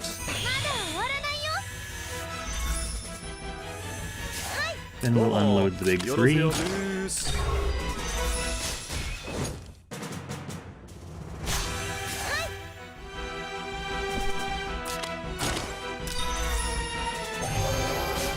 Every 6 damage counts, exactly. Always happy to have that wolf chipping in. Pulling his own wolf weight.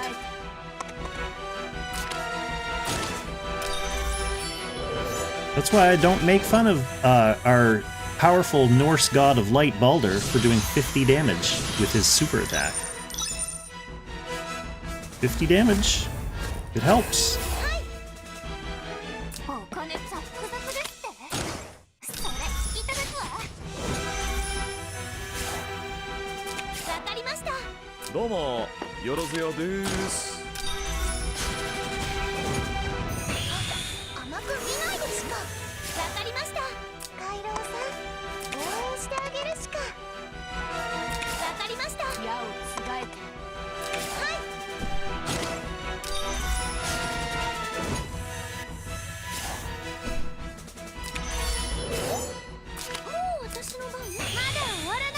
Alright, what a perfectly, beautifully set up Balder Nook. Just begging for a Balder to come and fill it.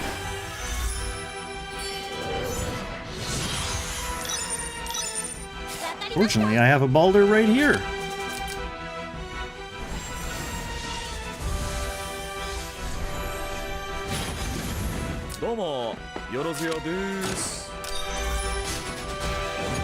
Ooh, we're starting to get close now, even with crits.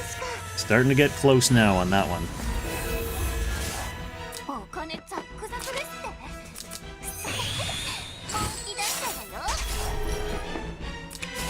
Things are starting to get close.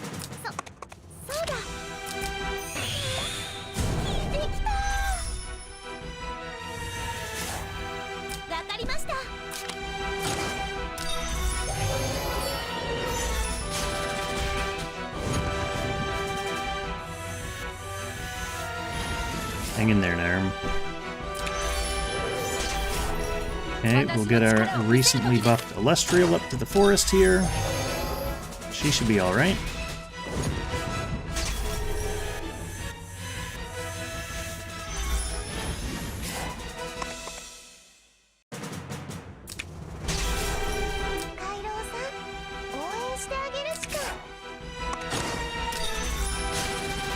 Oh man, a jacked wolf. 23,000 damage. Super wolf.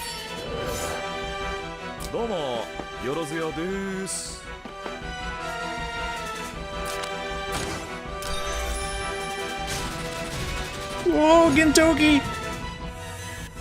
Barely hanging on there. That actually scares me.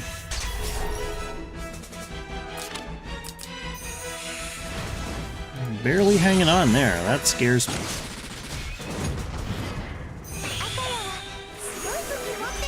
But it's time to chuck out some huge damage here now that we've got that Corona buff. So let's see how much of a head start we can give ourselves here. Gotta creep up on that 99 million mark.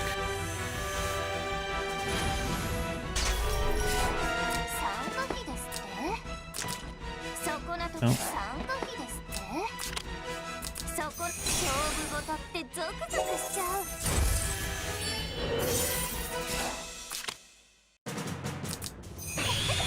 本気出しちゃうわよ。どうもよろずよです。 I mean, I've definitely got a couple million in me here for this final little piece of the rotation.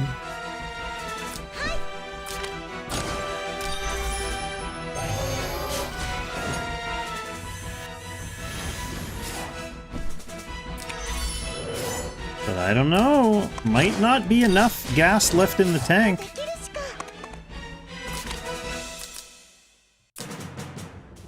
Oh, Wolf, what did you do? Narm's not going to be able to get to the tree from there. You fool!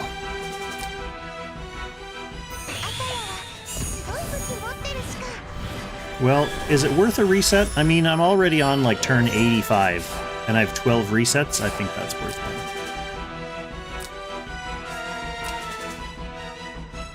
I just clicked too fast with the wolf and he didn't attack from the right spot. Remember, the important part is here, it's not actually about the wolf, it's about where Narm is going to go, so that when I act again her,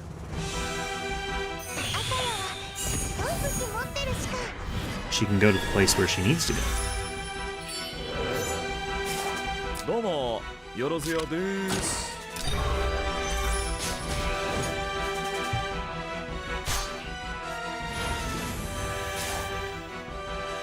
Narm does more damage from this tree.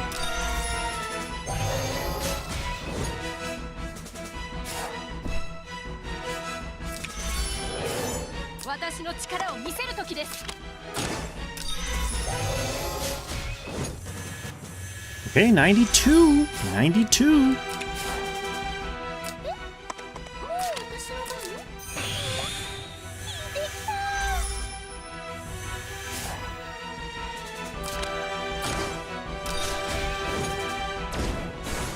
We are getting there.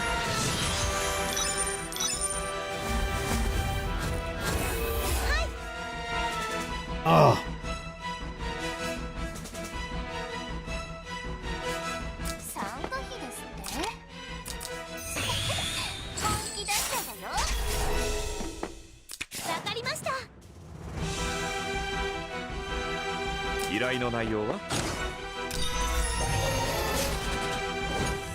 Okay, yeah, he definitely didn't one-shot it that time. Like, he unexpectedly one-shotted on me last time. This time we at least get Illustrial's help. That was with bounty, too.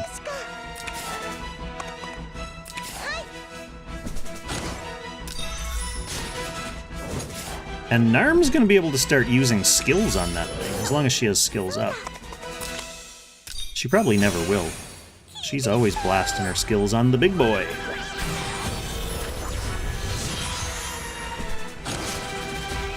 But we are getting close to the end of this run, very close. Turn 84. Woo.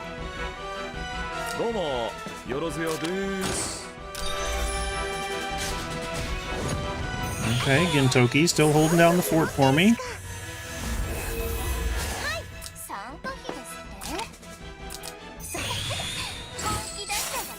Well, you know who's really holding down the fort? This infantryman who's literally going to stand on the fort, knowing what it'll cost.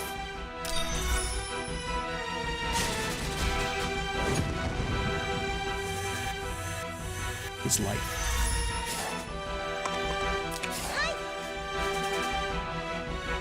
Aka.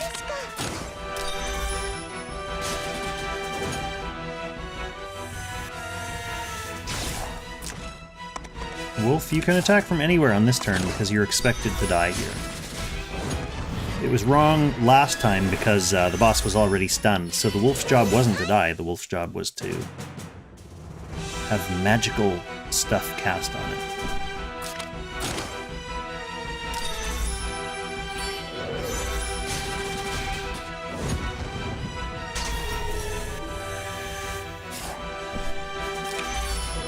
Okay, we gotta get Tiaris out of here.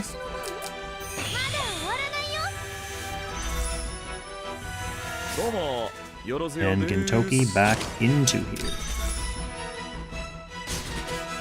Nice, Gintoki.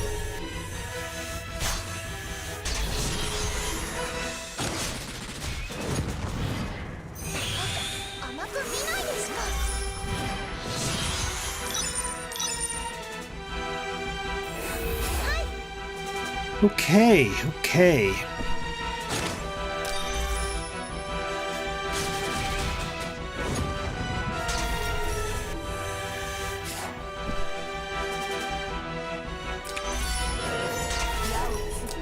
Backed again for Narm.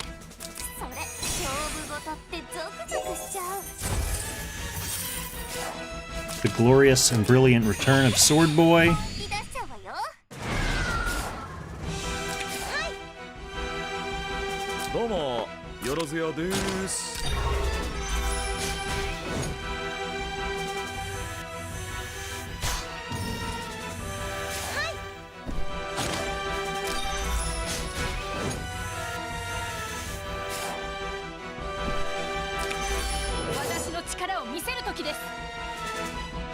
Okay, Wolf.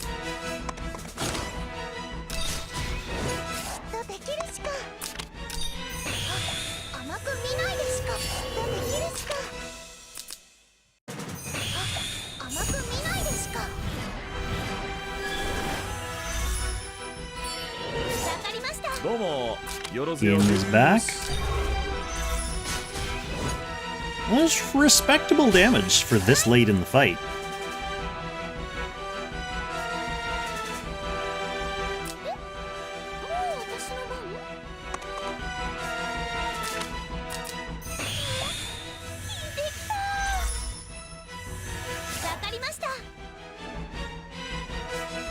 Yeah, love that meta tank. But, I mean, I understand that was a gag related to my Should You Summon episode. But this attack command that the infantryman comes with is OP. Like, he's actually a legit contributor to this fight.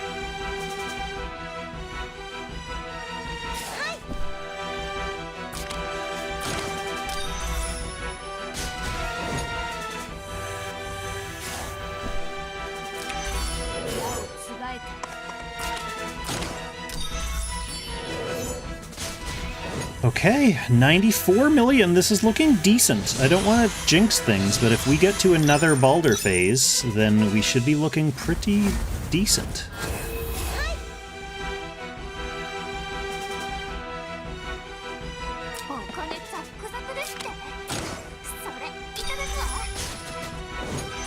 This is where things get sketchy, to be perfectly honest.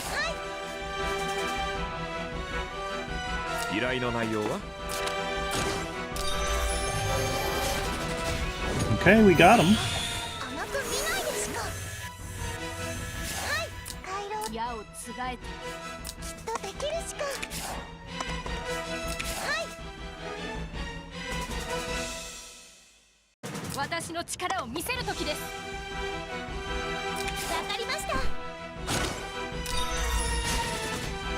Okay, that doesn't look too bad.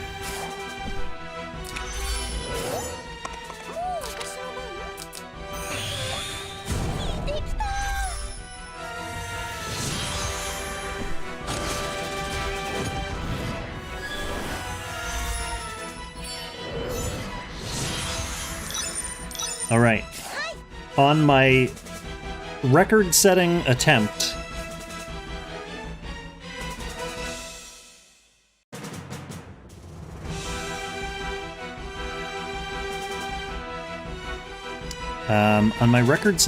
I believe this is where my run fell apart. On this action. Not even just this turn, but this action. I missed this kill with Gintoki.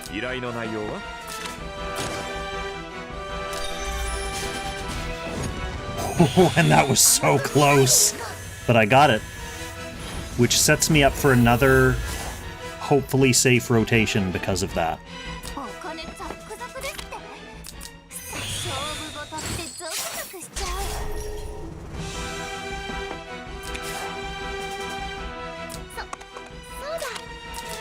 And we'll worry about the next rotation next time. One smack at a time, my friends. One smack at a time.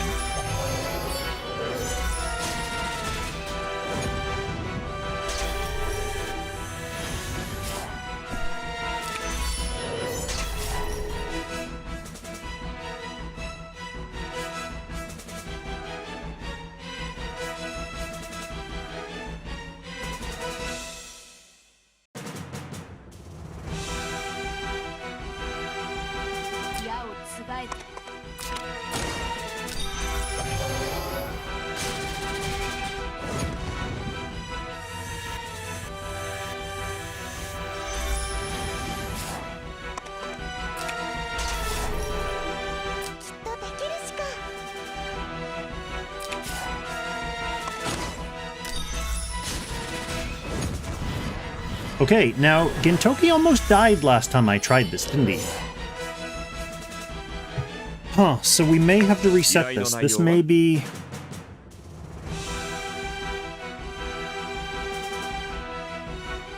This may be sketchy. Do I have Attack Blessing on? I don't. I don't have Attack Blessing on, and my defense is totally fucked.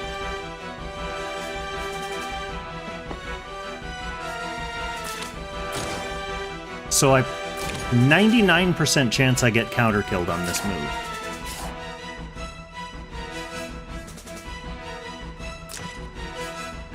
But I cast Attack Blessing on her instead of on Gin. I could have cast it on Gin instead.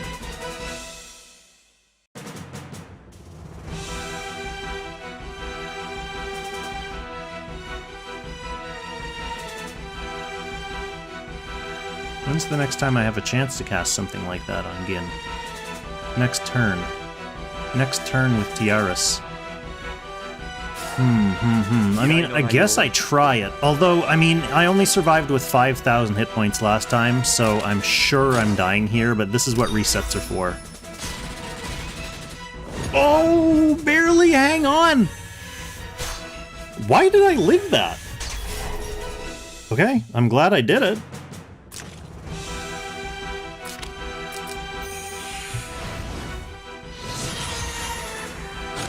I just had to think it through in my mind to make sure it was, like, mentally, mathematically worth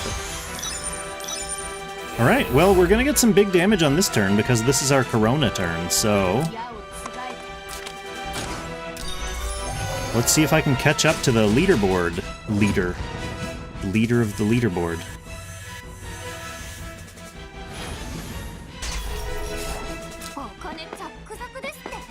Although now I feel like I'm behind, because if that's where my run fell apart last time, and I'm still like, I'm past that, but I'm 5 million points behind.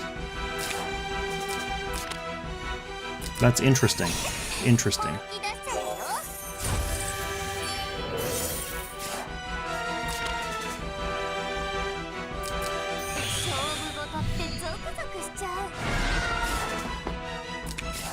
You guys are joking, but having you all here in the chat, like, cheering me on and having faith in my Gintoki's attacks is actually a big help. Going through this whole fight for, like, 8 hours, I've got, like, one stray hair here. That's infuriating. Like, I don't have enough hair to just, like, yank this one out. There, go join your brethren, your hair brethren. Yeah, having you guys in the chat is definitely good for the sanity after having run this whole fight already, and then doing it again. What is wrong with me?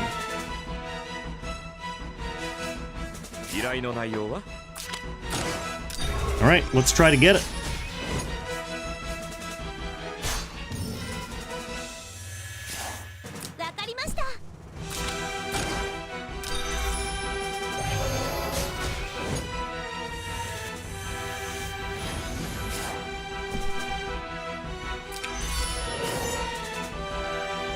Wolf, attack from the right spot this time, 6 damage. If I beat my other score by 6, that would be so cute.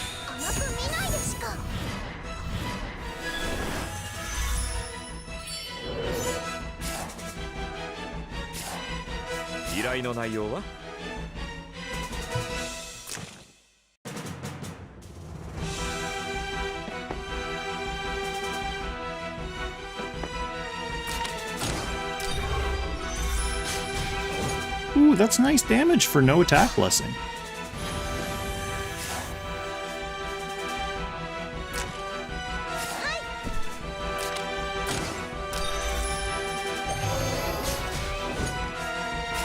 Here we come!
What turn am I even on here?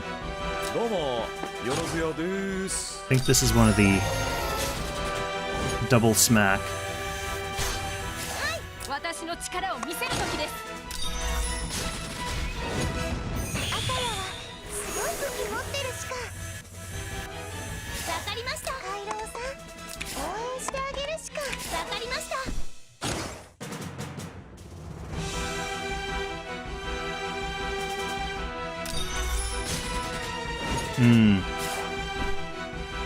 And that's gonna have to be enough. Well, we will have attack blessing, that's fine.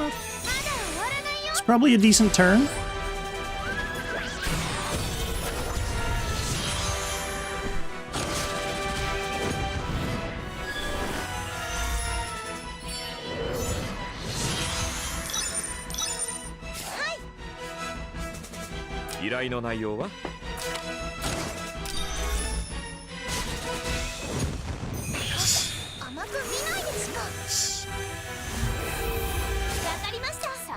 Okay, we're still in business. It's funny that getting back to Hugin and Munin is the hard part now.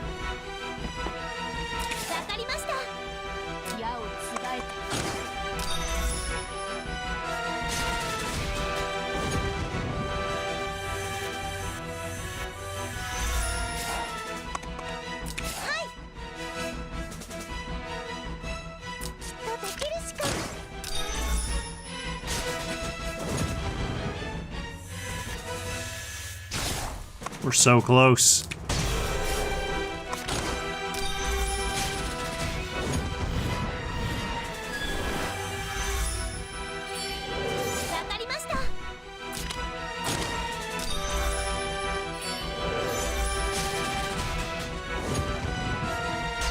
Man, Narm's damage is so good. That was against a non-stunned boss with no Balder.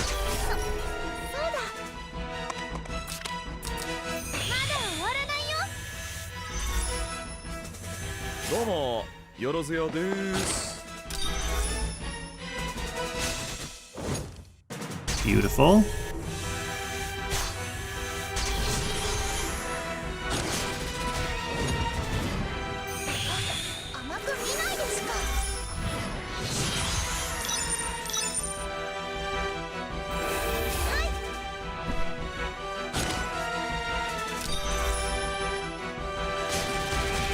Easy stun for Narm.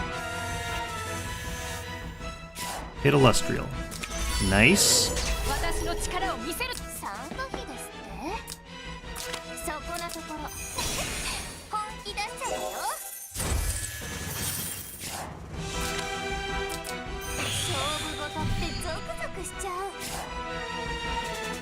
Okay. We're like 1 million away.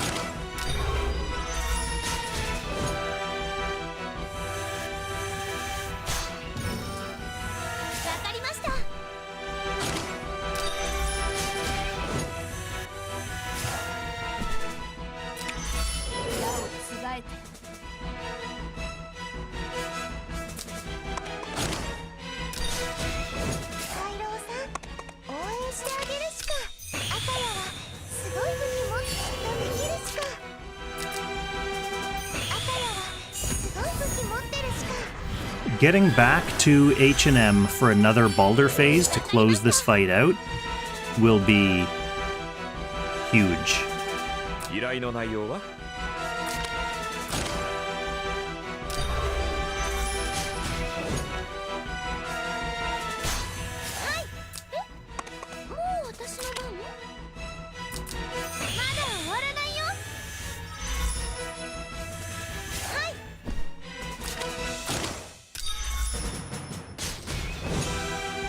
Okay.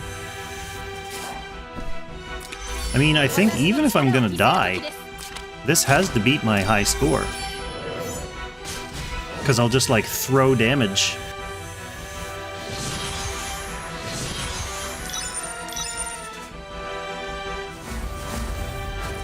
But we'll see, we'll see, we'll see.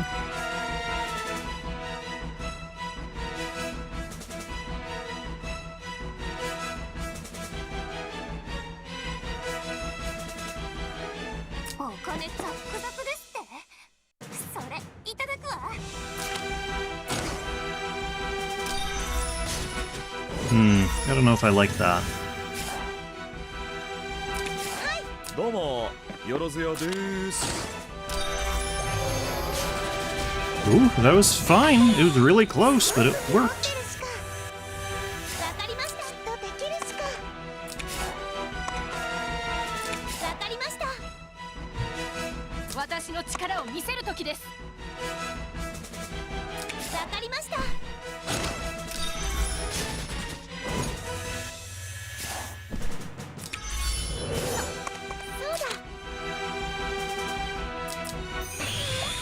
Hey, here's the second moment of truth. Gintoki needs to be able to kill this thing again.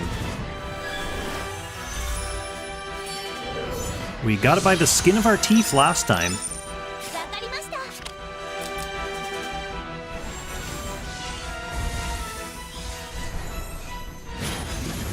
依頼の内容は Nah.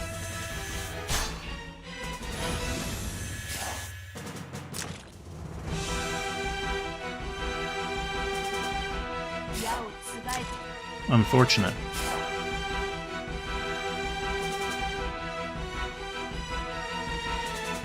Let's see, let's see.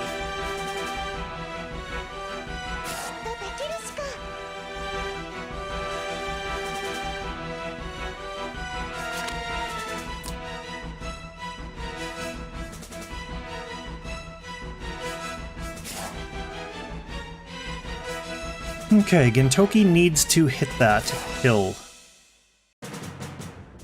Because if I waste anyone else's action here...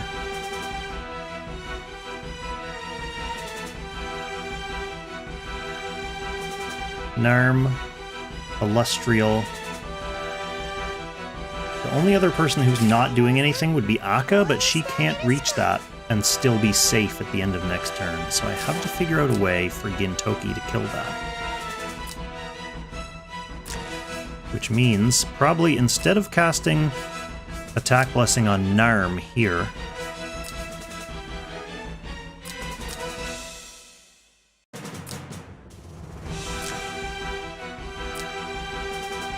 casting it on Gin instead. The other option, I guess, is to try killing it with Narm, and then just using Gin to attack into the boss. Let's try that first before we use a clock, just to see. Oh no, I have to use a clock anyway to save Gin's action. So Gin will be over here.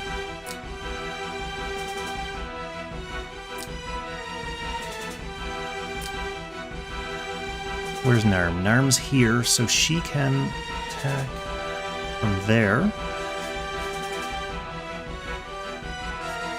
Then next turn, after H&M appears, then we'll bounty from here. He'll move up onto the fort, like he always does. We'll cast AB on Illustrial from like here or something, doesn't really matter. Narm will have already acted, so instead of her taking that action, Gintoki will just attack. Normal attack into it. But with no attack blessing, so that could also be dangerous. Then Illustrial still exists. Aka Wolf Suicide to get Gintoki's second action, and that second action is the one that Gintoki often dies from, or comes close to dying from, and he will be injured before that happens. But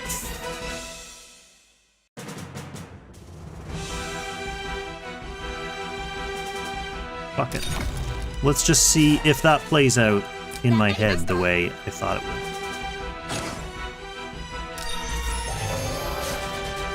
Oh, she didn't even kill it with a normal attack.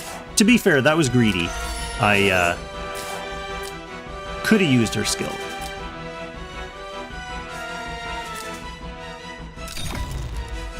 So the real question, where does Narm need to end up?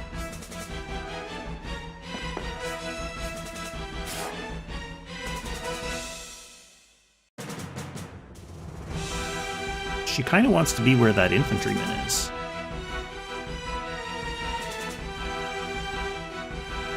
But it doesn't matter, it doesn't matter. Okay, skill. The other thing is, though, not using that skill on the boss, he won't get the debuff. Yeah, this isn't perfect. Oh, he also appeared in the wrong spot. We don't like that.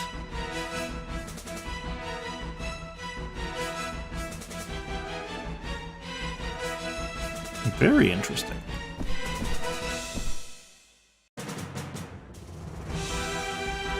We don't like that at all, but let's play it out. I mean, we used the clock already, so let's play it out.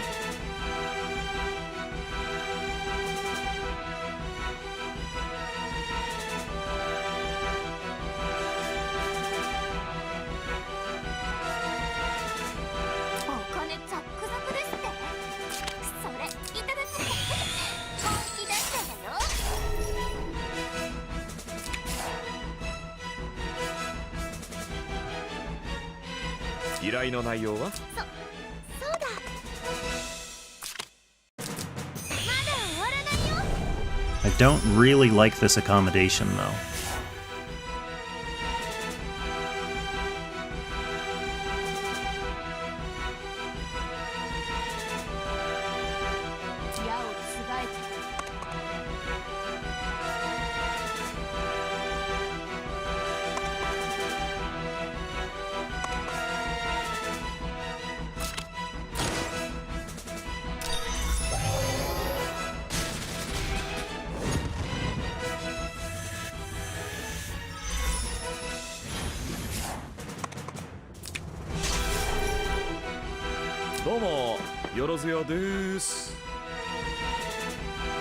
Okay.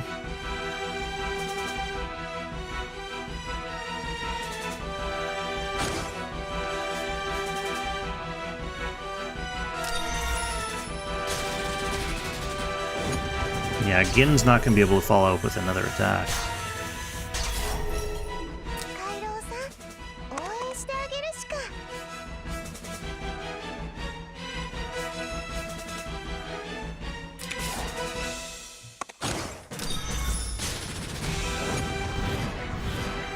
Unless this heals him to full. Which of course it didn't. I wonder if I go from the fort. No, I mean, I'll have more defense. Won't do as much damage. Stunning him next turn's also going to be a pain. Yeah, no, that's not going to work out. I mean, I beat my score this way. I have 9 clocks though, and I don't like that. This is too messy.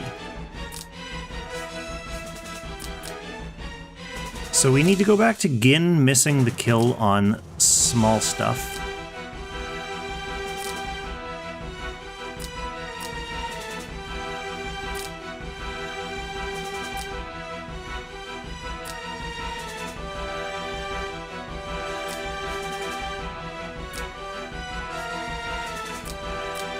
So the next thing we'll try is, instead of casting Attack Blessing on Narm, we'll cast it on Gin. This is the more straightforward accommodation because we need Gin to make this kill, so we give him a buff. And then theoretically he makes the kill. I don't know if there's an easier way to do it. He's way down here though, so it's not like Narm...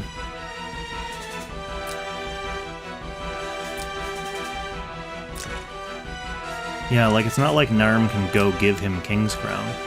So we pretty much have to do it via Attack Blessing.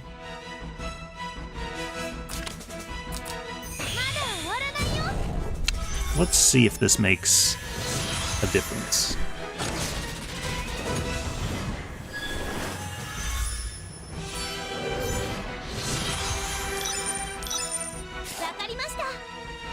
Rice Crew, thank you for the departing sub. Good to have you back. Good to have you back for a third month. And, I mean, you at least got to see me beat my score, even though I didn't lock it in. We know I'm beating that score now, regardless. So, thanks for sticking around for the stream, Rice Crew. Alright, Gintoki, now with Attack Blessing, theoretically should be able to kill this. Yes.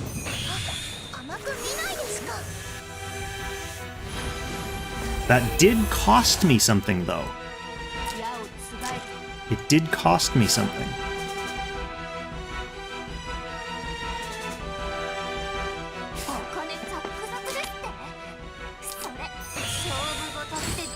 Because now I don't have Attack Blessing on Narm. Right? So normally what I would do is cast Attack Blessing on Illustrial here.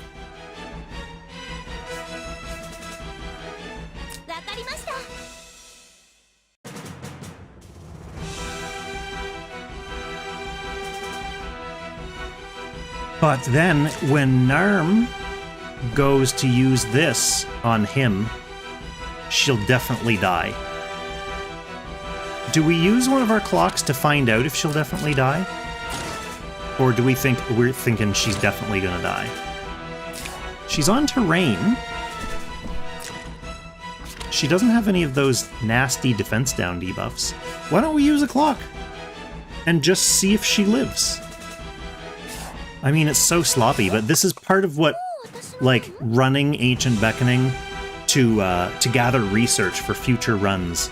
Like, we'll know in future runs, once we get to fucking turn 93, if we need to Attack Blessing Narm or not. I think she dies without it, but let's just find out.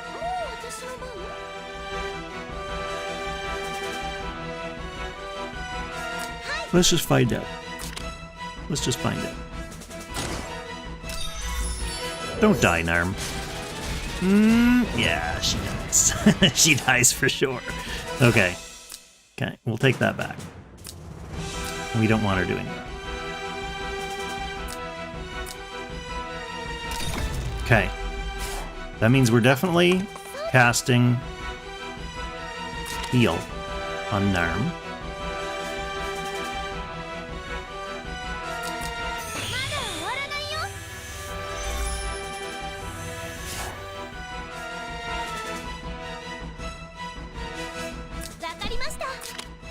Narm should live this now.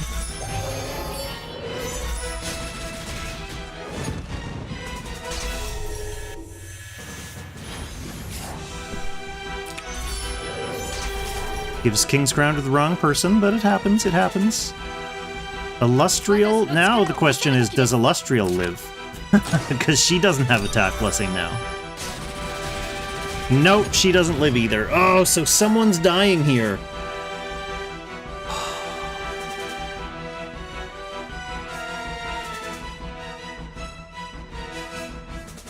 Okay, there's got to be another way. There's got to be another way.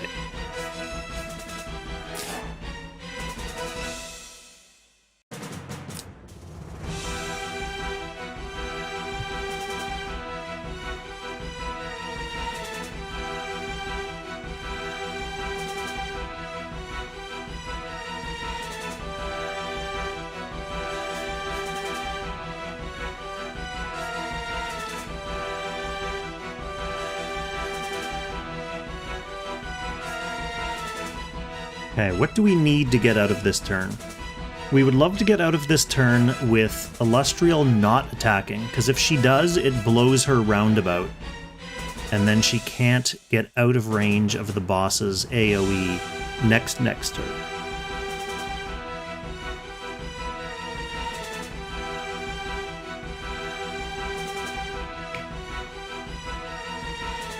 Okay, how about this? Because I've been moving Akka, like, down here. No, but... yeah, I've been moving Akka down here and standing. Why don't I just attack this guy to put a little bit of pre-damage on him? And hopefully that will allow Gin to finish him off when the time comes.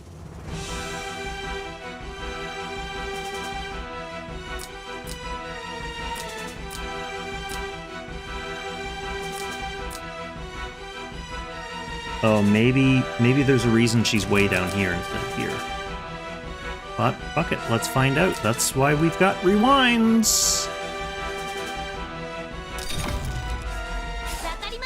Unless she gets counter-killed by this. I mean, that would be one important lesson learned. Oh, she only does 20 damage. That's not gonna help Gin.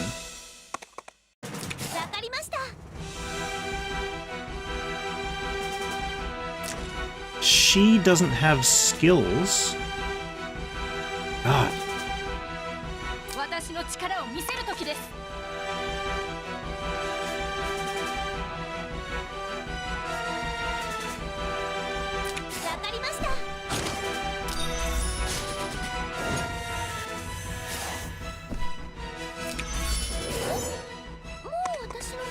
Back to this shite again. We know that Narm needs attack blessing, and we know that next turn Illustrial needs attack blessing, so we can't blow that on someone else.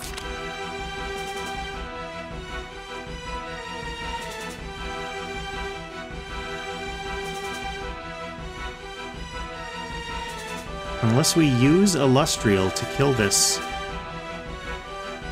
next turn instead of Gin. That could work.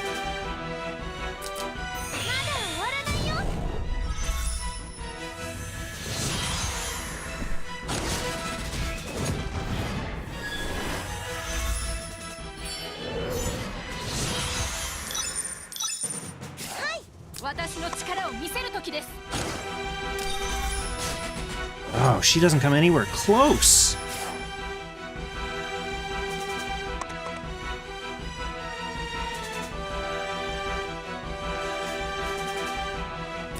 I mean, ultimately, is it the end of the world?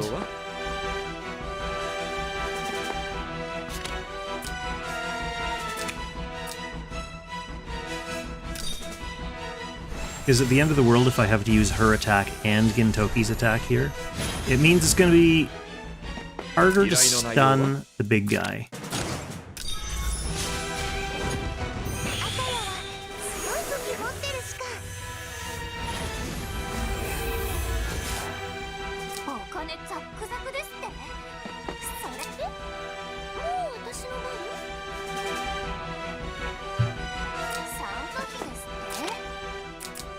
By like one attack, but that probably doesn't matter since that's just taking away from my stun damage next turn.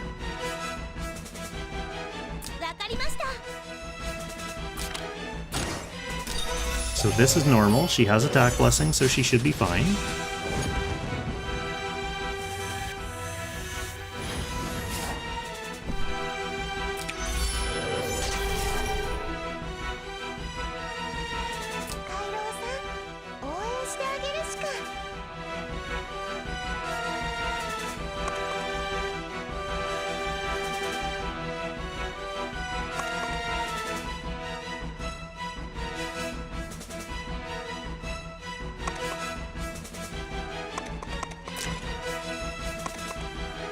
Is normally here, so if she's here instead, that should be fine.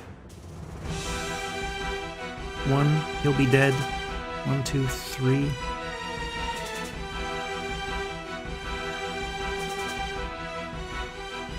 That should be fine.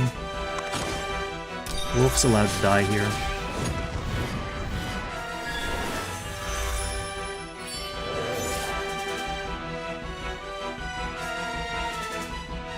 Okay, oh, this is the question, right? 依頼の内容は I think I put it on Gin.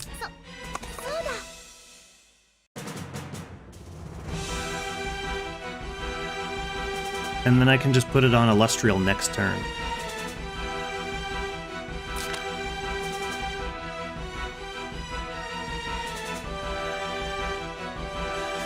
Because Gin's going into the thick of things this turn, so I might as well make sure he has AB on so he can survive this. どうもよろずやです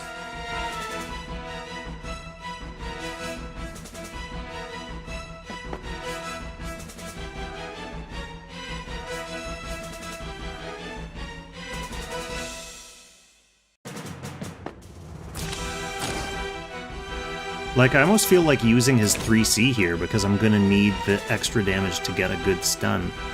He'll get his 3C back because of Balder, right? Fuck it. I mean, we're in the end turns now, so we might as well pull out all the stops.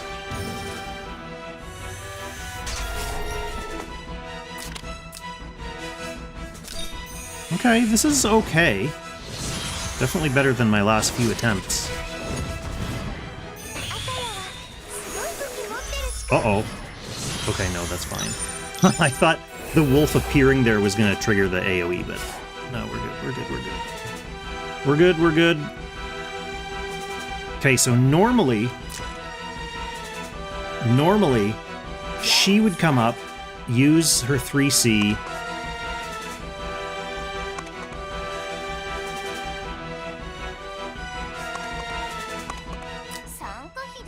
and that would get the stun, but that's not...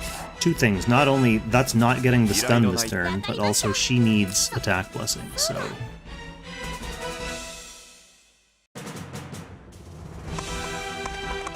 We'll just do it from here.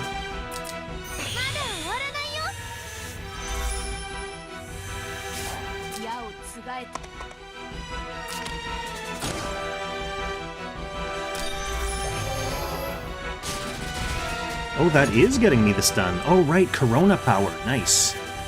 She still needed attack blessing, though, but that's good to get good damage like that.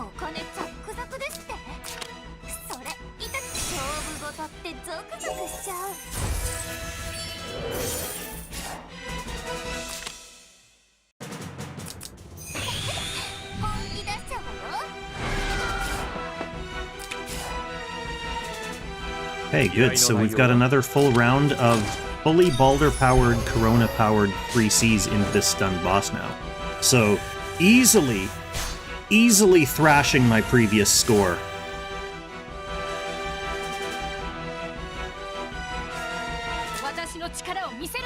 Does she have, yeah, okay, so where does she usually run?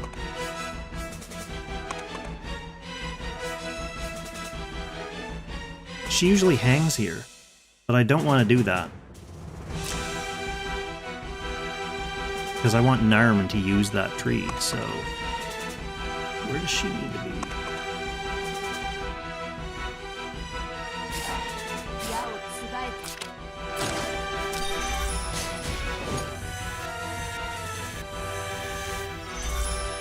I guess... That's where Akaya's gonna be.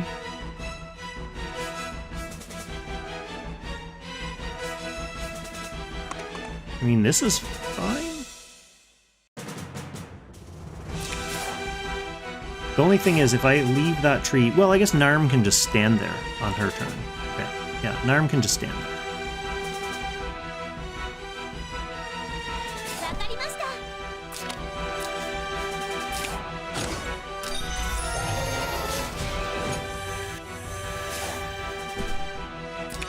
Yes, it went on Gin. That's what I wanted.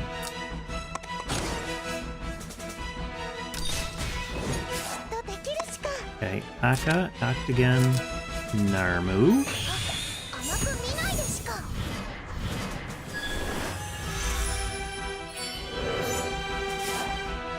Intoki, 3C. Yeah, the score is nice, eh? I'm sorry for everyone that I had to spend like 10 minutes really deliberating on changing my turn order to figure out a way to stay alive for another turn. But it was worth it, to be perfectly honest. It was worth it. This might be messy, though, because I've had to change my positioning here, so setting me up for the next split phase, I may not be as good.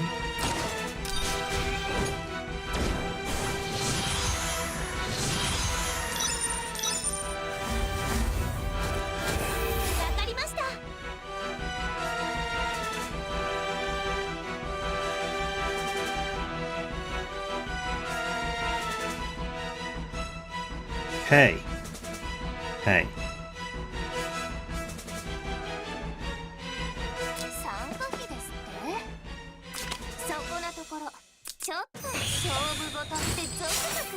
Yeah, this is gonna be messy.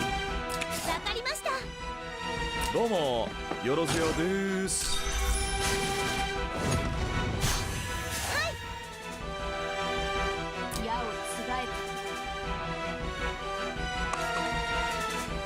Let's just use a skill, fuck it.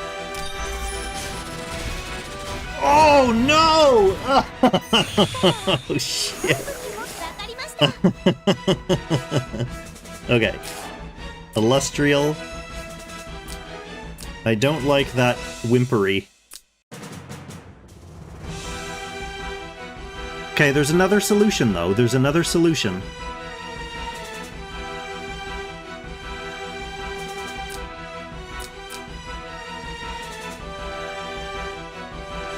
It's not as nice. Oh, it probably screws me too.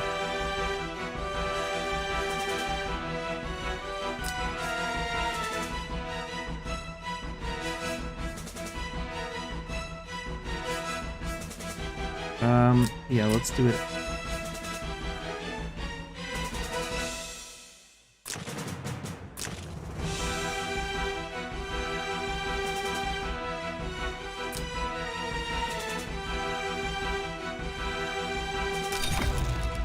The solution is, instead of blowing Tiaris' 3C at the end of this turn,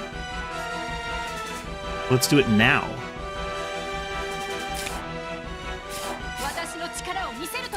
Actually, another option is, instead of doing that at all, because normally Tiaris would just be using like a one heal or one ancient or attack blessing next turn. We could just use the one attack blessing on Illustrial this turn to secure that kill, and then 3C next turn. That might be even better. The thing is, I don't know if positioning her here is going to screw me. Let's find out. We still have a few resets left.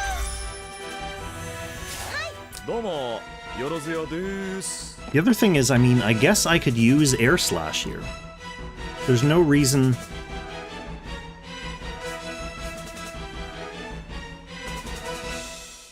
Oh, there is a reason to hoard it, because I'm going to need to use it to one-shot this guy next turn.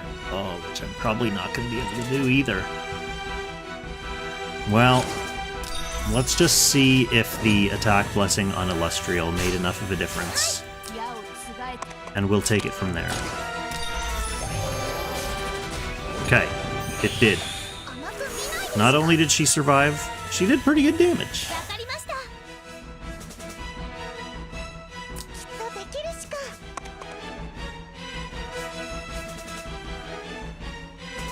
What's Akka doing next turn?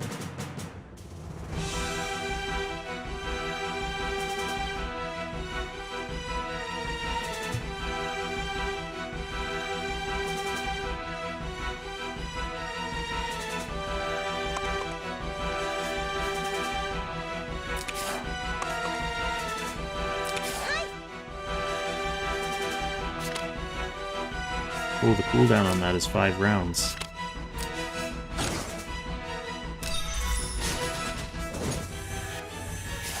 I don't like him having 70,000 hit points.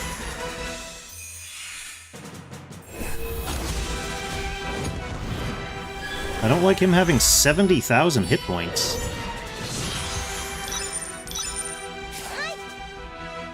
But that said, the plan was to then use her 3C, so maybe that gets me through. I think we're at the point... We've had enough attempts where we're at the point where we don't trust Gintoki to secure this kill. No, we definitely don't. We don't trust Gintoki to secure that kill, so we got no choice.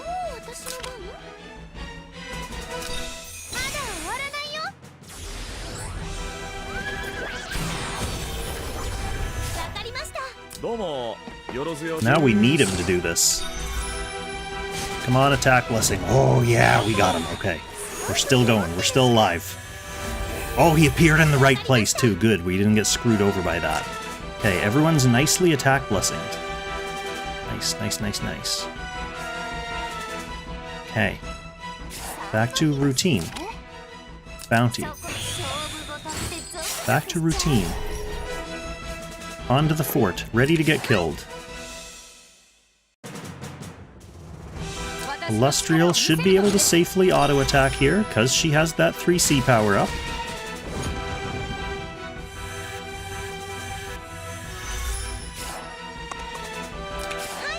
Right. Aka should be able to safely 3C here, because she has that beautiful, beautiful attack blessing.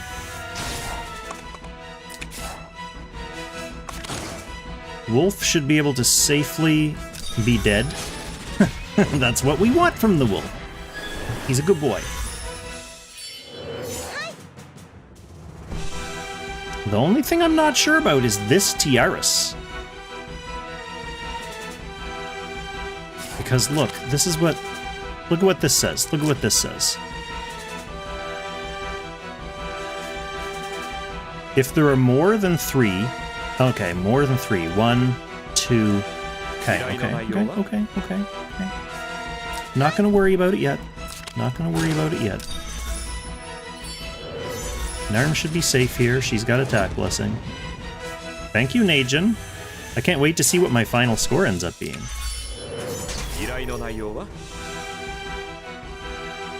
Gin attacks from here.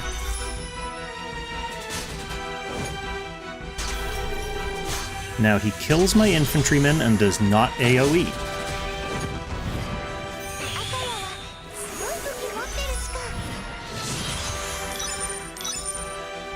Okay. Narm, normal attacks here.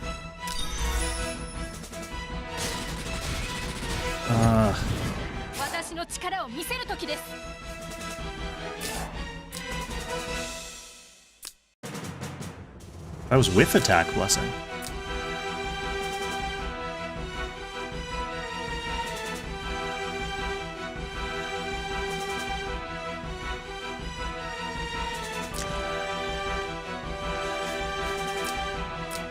Illustrial has less defense and less hit points. I was gonna say, I wonder if Illustrial survives there.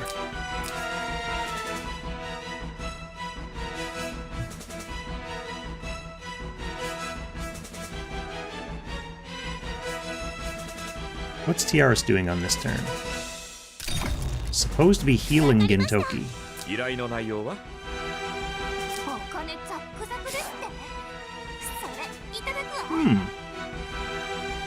I mean, I have 4 rewinds left. Gintoki's supposed to be 3C'ing. But I've defense down.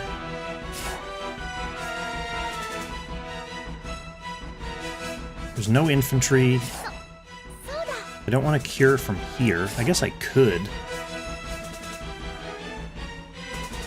Like, if I heal him to give him attack blessing and then have him 3C from here just to, like, try to chip it down, I wonder if that's better than trying to just auto-attack with Illustrial. Illustrial, if she does that, she's totally fucked.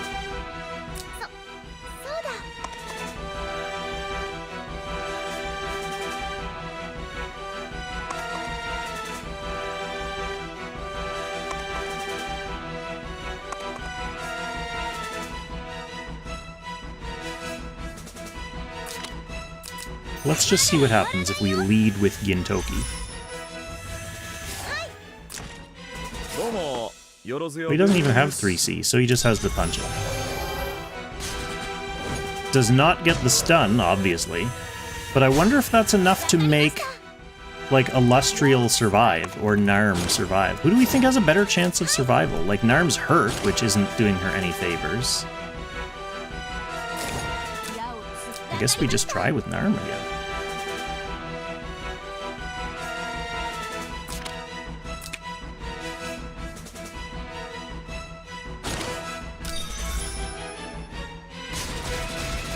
Oh, fuck. I don't want her to die.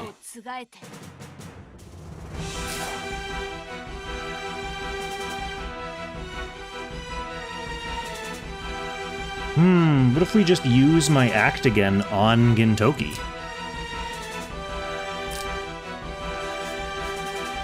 Seems like a waste to use an act again on Gintoki, but it also seems like the safest course of action. All we care about now is, like, closing out with as many points as we can get.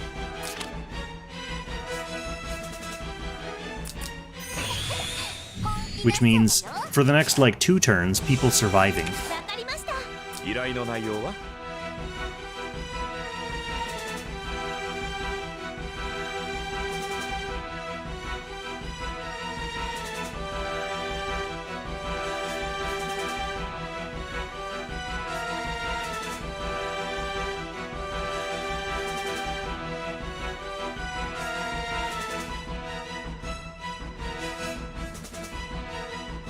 What are we, like, 2 turns pre-Balder?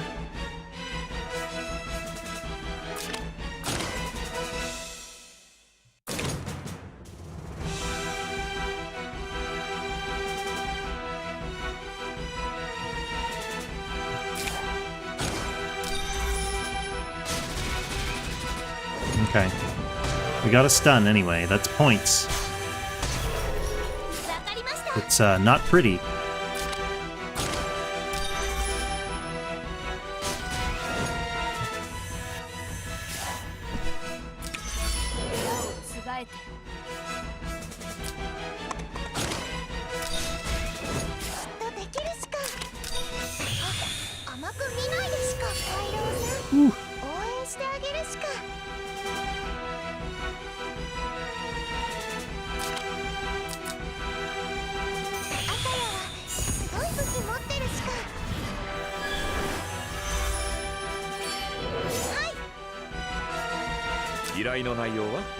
Okay, he's back. Oh, his attack is just utterly crushed. Still, he's gonna do some damage at least. A little bit of damage. It counts. She has no 3C, she just has the punch. That's okay, it counts. It's all damage, it's all damage. Like, she has no skill either, because she had to use it on the little flying guy earlier. But I'm beating my score by 5 million points, and I'm still alive. So I can't complain too much. Alright, this is pre-Balder turn.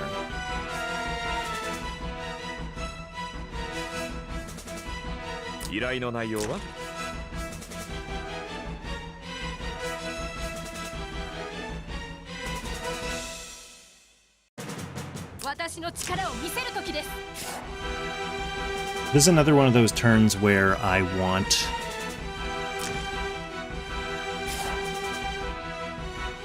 to be able to one-shot this guy, but I don't think that's happening. Everyone is in a rough shape.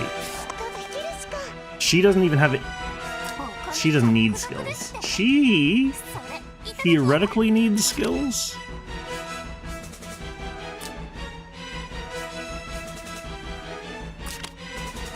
I wonder if it's worth bountying this.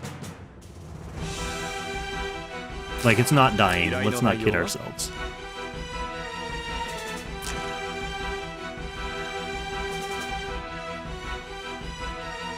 Well, I mean, let's give ourselves... Let's try. Let's bounty it.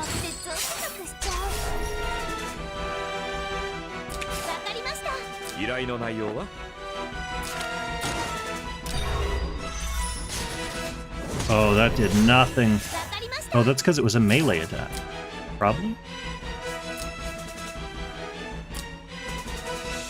I think this is where the run... I mean, it's turn 98, so the run's coming to an end here anyway. But, I think we've basically reached the pinnacle of the number of points I can get here. Yeah, that's useless too. It's so frustrating.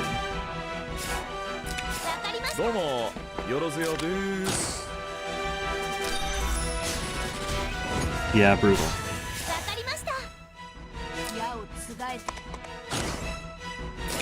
What is this guy's deal? Just he has shitloads of defense?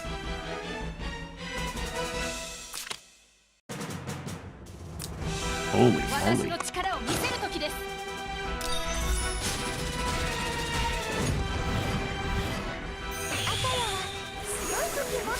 I think I live with it.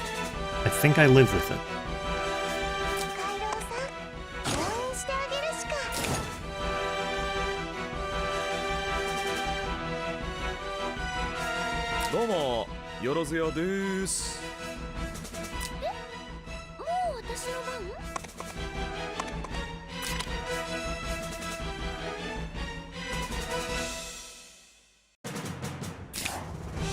Yeah.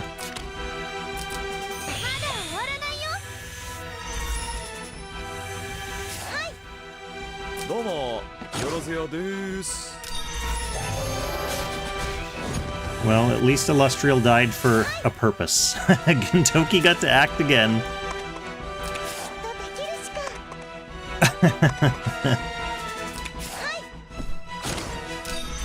Unfortunately, my turn 99 is going to be spent trying to kill this one little miniature raven.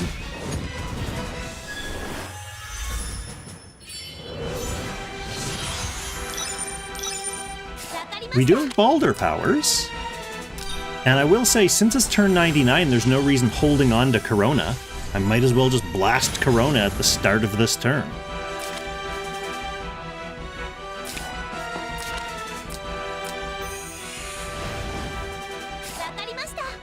Which means Gin should be able to kill that guy. Now what?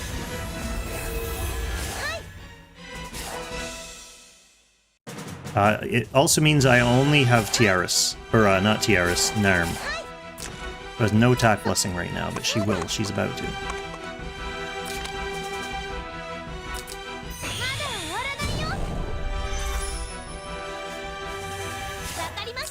There's also no sense in me using Bounty with her. I'm gonna want to use Act Again with her, because this is my last chance to do damage. And I'm also not getting a stun, or I'd be shocked if I did, so I might as well use 3C here. Actually, no, I use Deadeye.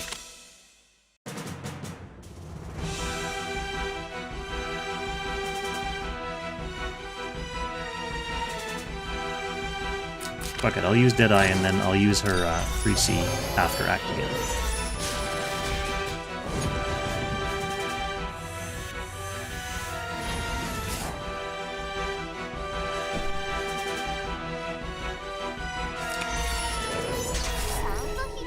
Okay, then we need to Act Again.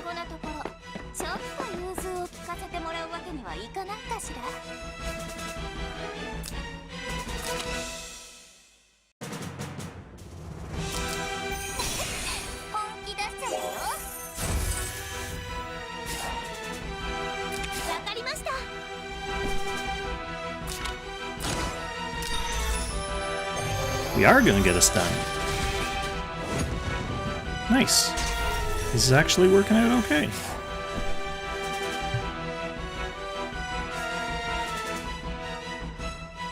Oh no, but I'm not gonna be able to kill my dog. Oh yes I am, she can just cast the spell. Yeah.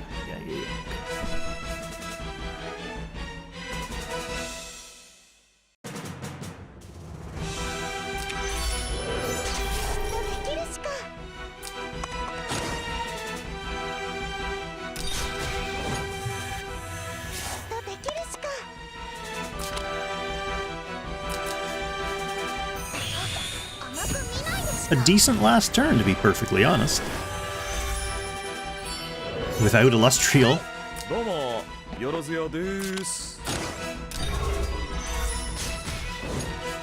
And Toki gets to go. Narm gets to go one last time.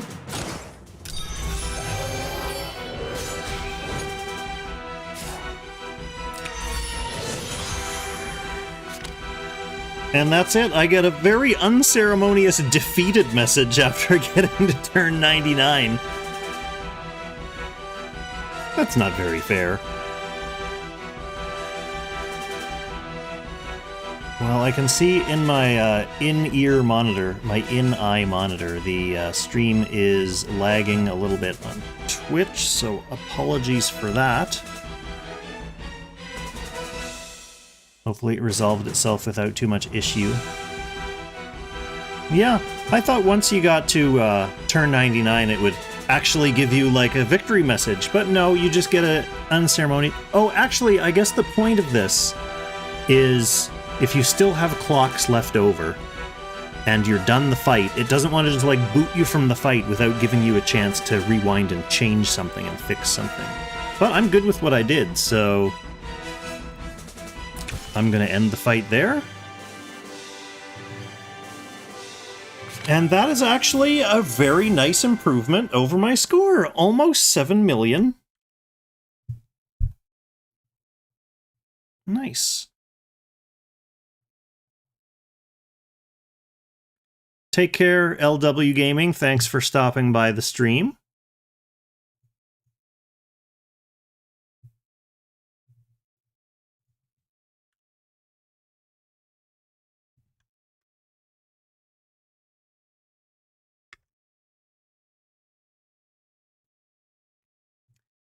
Okay.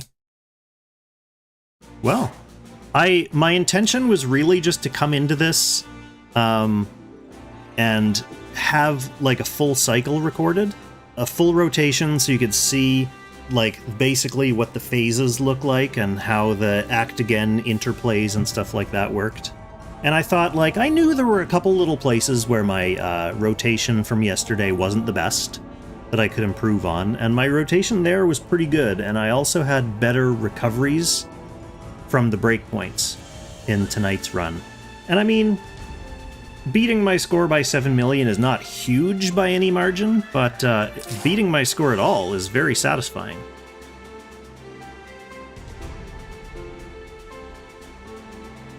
So it puts me out a little bit ahead.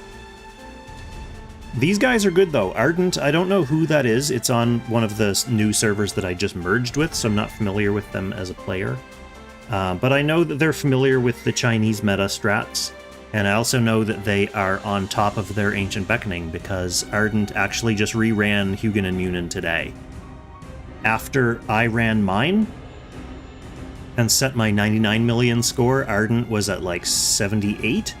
So the fact that that's a different score today means they ran it again today. So they're definitely on top of the meta and on top of playing Ancient Beckoning, so that's going to be some competition. I also know that Kyutaru is, we know from my previous Ancient Beckoning school videos with Professor Kyutaru, that Kyutaru loves Ancient Beckoning and is very good at it, and he's a big whale, so he builds perfect units for Ancient Beckoning. It's really just a question of when he has time to sit down and make a run at these. He'll be coming for my high score for sure. So I'm definitely on a server with some tough people to compete against. But looking pretty good for this one, at least for the time being. I think there's only one day left of it, so if they want to come for me in this rotation, they're going to have to do it soon. But next Hugin and Munin rotation, I'm going to be running it again with a different strat anyway, so I should be able to improve on this score next month. So yeah, always onwards and upwards when Ancient Beckoning is concerned. Let's just take a quick look at some of the other scores. Nidhogg I'm not going to be running right away. Let me just check my schedule on my server. I have everything kind of planned out based on my sharding schedule. So Nidhogg, my Mew and my Brenda are still 5 stars. And they will both get to 6 stars on the same day, on November 14th. So at that point, whenever the next Nidhogg comes up in the cycle, I'll be able to try that one, but that is not for another month and a half. So I won't be running that this week. Fenrir, I do have a team for. My team is ready. The only member of my team who's not 100% ready for Fenrir is Loki, the Covenant. But mine is high-ish level, getting up there. I want to have it 100% completed for running Fenrir. But Fenrir doesn't come back until, like, October 7th, like a week from now. Because after, there's one more day of Hugin and Munin, and then there's, what, like 6 days of Jormungandr. And then, if I need more time, I have till, like, October 14th or something for Fenrir. So I will be, yeah, probably doing Fenrir at some point in the next rotation, which is good because I'm in 14th place on this one. And with my team, my enchants, and my meta rotation, I'm definitely going to be able to get into the top 3. Let's face it. Getting into the top 3 on this fight. Largely thanks to AO. Sleipnir, my score's actually holding up pretty decently in Sleipnir. Still in 4th place here. That said, my Sleipnir is the last one I'm going to be rerunning because I want Elaine 6 stars for that, and she is nowhere close. I think she's only like 4 stars right now. So I won't have that ready until like December 1st, around December 1st. So the positive thing about this is I'll be spacing out my streams. Like when a character's ready, then I'll come in and try to make a run at whatever. Jormungandr, I already did a rerun, but I wasn't good enough to get Kutaru's score. Which is interesting, because I have, like, my team is really well built. So it must have been my rotation. There's something about my rotation that wasn't good, but I will try it again. Oh, you know what I need? At that point, by the time Jormungandr comes back, I'll have my 6-star Brenda. So instead of trying the, like, Tejas Deedlet strat, there's a Brenda strat as well. Is that what, someone up here used the Brenda strat.